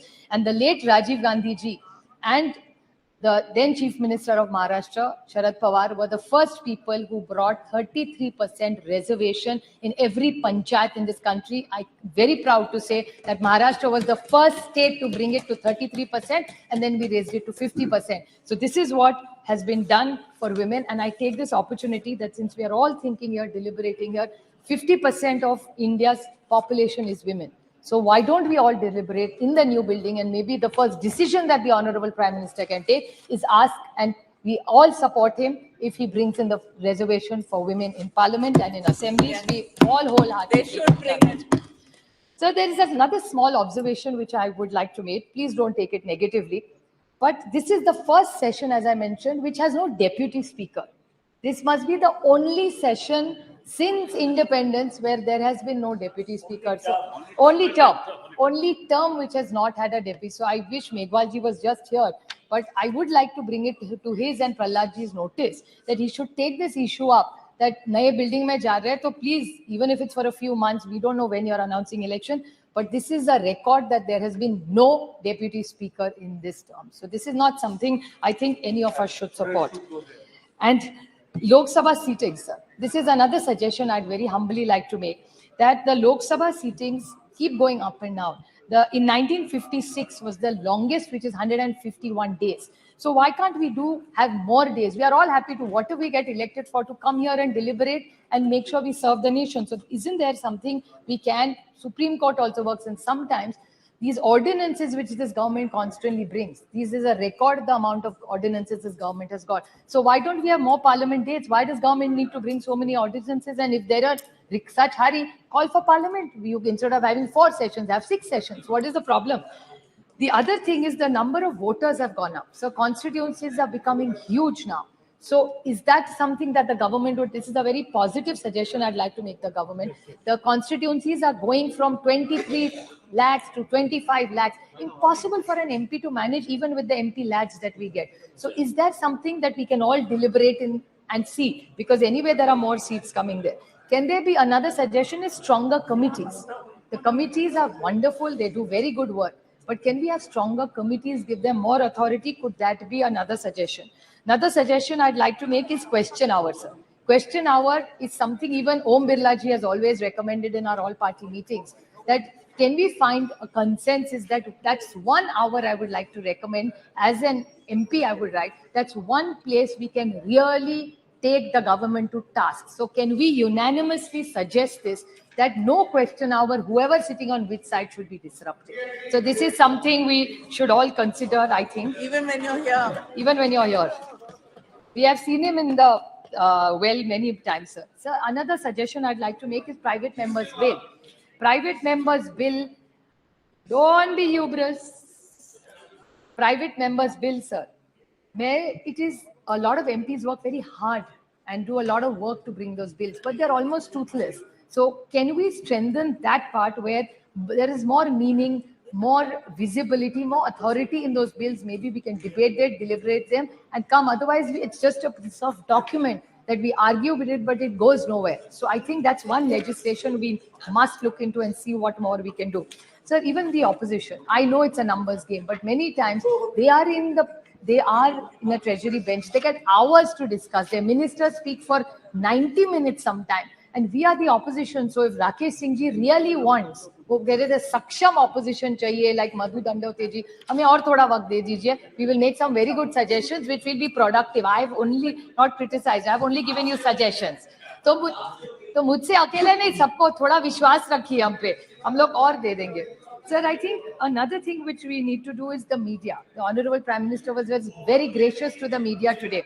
And he said that the media we need to encourage for the time they put in. The media is not allowed here. So why can't we see what more visibility or what better way we can work with the media? Sir, another point I'd like to make is the support team, the secretarial, library and research work. With new technology coming in, is there more ways we can find out whether the research team can work better with every parliamentarian here, where the funds need to go up? India has a large budget. So why not we spend more money on the research and the library, more for research people in this thing? I think that would really make a lot of help and support to all the members of parliament, sir. Sir, another point I would like to bring to your notice is that Maharashtra has contributed substantially to the chair.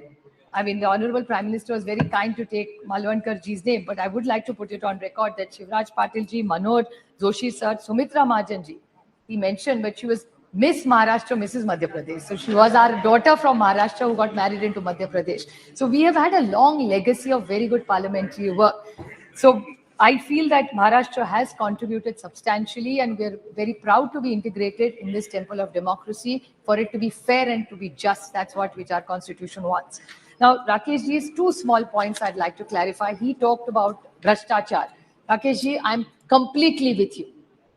आप भ्रष्टाचार के लिए कौन सी भी inquiry लगा दीजिए, we will support you 100% because I remember the Honorable Prime Minister coming to Maharashtra आए थे और तब एनसीपी के बारे में उन्होंने एक स्टेटमेंट किया था प्राइम मिनिस्टर जी ने, it's a naturally corrupt party, और उन्होंने 2 इंक्वायरी के बारे में कहा था, एक इरिगेशन स्कैम के बारे में और दूसरा एक बैंक के बारे में.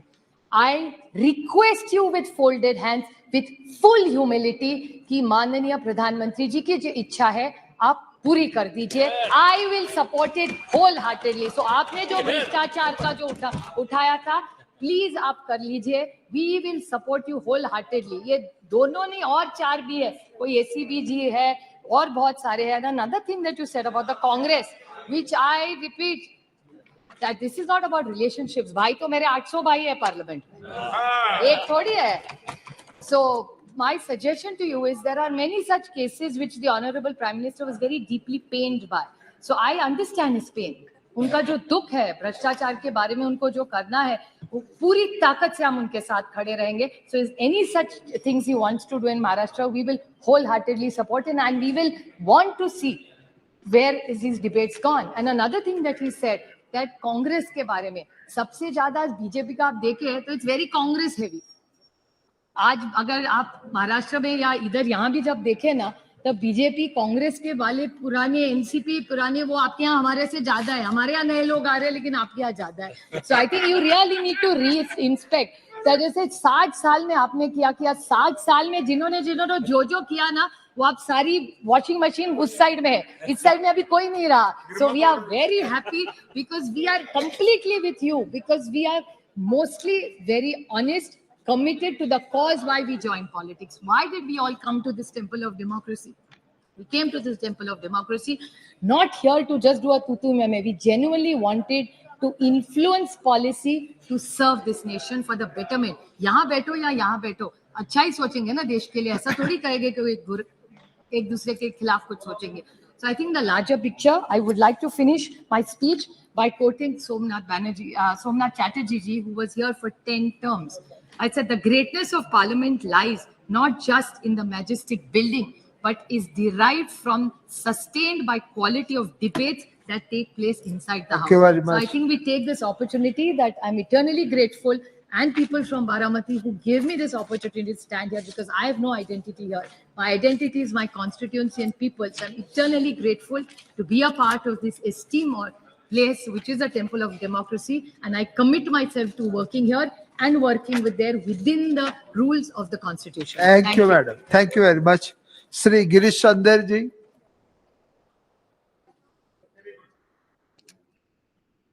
महोदय, आज मुझे संविधान सभा से अब तक 75वें वर्षों की संसदीय यात्रा, अब तक उपलब्धियां, अनुभव, स्मृतियां और सीख पर चर्चा में भाग लेने के लिए इस ऐतिहासिक दिन पर अवसर प्रदान किया. मैं आपका आभार व्यक्त करना चाहता हूं.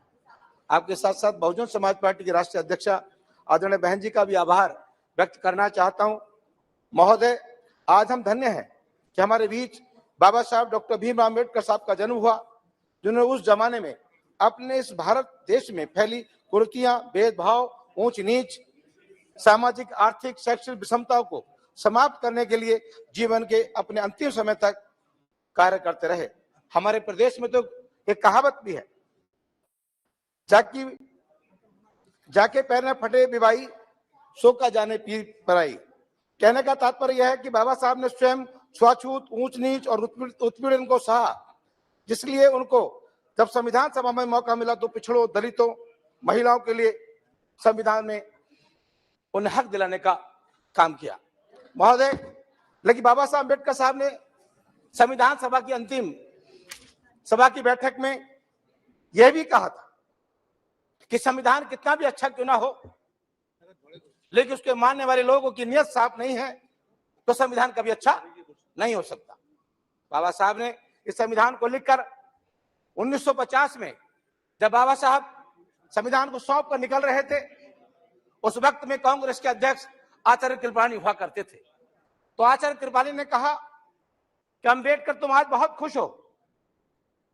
बोला हाँ, आज मैं बहुत खुश हूं क्योंकि मैंने इस देश के अंदर पहले राजा के देव परिवार में ही राजा पैदा होता था, मैं इस देश के अंदर भिखारी के परिवार में भी राजा पैदा करने की व्यवस्था मैंने संविधान में लिखने का काम कर दिया है. देश में राजा के घर में राजा पैदा नहीं होगा, एक गरीब परिवार में भी राजा पैदा होने की व्यवस्था इस देश के अंदर मैं लागू करने का काम करता हूं. कृपाली ने कहा कि आपका समाज तो गरीब है, कमजोर है, अशिक्षित है, लाचार है, कमजोर है. हम उनका वोट पैसे के अभाव से लेने का काम करेंगे. हम आपके समाज का वोट उनको डरा कर लेने का काम करेंगे. उनका वोट हम खरीदने का भी काम करेंगे।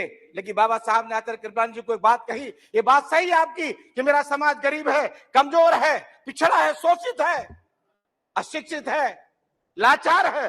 लेकिन एक बात याद है कृपलानी जी, जिस दिन मेरा समाज अपने वोट की कीमत को समझ जाएगा तो तुम्हें भी लाचार बनाने का काम करेगा। और साथ ही जब आप उनका समाज ने वोट का महत्व समझा, अब वोट का महत्व समझने के बाद 1952 में जो पहला चुनाव हुआ, इस देश में जिस व्यक्ति ने देश का संविधान लिखा हो, देश में गैर बराबरी की व्यवस्था को खत्म किया हो, इस देश में समतामूलक समाज की स्थापना की हो, इस देश के अंदर भाईचारा कायम किया हो, इस देश में सभी को बराबरी का हक दिया हो, इस देश में राजा की वोट की कीमत एक तो भिखारी की वोट की कीमत भी एक करने का काम किया हो, ऐसे व्यक्ति को जब चुनाव में गए तो उस वक्त में कांग्रेस में जवाहरलाल नेहरू जी की हवा थी, उनका संदेश था पूरे देश में। लेकिन बड़े दुख की बात है कि ऐसे नेता को हराने के लिए जवाहरलाल नेहरू जी ने उनका विरोध करके और उनके पीए कजरोलकर को चुनाव जिताकर बाबा साहब को चुनाव हराने का काम किया। ये कितने दुख की बात है कि जो आज परम पूज्य बाबा साहब अम्बेडकर साहब की बात तो करते हैं, लेकिन बाबा साहब के साथ जो शोषण कांग्रेस ने किया, मैं समझता हूं किसी और ने शोषण करने का काम नहीं किया। बाबा साहब अम्बेडकर साहब तो पहले चुनाव में हारे, कजरोलकर में हारे, तो मैं बधाई देना चाहता हूं उस मुस्लिम समाज के उस व्यक्ति को जो बंगाल से चुनाव जीत कर आए थे। खलीकुज्जुमा साहब चुनाव जीत कर आए थे, खलीकुज्जुमा साहब ने इस्तीफा दिया और इस्तीफा देने के बाद बाबा साहब को चुनाव जिताकर संविधान भेजने का लोकसभा में काम किया और बाबा साहब फिर उसके बाद यहाँ कानून मंत्री बने। लेकिन सरकार में रिमोट किसके हाथ में था? आज इधर के लोग बड़े रिमोट की बात करते हैं, लेकिन उस वक्त भी रिमोट किसके हाथ में था? कानून मंत्री थे। बाबा साहब चाहते थे देश के अंदर कि अगर पुरुष को प्रधान देश माना जाता है, देश पुरुषों को अधिकार हो तो महिलाओं को भी पूर्ण अधिकार इस देश के अंदर मिलना चाहिए। ये बाबा साहब इस देश के अंदर हिंदू कोड भी लेकर आए और हिंदू कोड भी लाकर देश में उन्होंने व्यवस्था दी कि देश के अंदर महिला चपरासी बनेगी तो इस देश के अंदर महिला अधिकारी बनने का भी काम करेगी। ये देश में महिला प्रधान बनेगी तो देश के प्रधानमंत्री भी एक महिला बनेगी। ऐसी व्यवस्था परम पूज्य बाबा साहब अम्बेडकर साहब ने हिंदू कोड में व्यवस्था देने का काम किया था। लेकिन दुर्भाग्य है उस वक्त की सरकार ने बाबा साहब को इतना परेशान करने का काम किया, उन्होंने अंत में आकर कानून मंत्री से इस्तीफा कांग्रेस को देने का काम किया। दुर्भाग्य की बात है। लेकिन साथियों, उसके बाद बहुजन समाज पार्टी के राष्ट्रीय अध्यक्ष इस देश में बाबा साहब ने आर्टिकल 340 में पिछड़े को 27% का आरक्षण दिया, 341 और 342 में SC ST को 15%, 7.5% का आरक्षण देने की बात कही। 1952 में सरकार बनी, बाबा साहब ने अनुसूचित जाति अनुसूचित जाति के लोगों के लिए तो आरक्षण देने की व्यवस्था कर दी। जब उन्होंने पिछड़ों की बात कही तो कांग्रेस ने कमीशन काका कालेकर के नाम से कमीशन बनाने का काम कर दिया। आरक्षण देने की बात नहीं करी, जो 27% आरक्षण मिलना चाहिए था काका कालेकर की कमीशन बनाने का काम कर दिया। उसके बाद मंडल कमीशन को बनाने का काम। लेकिन 1989 में देश में फिर लोकसभा का 9वीं लोकसभा का चुनाव हुआ। उसमें बहुजन समाज पार्टी के राष्ट्रीय अध्यक्ष आदरणीय बहन कुमारी महती जी, जिस जनपद से मैं चुनकर आया हूं, आदरणीय बहन कुमारी महती जी उसी 89 में बहुजन समाज पार्टी की राष्ट्रीय अध्यक्ष लोकसभा 9वीं लोकसभा चुनकर आई। जब 9वीं लोकसभा में चुनकर आई उस वक्त में बीपी सिंह देश के प्रधानमंत्री बनने वाले थे, लेकिन उनके पास 3 वोटों की कमी पड़ रही थी, 3 सांसदों की कमी थी। मानव काशीराम साहब से बहन कुमारी महती से आदरणीय बीपी सिंह जी मिले, उन्होंने कहा कि आप हमें 3 वोटों का समर्थन दे दो, पत्र हमें दे दो, इस देश के प्रधानमंत्री पे मैं पहुंच जाऊंगा। तो परम पूज्य बाबा साहब मानव काशीराम साहब ने कहा ठीक है। बोले इसके बदले कोई मंत्री ले लो, मंत्री पद ले लो। बोले मुझे मंत्री पद नहीं चाहिए, मैं चाहता हूं इस देश में मेरी 3 मांगे, अगर आप मांगेंगे तो मैं आपको समर्थन पत्र दे दूंगा। कि बड़ी खेद की बात है कि कांग्रेस के इतने लंबे समय से इस देश के अंदर कांग्रेस की सरकार ने नाचने वालों को, गाने वाले को, खेलने वालों को तो भारत रत्न की उपाधि सम्मानित करने का काम किया, लेकिन जिस व्यक्ति ने देश का संविधान लिखा उसे भारत रत्न की उपाधि सम्मानित करने का काम कांग्रेस ने नहीं किया। मैं चाहता हूं, मैं समर्थन आपको दे दूंगा, लेकिन आपको सबसे पहले परम पूज्य बाबा साहब अम्बेडकर साहब को भारत रत्न की उपाधि से सम्मानित करना पड़ेगा। बीपी सिंह जी ने कहा ठीक है, मैं आपकी शर्त को मानता हूं। दूसरी हमारी मांग है, ये देश धर्मनिरपेक्ष देश के नाम से जाना जाता है। इस देश पे सबको बराबरी का अधिकार है, संविधान के तहत सबको बराबरी का हक है। ये देश सभी धर्मों का सम्मान करता है, इसलिए किसी भी धर्म को ये इजाजत नहीं कि दूसरे धर्म का शोषण इस देश के अंदर करने का काम कोई व्यक्ति करे। और तीसरी मांग, माननीय काशीराम साहब ने कहा कि जो मंडल कमीशन की रिपोर्ट इस देश में अभी तक लागू नहीं हुई, परम पूज्य बाबा साहब अम्बेडकर साहब ने संविधान में 27% का आरक्षण इन पिछड़े समाज के लोगों को दिया है। मैं चाहता हूं देश के अंदर कि मंडल कमीशन की रिपोर्ट लागू हो और पिछड़े समाज को तो आर्टिकल 340 में ये व्यवस्था दी थी कि 27%, चाहे वो नौकरी में हो चाहे वो राजनीतिक में हो, उनको हक और अधिकार मिले। बीपी सिंह जी ने जब उस वक्त हाँ कर दी, प्रधानमंत्री बन गए, परम पूज्य बाबा साहब अम्बेडकर साहब को भारत रत्न की उपाधि से सम्मानित कर दिया। लेकिन जब मंडल कमीशन की रिपोर्ट को लागू करने की बात आई तो बीपी सिंह जी भी हिबा वाली करने लगे। उन्होंने मंडल कमीशन की रिपोर्ट को लागू नहीं किया। माननीय काशीराम साहब ने कहा अगर आप मंडल कमीशन की रिपोर्ट लागू नहीं करोगे तो मैं वोट के अभाव पर धरना दूंगा। उन्होंने वोट के अभाव पर धरना दिया और कहा बीपी सिंह जी से कि देश हमारा, राष्ट्र हमारा नहीं चलेगा, नहीं चलेगा। ये नारा माननीय श्री काशीराम साहब ने देने का काम किया था और कहा था बीपी सिंह जी की सरकार में कि हम वोट से लेंगे पीएम और सीएम और आरक्षण लेंगे एसपीडीएम, ये नारा दिया। और साथियों बाद में माननीय काशीराम साहब ने जब वोट प्रभाव पे 6 महीने तक धरना चलता रहा, माननीय धरना चला तो बीपी सिंह जी जब कहने लगे अगर आपने मंडल कमीशन की रिपोर्ट लागू नहीं की तो मैं आपकी सरकार को गिरा दूंगा। तो उस वक्त में फिर रात को 12 बजे देवीलाल जी उस वक्त प्रधानमंत्री हुआ करते थे, वो प्रधानमंत्री हुआ करते, उनसे मिले माननीय काशीराम साहब कि आप चिंता ना करें, आप मंडल कमीशन की रिपोर्ट की मेरी वकालत करो, मैं आपको अगला देश का प्रधानमंत्री देखना चाहता हूं। वहां से माननीय काशीराम साहब की तरफ को देखकर बोले तुम्हारे पास 3 तो सांसद हैं, तुम मुझे देश का प्रधानमंत्री कैसे बना दोगे?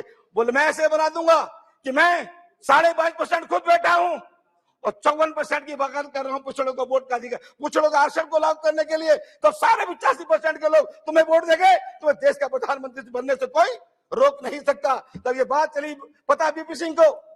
बीपी सिंह ने रात को 12 बजे माननीय प्रधानमंत्री जी ने अपनी कैबिनेट को बुलाया और देश के अंदर 27% का आरक्षण मंडल कमीशन की रिपोर्ट को लागू करने का काम किया। कांग्रेस चाहती इस मंडल कमीशन की रिपोर्ट को, तो आज पिछड़े समाज के लोग जो बात करते हैं कि अगर पिछड़े समाज के लोगों को 27% का आरक्षण, चाहे वो हिंदू हो चाहे हमारे मुस्लिम भाई हो, 27% के आरक्षण की बदौलत तो आज नौकरी और जो पा रहे हैं, तो आज नगर निगम, नगर पालिका, जिला पंचायत अध्यक्ष, जिला पंचायत पे चुनाव जीत कर जा रहे हैं, ये किसी और की बदौलत नहीं, परम पूज्य बाबा साहब अम्बेडकर साहब के आर्टिकल 340 के 27% के आरक्षण की बदौलत ये लोग जीत कर जा रहे हैं।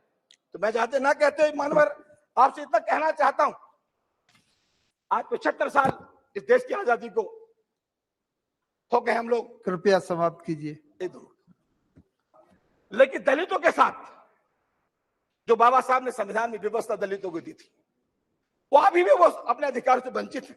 बड़ा दुर्भाग्य के साथ मैं कहना चाहता हूं कि राजस्थान जहां एक दलित समाज का युवक मूछ रखना तो रखता है, उसकी हत्या कर दी जाती है। मध्य प्रदेश में दलित के ऊपर पेशाब करने की घटना घटित होती है।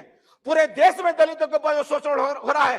तो मैं आपके माध्यम से सरकार से कहना चाहता हूं कि ये देश में अगर आप चाहते हैं कि तरक्की बढ़े तो आप दलितों के शोषण को रोकने का काम करो, दलितों को उनके बराबरी के अधिकार में लाओ और दलितों की लड़ाई को अपनी लड़ाई की लड़ो, वो भी आपके अपने परिवार के हैं।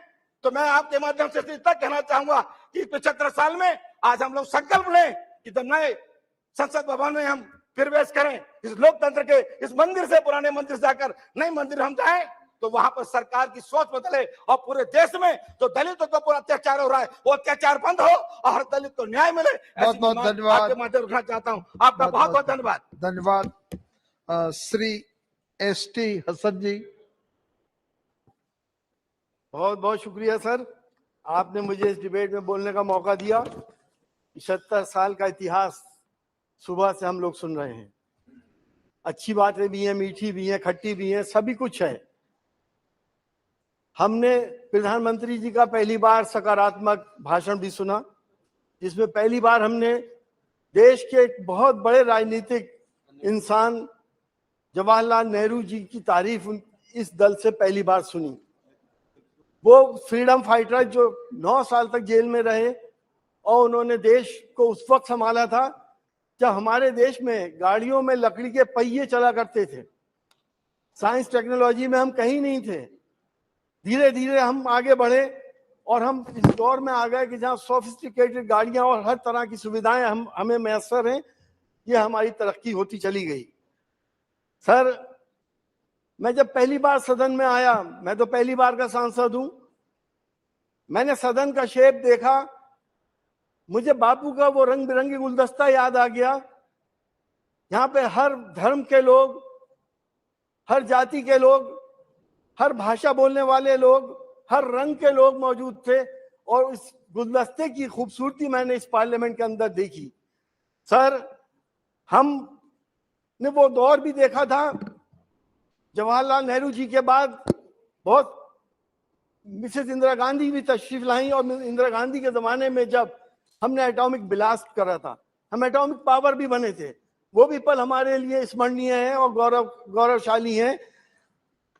इसी तरह से हमारे देश ने इंसानियत की हमेशा खिदमत करी और 1971 में जब बराबर के मुल्क में ईस्ट पाकिस्तान के अंदर इंसानियत पे जुल्म हो रहे थे तो हमारी प्रधानमंत्री जी ने अपनी फौजें उतार दी और उस मुल्क को इन आफतों से और इन जुल्मों से बचा लिया था। ये तमाम बातें हमारे देश में होती चली आई।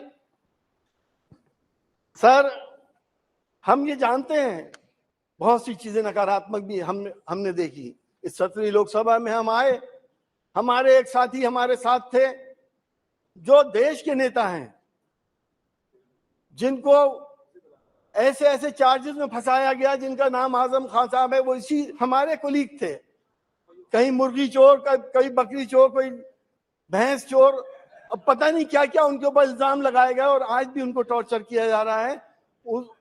उस नेशनल लीडर के साथ ये सब कुछ हुआ और जब हमने अपने संरक्षक से शिकायत करी तो मुझे अफसोस के साथ कहना पड़ रहा है कि हमने अध्यक्ष जी को भी बहुत असहाय पाया।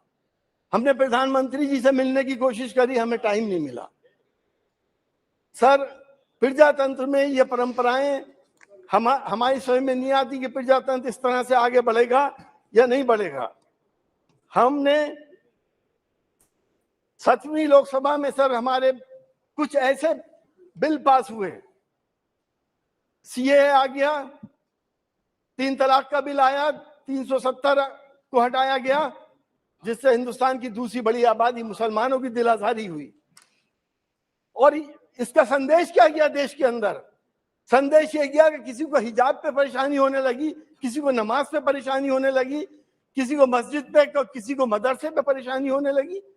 क्या ये वही बापू का देश था जहां पे हम सब ने प्यार मोहब्बत से मिलके मंदिरों के तहखाने में एक तरफ नमाज पढ़ते थे, एक तरफ पूजा करते थे?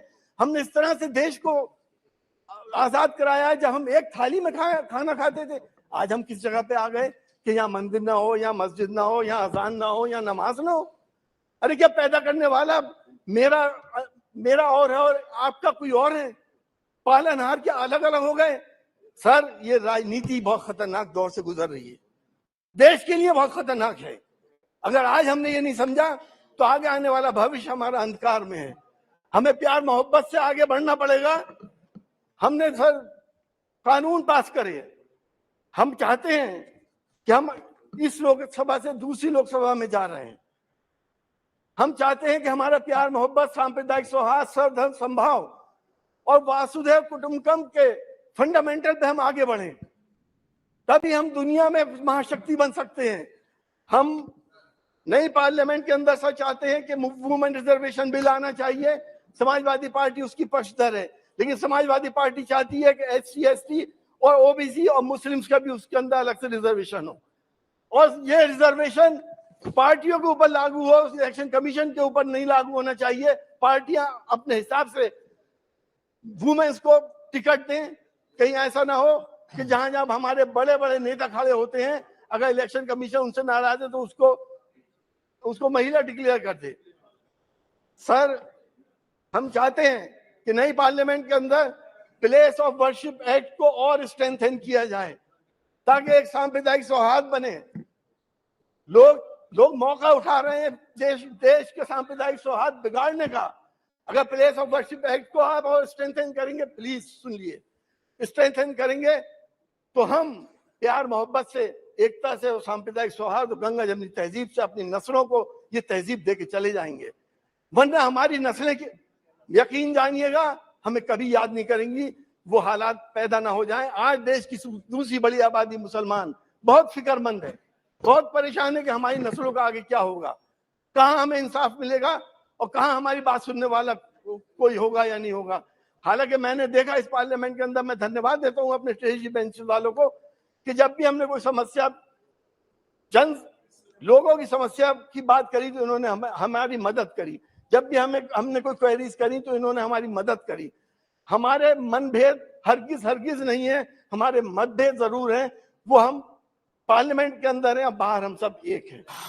सर G20 हुआ, हमें खुशी है कि देश का नाम आगे बढ़ा। ऐसे आयोजन पहले भी बहुत हुए थे और होते रहने चाहिए। G20 से हमें किसी बात की कोई परेशानी नहीं है। नॉन अलाइंड मूवमेंट भी हुआ था यहाँ पर, उसकी भी बहुत बड़ी एक इवेंट हुई थी। सर मैं आपसे ये कहना चाहता हूं कि हमारे देश के फंडामेंटल है सर्वधर्म समभाव, वासुदेव कुटुंबकम। अगर हमने इसको नहीं बचाया तो भी हम देश को नहीं बचा पाएंगे। बहुत बहुत शुक्रिया। बहुत बहुत धन्यवाद। श्री मनीष तिवारी जी। सभापति महोदय, आपका बहुत धन्यवाद कि आपने मुझे ये जो हमारा संसदीय सफर रहा है पिछले 7 दशकों का, उसके ऊपर जो इस सदन में चर्चा हो रही है उसमें भाग लेने का मौका दिया। 9 दिसंबर 1946 को पहली बार भारत की जो संवैधानिक सभा है उसकी बैठक यहीं इसी सेंट्रल हॉल में हुई थी और उसका एक परिपेक्ष था। अगस्त 1945 में दूसरे महायुद्ध की समाप्ति हुई। पहली बार जो परमाणु शक्ति है उसका उपयोग किया गया और लाखों लोग पूरी दुनिया में 1939 से लेकर 1945 तक मारे गए। और उस परिपेक्ष में जब भारत के आजादी का संग्राम चल रहा था, इस संविधान सभा की बैठक हुई। पर वो जो संघर्ष था जिसने उस संवैधानिक सभा को जन्म दिया, वो संघर्ष 90 वर्ष पहले शुरू हुआ था। 1857 में जब आजादी की पहली लड़ाई हुई और उसके बाद अंग्रेजी साम्राज्यवादियों ने यह तय किया कि जो भारत की बागडोर है वो ईस्ट इंडिया कंपनी से उन्होंने अपने हाथ में ले ली, तो एक संघर्ष का दौर शुरू हुआ। और वर्ष 1885 से जो भारत के स्वतंत्रता संग्राम का इतिहास है वो लगभग कांग्रेस पार्टी के इतिहास के साथ समानांतर चला। निर्णायक मोड़ 1920 में आया, पहला महायुद्ध समाप्त होने के बाद, जब महात्मा गांधी जो दक्षिण अफ्रीका से लौट के वापस आए थे 1915 में, उन्होंने असहयोग आंदोलन, नॉन कोऑपरेशन मूवमेंट शुरू किया। उसके बाद 1930 में सिविल डिसोबीडियंस मूवमेंट हुई। 1942 में भारत छोड़ो आंदोलन हुआ और एक लंबे संघर्ष के बाद, जिसमें लाखों भारतीयों ने अपनी कुर्बानी दी और जिस संग्राम का नेतृत्व भारतीय राष्ट्रीय कांग्रेस ने किया था, ये मुल्क 15 अगस्त 1947 को आजाद हुआ। पर उस आजादी के साथ साथ एक आपदा भी आई कि धर्म के नाम पर इस देश का विभाजन हो गया। और जब 14 अगस्त 1947 को यह संविधान सभा दोबारा से उसी सेंट्रल हॉल में मिली जहां पे पंडित जवाहरलाल नेहरू ने वो भाषण दिया था, इंडिया स्ट्राइव्स विद डेस्टिनी, तो भारत के संविधान के जो निर्माता थे उन्होंने ये बात तय की कि एक धर्म के आधार पर विभाजन के बावजूद जिस भारत का वो निर्माण करेंगे, उस भारत में चाहे किसी मजहब से, चाहे किसी जात से, चाहे किसी संप्रदाय से, चाहे गरीब हो चाहे अमीर हो, सबको बराबरी का दर्जा दिया जाएगा। और वो जो मूल भावना थी, उस मूल भावना को उन्होंने भारत के संविधान में पिरोया। चाहे जो शब्द पंथ निरपेक्ष 42वें संसदीय संशोधन में से 1976 में भारत के संविधान में जोड़ा गया, पर जो उसका मूलभूत ख्याल था, वो मूलभूत ख्याल जब उस संविधान को ढाला गया, जब वो कॉन्स्टिट्यूशनल डिजाइन बनाया गया, तो उस कॉन्स्टिट्यूशनल डिजाइन में उस ख्याल को बहुत केंद्रीय तरीके से उसको इनकॉर्पोरेट किया गया। और जब हम संविधान की चर्चा करते हैं सभापति महोदय, तो बहुत सी धाराओं की चर्चा करते हैं, पर कई धाराएं ऐसी हैं जिन्होंने मूलभूत रूप से इस मुल्क का सुधार किया, वो बुनियाद रखी, और मैं उसका जिक्र करना चाहता हूं। भारत के संविधान निर्माताओं ने भारत के संविधान में धारा 17 को शामिल किया, और उन्होंने क्या कहा कि जो सदियों से चली आ रही ये कुरीति है छुआछूत की, इसको संवैधानिक तौर से हम समाप्त करेंगे। उन्होंने धारा 18 को शामिल किया। धारा 18 ने क्या कहा कि ये जो राजाओं महाराजाओं की परंपरा है, इसको हम समाप्त करते हैं। धारा 23 को उसमें इनकॉर्पोरेट किया, जिसने कहा कि ये जो बेगार है, जो लोगों से जबरदस्ती काम कराया जाता है, उस बेगार को हम समाप्त करते हैं।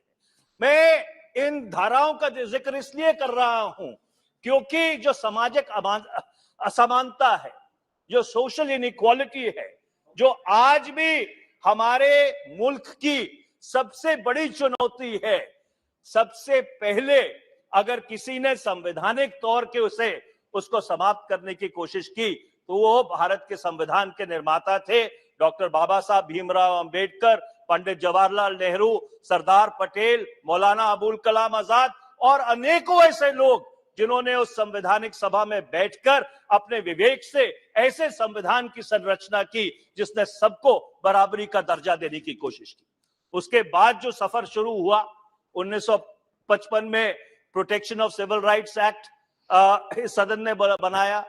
उसके बाद आपके जो बैंकों का राष्ट्रीयकरण है कि सब लोगों को बैंकों का फायदा मिल सके, बैंकों का राष्ट्रीयकरण हुआ 1969 में। 1971 में जो राजाओं महाराजाओं की बची कुछ ही संपत्ति थी, जो प्रिवी पर्सेस थे, उसको समाप्त किया गया। उसके बाद जो शायद सबसे बड़ा क्रांतिकारी कदम इस सदन ने मरहूम स्वर्गीय प्रधानमंत्री श्री राजीव गांधी के नेतृत्व में लिया कि भारत के युवाओं पर उन्होंने भरोसा किया और जो मतदान की आयु सीमा थी वो 21 से घटाकर 18 वर्ष की। 1993 और 94 में ये जो हमारी संसदीय प्रणाली है, हमारा लोकतंत्र है, उसको और ब्रॉड बेस बनाने के लिए जो पंचायती राज से जुड़े हुए प्रावधान हैं वो भारत के संविधान में जोड़े गए। जहां पे पहले एक समय भारत का जो लोकतंत्र था वो 543 जो लोकसभा में सदस्य बैठते थे, 250 सदस्य राज्यसभा में बैठते थे और जो विधानसभाओं और विधान परिषदों में चुन के आते थे उन तक सीमित रह जाता था। संवैधानिक तौर पे ये सुनिश्चित किया गया कि लाखों लाख लोग जो हमारी पंचायती राज व्यवस्था है उसमें चुन के आए और उससे जो भारत का लोकतंत्र है उसको मजबूत किया गया। 2004 में आरटीआई का कानून, 2005 में आरटीआई का कानून, 2006 में मनरेगा का कानून, 2009 में निःशुल्क शिक्षा का कानून, 2013 में फूड सिक्योरिटी एक्ट, ऐसे कई क्रांतिकारी कदम इस सदन में उठाए गए और मुझे इसके कहने में गर्व है कि कई इन सब जो क्रांतिकारी कदम उठाए गए उन सब में अधिकतर तौर पर सर्वसम्मति से इस सदन ने उन कानूनों को पारित किया। ये भारत की जो लोकतंत्र है उसकी सही जो क्षमता है, जो सही उसकी शक्ति है, उसको दर्शाती है। मैं अपनी बात खत्म करने से पहले सभापति महोदय 2-3 बातों का जिक्र जरूर करना चाहूंगा। सुप्रिया सूले जी ने भी उन बातों का जिक्र किया था। ये दुर्भाग्यपूर्ण बात है कि 1952 से लेकर 1971 तक भारत की संसद लगभग 120 से लेकर 130 दिन साल में मिला करती थी। 1971 से लेकर वो जो समय है वो कम होता गया और ये लगभग घटकर 2014 तक लगभग 80 से 85 दिन तक रह गया और 2014 के बाद वो और घटकर 45 से 50 दिन तक रह गया। मैं आपके माध्यम से अनुरोध करना चाहता हूं कि जैसे इस सदन ने कानून पारित किया था कि किसी भी मंत्रिमंडल में 10% से ज्यादा लोग मंत्री नहीं बनेंगे, हमें एक कानून पारित करना चाहिए कि भारत की संसद लगभग 120 से 130 दिन हर वर्ष मिलेगी और ये अधिक जरूरी है हमारी विधानसभाओं के लिए। कई विधानसभाएं ऐसी हैं जो साल में एक हफ्ते के लिए मिलती हैं। ये किस तरह का लोकतंत्र है? और इसलिए ये प्रावधान करना जरूरी है कि जो बड़े राज्य हैं उनकी विधानसभाएं 100 दिन तक मिले, जो छोटे राज्य हैं उनकी विधानसभाएं 75 दिन तक मिले। इसके साथ साथ अध्यक्ष महोदय, सर्वसम्मति से सदन में कानून पारित हुआ जिसको हम 10th शेड्यूल कहते हैं, जो एंटी डिफेक्शन लॉ है। शायद समय आ गया है कि उस एंटी डिफेक्शन लॉ को भी दोबारा से हम अपने संज्ञान में ले, क्योंकि जो उसका मूलभूत उद्देश्य था, उसका मूलभूत उद्देश्य वो पूरा करने में असफल रहा है। जो पिछले कुछ वर्ष की घटनाएं हैं वो उसको बहुत साफ तौर पे प्रमाणित करती हैं, पर जो हमारी संसदीय प्रणाली में लोकतंत्र है उसके ऊपर उसका बहुत नकारात्मक असर पड़ा है। और आखिर में मैं ये कहूंगा कि सदन में जो सत्ता का दल है, सत्तारूढ़ दल है, उसका अपना एक स्थान है। ये सदन जरूर जो विधेयक सत्तारूढ़ दल लेके आता है उसको पारित करने में के लिए बना है, पर इसके साथ साथ इस सदन में विपक्ष का भी एक स्थान है। जो विपक्ष के मुद्दे हैं, जो इस देश के मुद्दे हैं, जो शायद जो भी सत्ता पक्ष में बैठा हो, हम भी वहां बैठते थे, आज ये बैठते हैं, कल घटनाक्रम क्या रहेगा, कभी कभी उनके अनुकूल नहीं होते। पर संसदीय प्रणाली हमारी तब मजबूत होगी अगर वो जो सत्तारूढ़ दल के लिए भी चीजें अनकंफर्टेबल हो, वो भी पूरी तरह से इस सदन में उसके ऊपर चर्चा होनी चाहिए। और मैं दुर्भाग्यपूर्ण बात है कि सितंबर 2020 से इस सदन में चीन के ऊपर एक बारी भी चर्चा नहीं हुई है, जो हमारे सामने सबसे बड़ी राष्ट्रीय सुरक्षा की चुनौती है। आखिर में मैं बस एक बात कह के अपनी बात समाप्त करना चाहता हूं सभापति महोदय, ये सब 70 साल में संभव इसलिए हो पाया क्योंकि जो संविधान के असूल थे, संविधान की बुनियाद थी, जो उसकी मूल भावना थी, उसके प्रति हम पूरी तरह से समर्पित रहे और जो संविधान निर्माताओं का ख्याल था हमने उसके ऊपर पूरी तरह से खरे उतरने की कोशिश की। मैं ये आग्रह करना चाहता हूं कि इस देश में ये बहस बंद होनी चाहिए कि भारत का जो संविधान है उसकी जगह हम कोई और संविधान लेके आएंगे। इस चर्चा से भारत नकारात्मक रास्ते पर चलता है और भारत का जो लोकतंत्र है वो कमजोर होता है। मैं एक बार फिर से आपका बहुत बहुत धन्यवाद करता हूं। बहुत बहुत धन्यवाद। श्रीमती लॉकेट चैटर्जी। धन्यवाद स्पीकर महोदय। I am greatly honored that you have allowed me to put my views on the auspicious occasion of 75 years of our great parliament journey. Bande Nitarang Bharat Vasudham Divya Himalaya Ganga Yamuna Saryu Krishna Shovito Sarsamaha देवभूमि हिमालय, गंगा, यमुना, सरयू, कृष्णा और कई नदियों के साथ चमकने वाली भारत की भूमि को मेरा नमन। अध्यक्ष जी, 75 वर्ष के समयकाल में संविधान सभा के गठन से आज तक भारत निरंतर विकास के नई आयामों को छू रहा है। Days after Bharat overwhelmed the world by landing Vikram on the unexplored south pole of the moon, an achievement Modi ji monitored every moment. A big shining diamond was added to the crown of Bharat Mata when Bharat hosted G20 summit. G20 के इतिहास में पहली बार ऐसा हुआ कि किसी देश में 60 शहरों में 200 से ज्यादा सफल बैठक हुई, जो अपने आप में हिस्टोरिकल बन गया। अध्यक्ष जी, कभी इस देश की सत्ता पर बैठे लोग केवल एक परिवार की बात करते हैं, परंतु आज प्रधानमंत्री श्री नरेंद्र मोदी जी के नेतृत्व में भारत वसुधैव कुटुंबकम, जो सनातन धर्म का मूल संस्कार तथा विचारधारा है, उसका संदेश संपूर्ण विश्व को दे रहा है। Modi ji said, and I quote, India's successful moon mission is not India's alone. Our approach of one earth, one family, one future is resonating across the globe.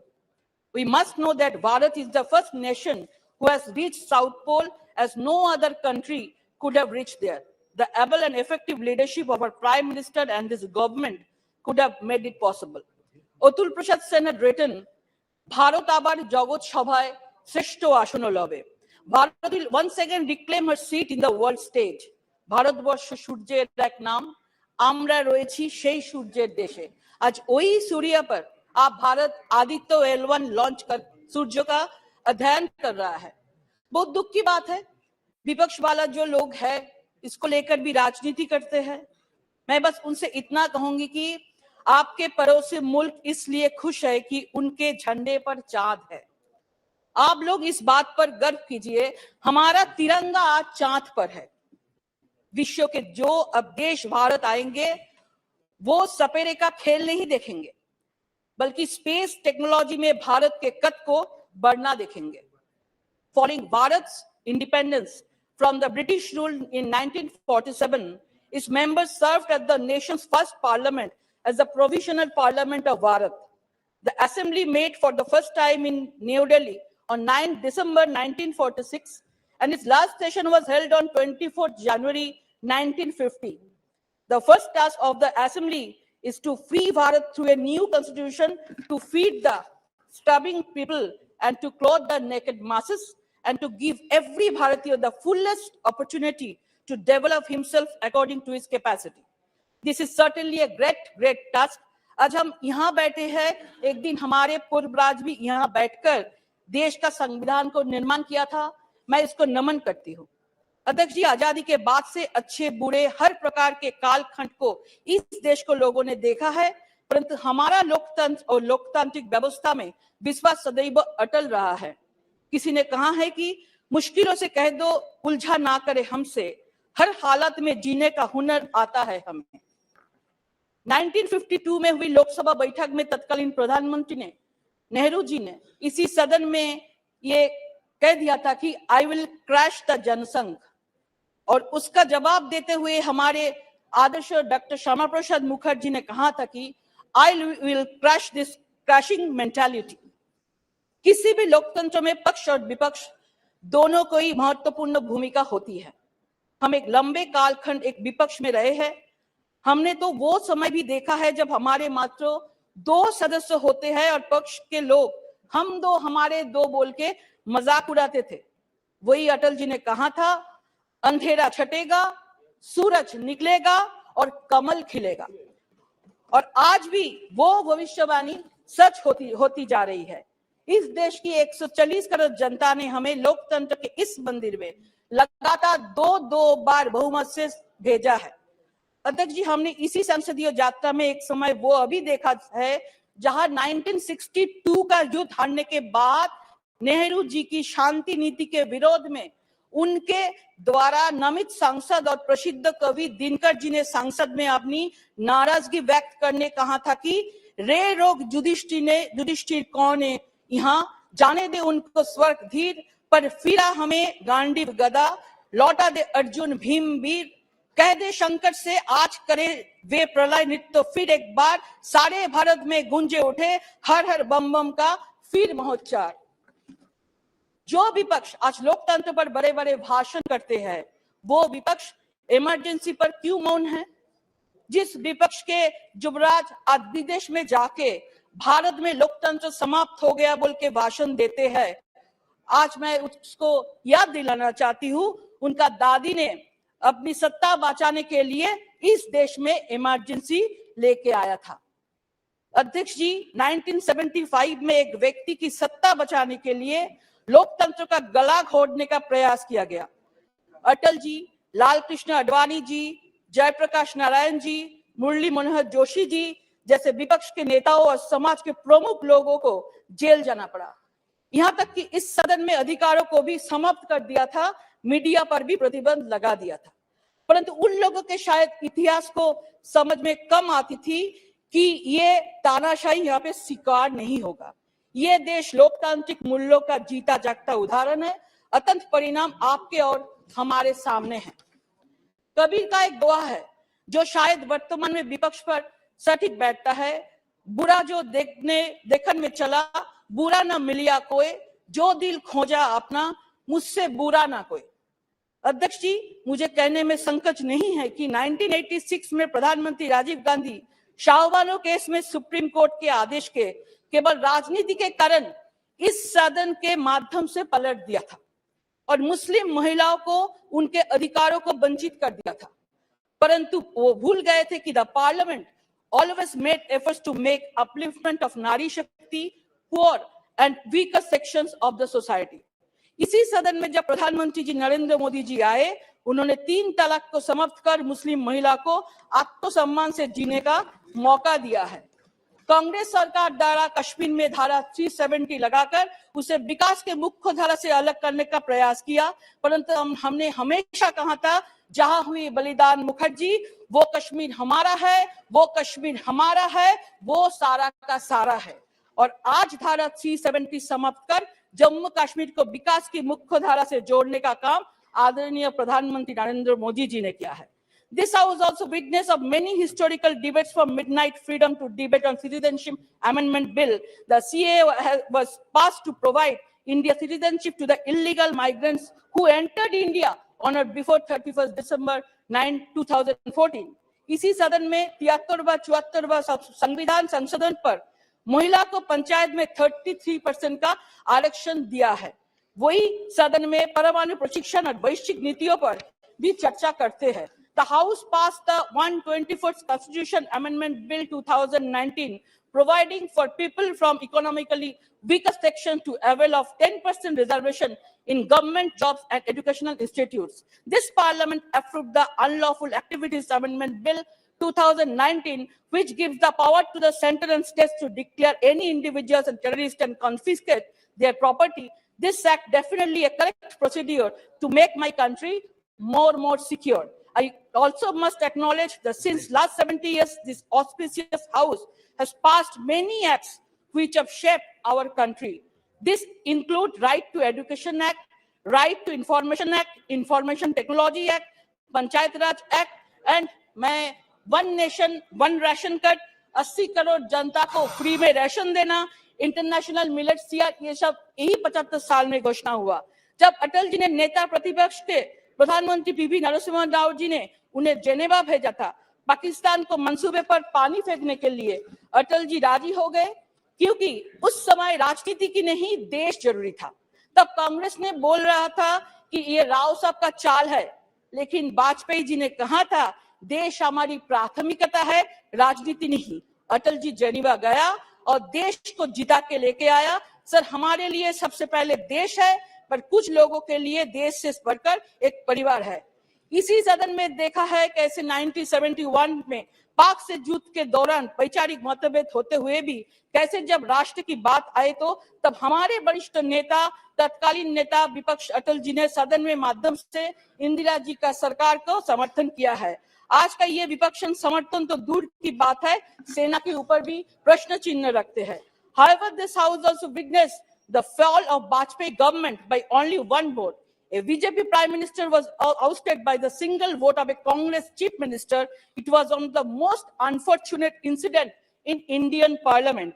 Sushma Swaraj ji ने एक बार सदन में कहा था कि इस सदन में सत्ता को स्थानांतरण कभी भी गोली और बम से नहीं होगा। पर सर, आज बंगाल में लोकतंत्र के पर्व से हिंसा हो रहा है, लोग मर रहा है। Sir, I represent West Bengal from where Kobi Guru Rabindranath comes, where Netaji Subhash Chandra was, 2 minutes, sir, where Netaji Subhash Chandra was flourished, where Swami Vivekananda was born, where Isha Chandra Vidyasagar served. My state was the epic center of democratic norms and value. ये हमारे waste Bengal से बहुत सारा senior जनप्रतिनिधि ये 75 सालों में यहाँ पे प्रतिनिधित्व किया। डॉक्टर श्यामा प्रसाद मुखर्जी, एनसी चैटर्जी, हिरेन मुखर्जी, प्रणब मुखर्जी, ज्योतिर्मय बसु, सोमनाथ चैटर्जी, इंद्रजीत गुप्त, प्रियरंजन दासमुंशी, गणिकांत चौधरी, तपन shikdar. When I speak of crisis, one cannot ignore the threats Bharat and the world continues to face. The recent sacrifice of our brave soldiers at Anantnag is a reminder that our enemies are still not ready to backtrack despite the losses they have suffered when Modi ji gave an effective reply to the 2019 Pulwama attack. No Congress government had ever dared to send its soldiers across the LOC to destroy the terrorist camps on Pakistan soil. But Modi ji ने पाकिस्तान को जवाब दिया, तब evidence मांगने लगे। Sir ये तो वो लोग हैं, एक मिनट, और ना मैं पॉलिटिक्स कर रहा है, लोगों ने वैक्सीन तक भी पॉलिटिक्स किया था।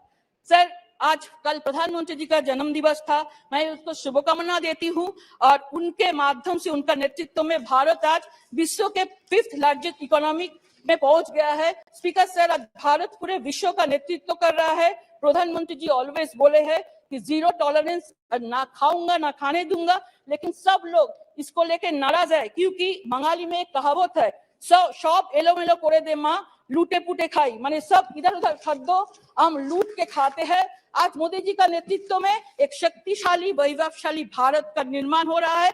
मुझे एक गाना याद आ रहा है, भारत आमार भारतवर्ष स्वदेश आमार स्वप्न गो, তোমাতে আমরা লোভিয়া জন্ম, ধন্য হয়েছি ধন্য গো, কিরীট ধারিণী তৃষার সিংহ সবুজে সাজানো তোমার দেশ, তোমার উপমা তুমি তোমার রূপের নাহি তো শেষ। সবর্ণ গহন তমসা সহসা নেমে আসি যদি আকাশে তোর, হাতে হাত রেখে মিলি একসাথে আমরা আনিব নতুন ভোর। শক্তি দায়নি দাও মা শক্তি, ঘুচাও দীনতা ভীরু আবেশ, আধার জননী ভয় কি জননী, আমরা বাঁচাবো এ মহাদেশ। রবীন্দ্রনাথ বিবেকানন্দ বীর সুভাষের মহান দেশ, নাহি তো ভাবনা করি না চিন্তা, হৃদয়ে নাহি তো ভয়ের লেশ। Thank জয় you হিন্দ, very much. বন্দে Thank you মাতরম, very much. भारत माता की जय। श्री नमो Nageshwar Rao ji. Thank you, Chairman, for giving this opportunity to speak on 75 years journey of this country in this house. आज के दिन में आखिरी दिन है, ये हाउस को छोड़ के हम लोग नया बिल्डिंग में, नया पार्लियामेंट में जा रहा है। ये 75 साल में जो कंट्री को इंडिपेंडेंस मिलने के बाद 5 बिल्स ये हाउस में पास हुआ है। वो बिल्स का वजह से कुछ डेवलपमेंट भी है, कुछ तकलीफ भी है। इधर का लोग उधर हो गया है, उधर का लोग इधर हो गया है, मगर देश जो है ना एक तरह से आगे बढ़ रहा है। इस टाइम में हम लोग मॉर्निंग में ऑनरेबल प्राइम मिनिस्टर का भी जो स्पीच हम काफी अच्छी तरह से सुना है। वो भी इस मामला में एक देश को एक वादा देना चाहता है, आने वाला टाइम में हम लोग सब मिलके नया बिल्डिंग में नई तरीके से ये कंट्री को आगे ले जाने के लिए। और हम लोग पिछले हिस्ट्री अगर देखें तो जब जो राज्यांग निर्माता बाबा साहेब अम्बेडकर जी ने जो राज्यांग लिखा था, उस टाइम में जवाहरलाल नेहरू जी, सरदार पटेल जी, ये सब महान भाव लोग वो राज्यांग का वजह से वो डेमोक्रेसी आज तक चला है। वो चलने का जो मंदिर जो प्लेस है, ये प्लेस बन गया। उसमें अगर देखने से जो 75 साल में जो पहले जो स्पीकर था, जो बलवंत साहब से लेकर अभी हम लोग ऑनरेबल स्पीकर ओम बिरला जी तक 17 लोगों को ये अवकाश मिला है। उसमें हमारा तेलुगु का फ्राइडे तेलुगु का भी 3 आदमी को 3 दफा हम लोगों को अवकाश मिला है। उसमें नीलम संजीव रेड्डी जी का, बाल योगी जी का और नीलम संजीव रेड्डी जी को 2 दफा अवकाश मिला है। उसी तरह से देखने से हम लोग का प्रधानमंत्री का भी जो पिछले 15 प्रधानमंत्री में ये हाउस में पीवी नरसिम्हा राव जी को हम लोग का तेलुगु का प्राइड है, तेलुगु का एक प्रधानमंत्री भी बन गया। ये तेलुगु प्रधानमंत्री जब बनने का टाइम में कंट्री का इकोनॉमी सिचुएशन जो है ना बहुत बैड था। उस टाइम में पीवी नरसिम्हा राव जी ने रिफॉर्म्स ले आने का वजह से अभी कंट्री ने इस तरह से जो है ना काफी आगे बढ़ रहा है, उसी को बाकी लोग भी आगे लेके जा रहा है। और ये जो नया मंदिर अभी जो हम लोग जो है ना न्यू पार्लियामेंट जब में कल जाने का है, हम लोग का ये डिमांड था जो राज्यांग निर्माता अंबेडकर जी का उस टाइम में जो है ना उसी का वजह से ये जो कंट्री का डेमोक्रेसी में विभिन्न जाति का विभिन्न मत का इस तरह से 75 चलने के बाद अभी जो नया जो बिल्डिंग में जा रहा है उसको अंबेडकर जी का नाम लगाने के लिए हम लोग मांग किया था। अभी हम लोग हमारा तेलंगाना बनने के बाद उसी अंबेडकर जी का 125 फीट का स्टैचू भी जो है ना इंडिया में पहले स्टैचू हम लोग लगाया था 125 फीट का।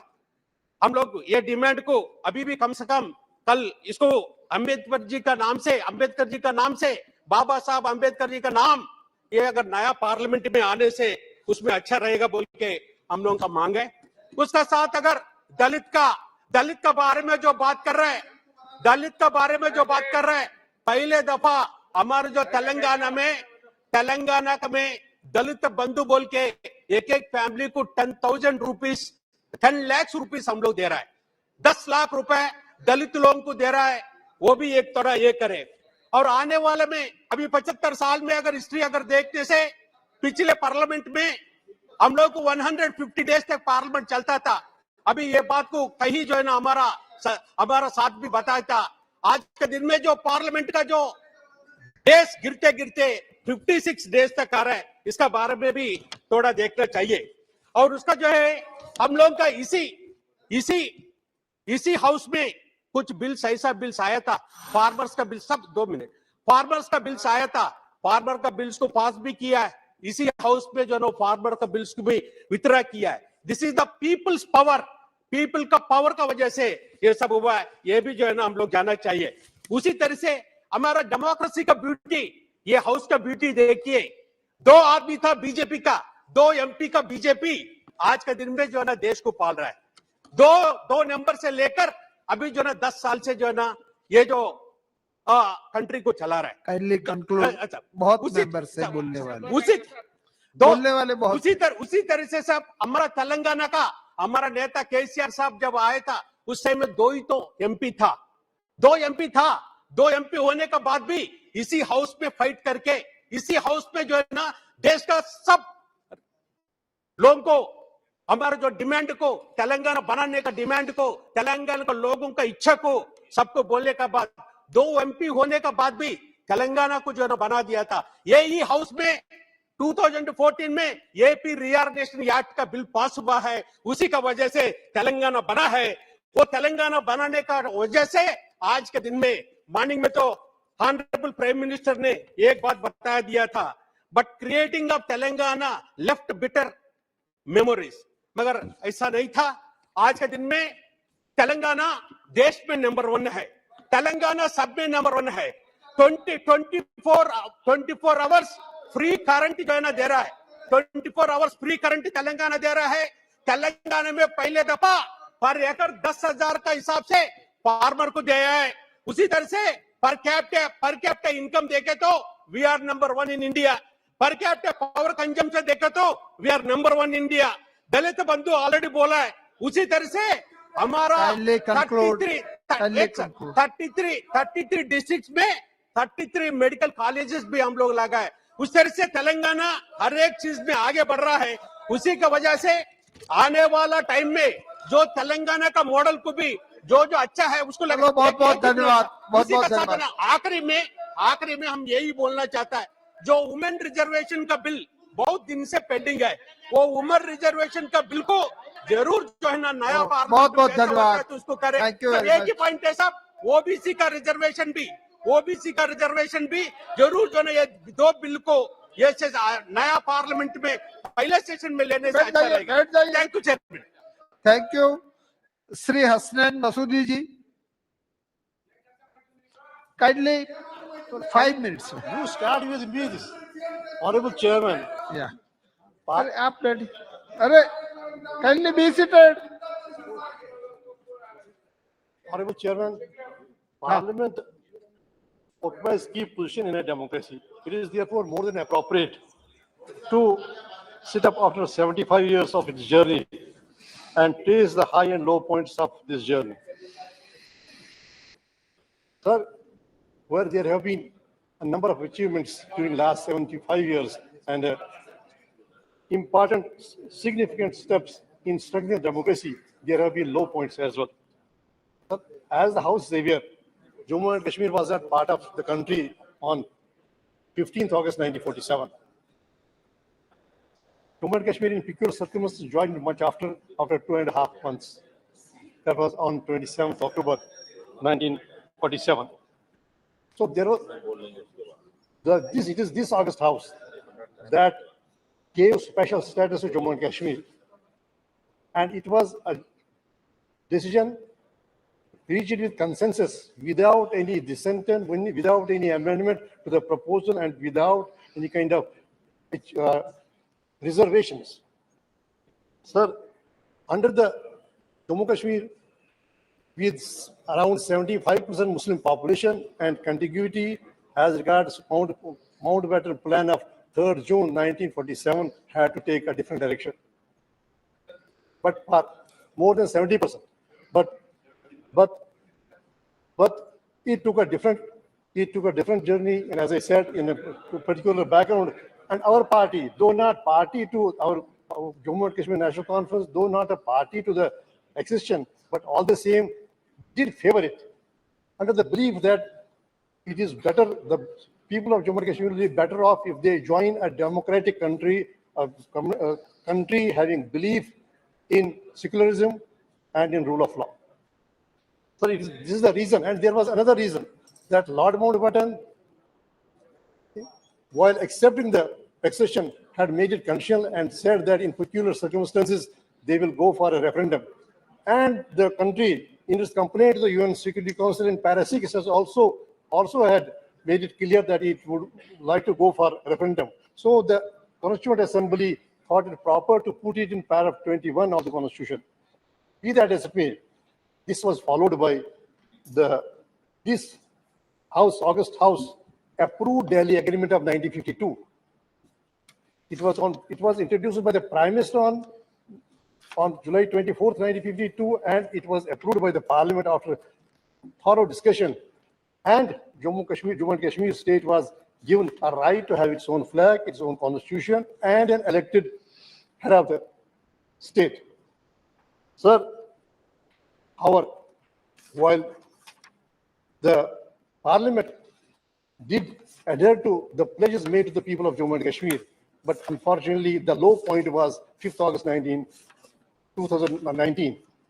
Then the state was stripped of its special status, and that too without adhering to the constitution, without any respect for the constitution, and surprisingly, this House, without adhering to the spirit and letter and spirit of the constitution, divided it into two union territories. It was unprecedented, in a most undemocratic, and without any precedent, and without the sanction of Article 3 and Article 1 of the Constitution.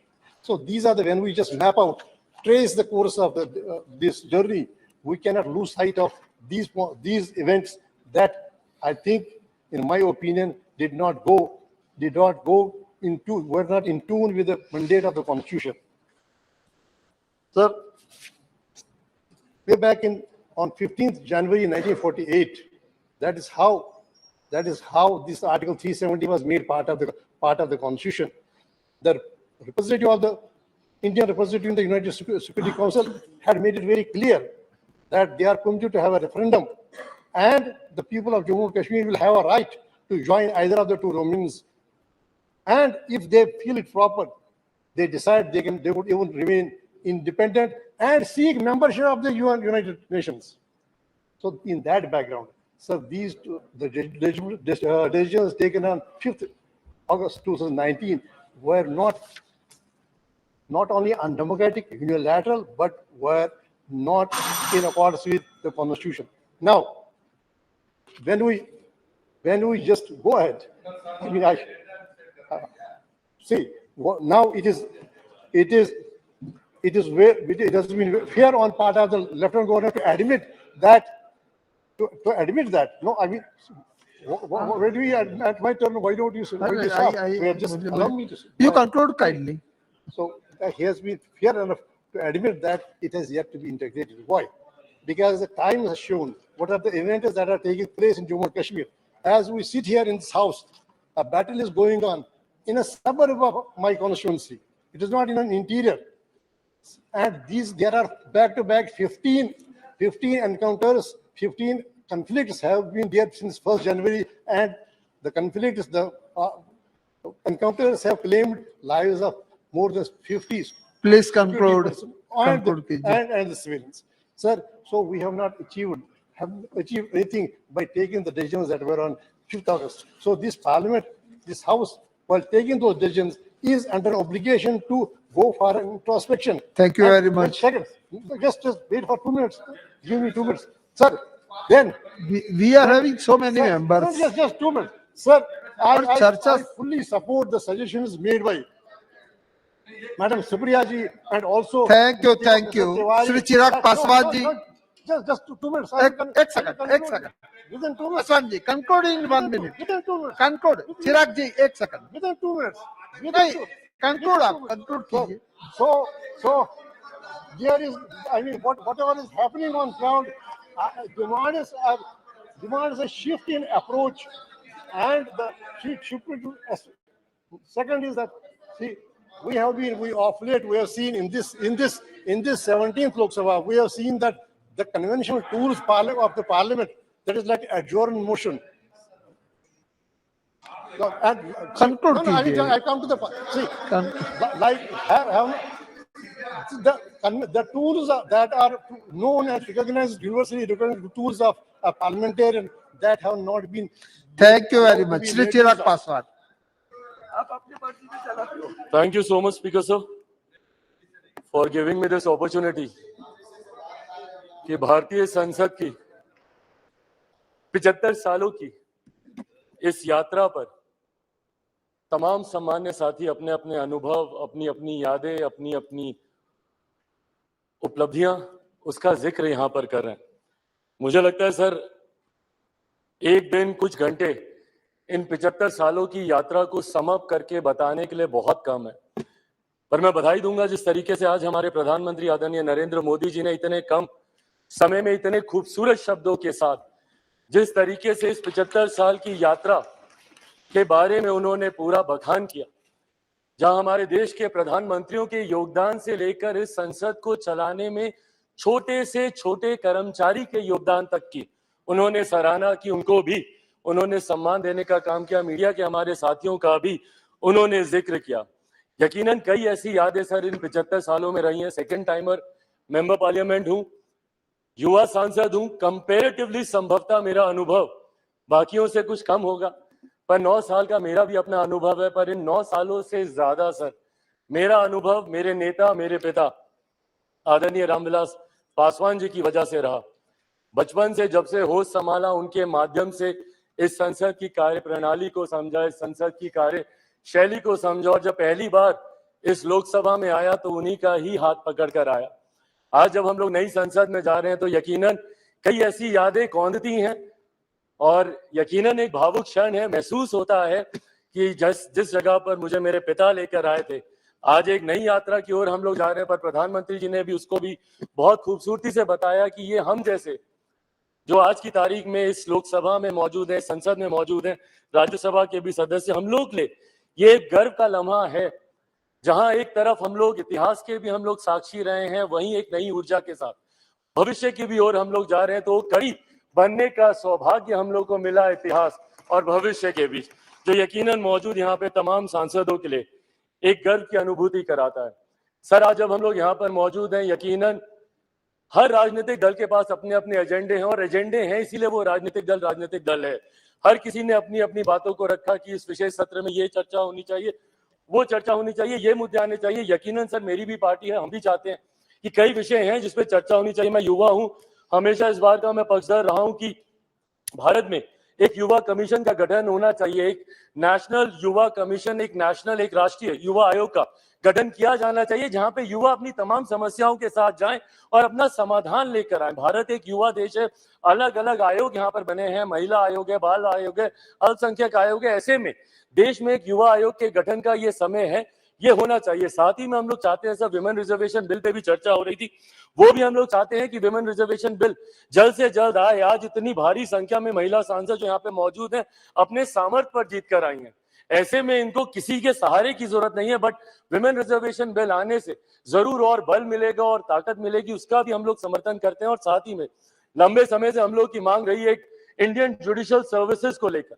हम लोग चाहते हैं कि एक judicial services का गठन हो, ताकि समाज के वंचित वर्ग से आने वाले लोग उस स्थान पर पहुंचे जहां से वो न्याय दिलाने की प्रक्रिया का वो हिस्सा बन सके, ताकि उनके साथ जो अभी तक भी रह रहकर भेदभाव या अन्याय होता है उसको दूर किया जा सके। पर इन तमाम विषयों को अलग अलग मंचों पे हम लोगों ने रखा है सर, ऑल पार्टी मीटिंग होती है वहां पर भी, पर हम लोग सिर्फ इन एंटीसिपेशन की क्या होगा क्या होगा, कहीं ना कहीं इस लम्हे की खूबसूरती को हम लोग खो रहे हैं।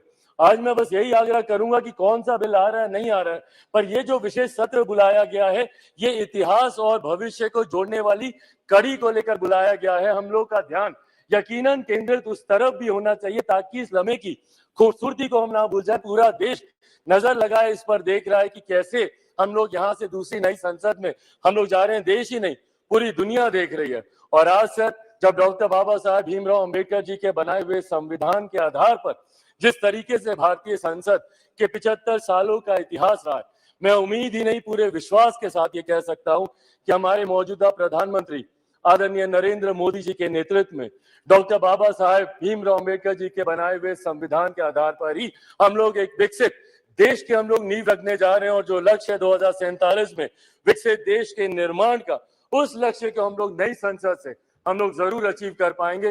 अंत में अपनी बातों को समाप्त करूं सर, मैं जरूर अपने क्षेत्रवासियों का धन्यवाद करूंगा। और मुझे लगता है हम सब यहाँ पर हैं भारत की जनता की वजह से, अपने अपने क्षेत्रवासियों की वजह से। मैं जमुई से आता हूं सर, मैं जमुई वासियों का धन्यवाद करूंगा। मेरे नेता, मेरे पिता अगर आज जीवित होते और यहाँ पर होते तो जरूर वो भी अपनी कर्म भूमि हाजीपुर का जिक्र करते। मैं पूरे अपने प्रदेश बिहार का और देशवासियों का धन्यवाद करूंगा, जिन्होंने भारतीय संसद को इतना सशक्त, इतना मजबूत बनाया कि आज जब दुनिया भर के राष्ट्रीय अध्यक्ष आते हैं तो वो G20 जैसे इतने भव्य आयोजन को देखकर, जो हमारे प्रधानमंत्री जी के नेतृत्व में किया गया, उसको देखकर देश ही नहीं पूरी दुनिया बढ़ते विकसित भारत के बढ़ते कदमों की सराहना करती है। एक बार फिर से मैं प्रधानमंत्री जी का भारत को नई संसद देने के लिए उनका धन्यवाद करता हूं, और यहाँ पर आपका धन्यवाद करता हूं कि आपने मुझे समय दिया। Thank you so much sir. धन्यवाद। Next speaker Shri E.T. Mohammed Basheer. Sir, thank you very much. Sir, it gives me immense pleasure in participating in this discussion pertaining to the parliamentary journey of 75 years. So firstly, my tribute to those who dedicated their life to get the freedom for us from the shackles of the British Empire. Similarly, sir, my salute to the memories of our forefathers who spent days and days for about 3 years in making our constitution and their work in the Constituent Assembly. Similarly, sir, this is the high time for introspection, whether we have succeeded in realizing the dreams of our founder leaders and whether we did justice to their thoughts and aspirations. So Pandit Jawaharlal Nehru in his historic speech, Tryst with Destiny, which was delivered in the midnight of 14th August 1947 to the Indian Constituent Assembly in the Parliament. I quote, "We are citizens of this great country on the verge of bold advance, and we have to live up to the high standard. All of us, whatever religion we may belong, and are equally the children of our India, equal rights, privilege, and obligation." Sir, He also added, we cannot encourage communalism or narrow-mindedness, for no nation can be great whose people are narrow in thoughts, in action. So this is a mantra which a government can, whatever may be the government, this can be a mantra of the house. Similarly, sir, I would like to say, now, if you ask a question to our core heart, whether we are moving ahead to the truthful destination with all the politeness, I would like to say that the destination to which we are moving now is dangerous. I have got enough things to say, but I don't want to take all the details. Sir, contemporary Indian situation. Sir, what is happening in this country now? Constitution has become a silent spectator. We are doing anything according to our liking. Constitution is nothing. You have undermined the Constitution of India. Sir, atrocities against minorities with regard to their security, identity, and safety. All these things are repeating one after another. Discrimination and deprivation of SC, ST and marginalized section, that is also, sir, widening like anything. Human right violation. Make this country ashamed before the world, sir. This morning, when the Prime Minister was speaking, he was saying the worldwide appreciation is there for India. World leaders, they all say many good things about India. We have to realize international bodies, other countries have also saying that human rights violations are taking place in a big way in India. That also is to be considered properly. Sir, what is that we are doing? We are distorting the history, sir. That's an offense we are doing. Sir, what we are doing is, you are distorting the history according to your will and pleasure. You are distorting it and making it upside down, sir. Communal polarization, destruction of secularism, disrespect to the democratic principle happening with the blessing of the government. Sir, we have to realize we were always arguing for federalism. That also is suffering a lot. Selling of the wealth of the nation to big business tycoon. That also is taking place in this country, sir. Yes, Mr. We are, kindly give me 2-3 minutes. Because we are renaming the places and institutions. And we are forgetting, or we are wiping out the names of the forefathers. Now, India controversy. India, Bharat. See, nobody is against Bharat, sir. What is wrong with India? This was there forever. But what I am asking is, if this India terminology give you any kind of sleepless nights, that's something different. There is no cure for that. That's another thing. Sir, we have agrarian crisis. In fact, government is not at all democratic way they are doing. Sir, new threat. A new threat. I will be taking only this point, sir. What is that new threat? Political parties and other system. You are threatening them, saying that enforcement agencies, investigation agencies, and things like that. I remember Mahatma Gandhi. Mahatma Gandhi said to British people, what he said. No, please. Yes, sir, I am coming good. What he said, you can chain me. Mahatma Gandhi said, you can chain me. You can torture me. You can even destroy this body. But you will never imprison my mind. Thank So you. that was this. I'm coming good. So what I'm asking is, another last point is that, sir. Now a new threat. What is that? Encroachment on this challenge against this freedom of expression. So what is happening? Freedom of expression is the strongest pillar as far as the constitution is concerned. Sir, what is happening in that? If a man speak, a political leader speak something against the government, then government says that you will be under prison. How many journalists are languishing in Indian jails? That also may kindly be Thank you very much. considered. So Next. that is the thing. Sir, I would like to say that. Conclude, please. This government, you are spoiling the democratic principle. You are far away from the democratic principle, but you are very close to the draconian kind of Srimati administration. Hasimad. I would like to conclude with saying that you have to correct your mistake. You are doing a lot of injustice for this great country. With this viewer, sir, I can go. Thank you very much. Thank you. Thank you. Srimati Hasimad Kaur Badarji. Thank you, sir. Sir, I stand here today on the 75th year of our democracy in this parliament, probably the last day in this August House, in the four walls of this August House.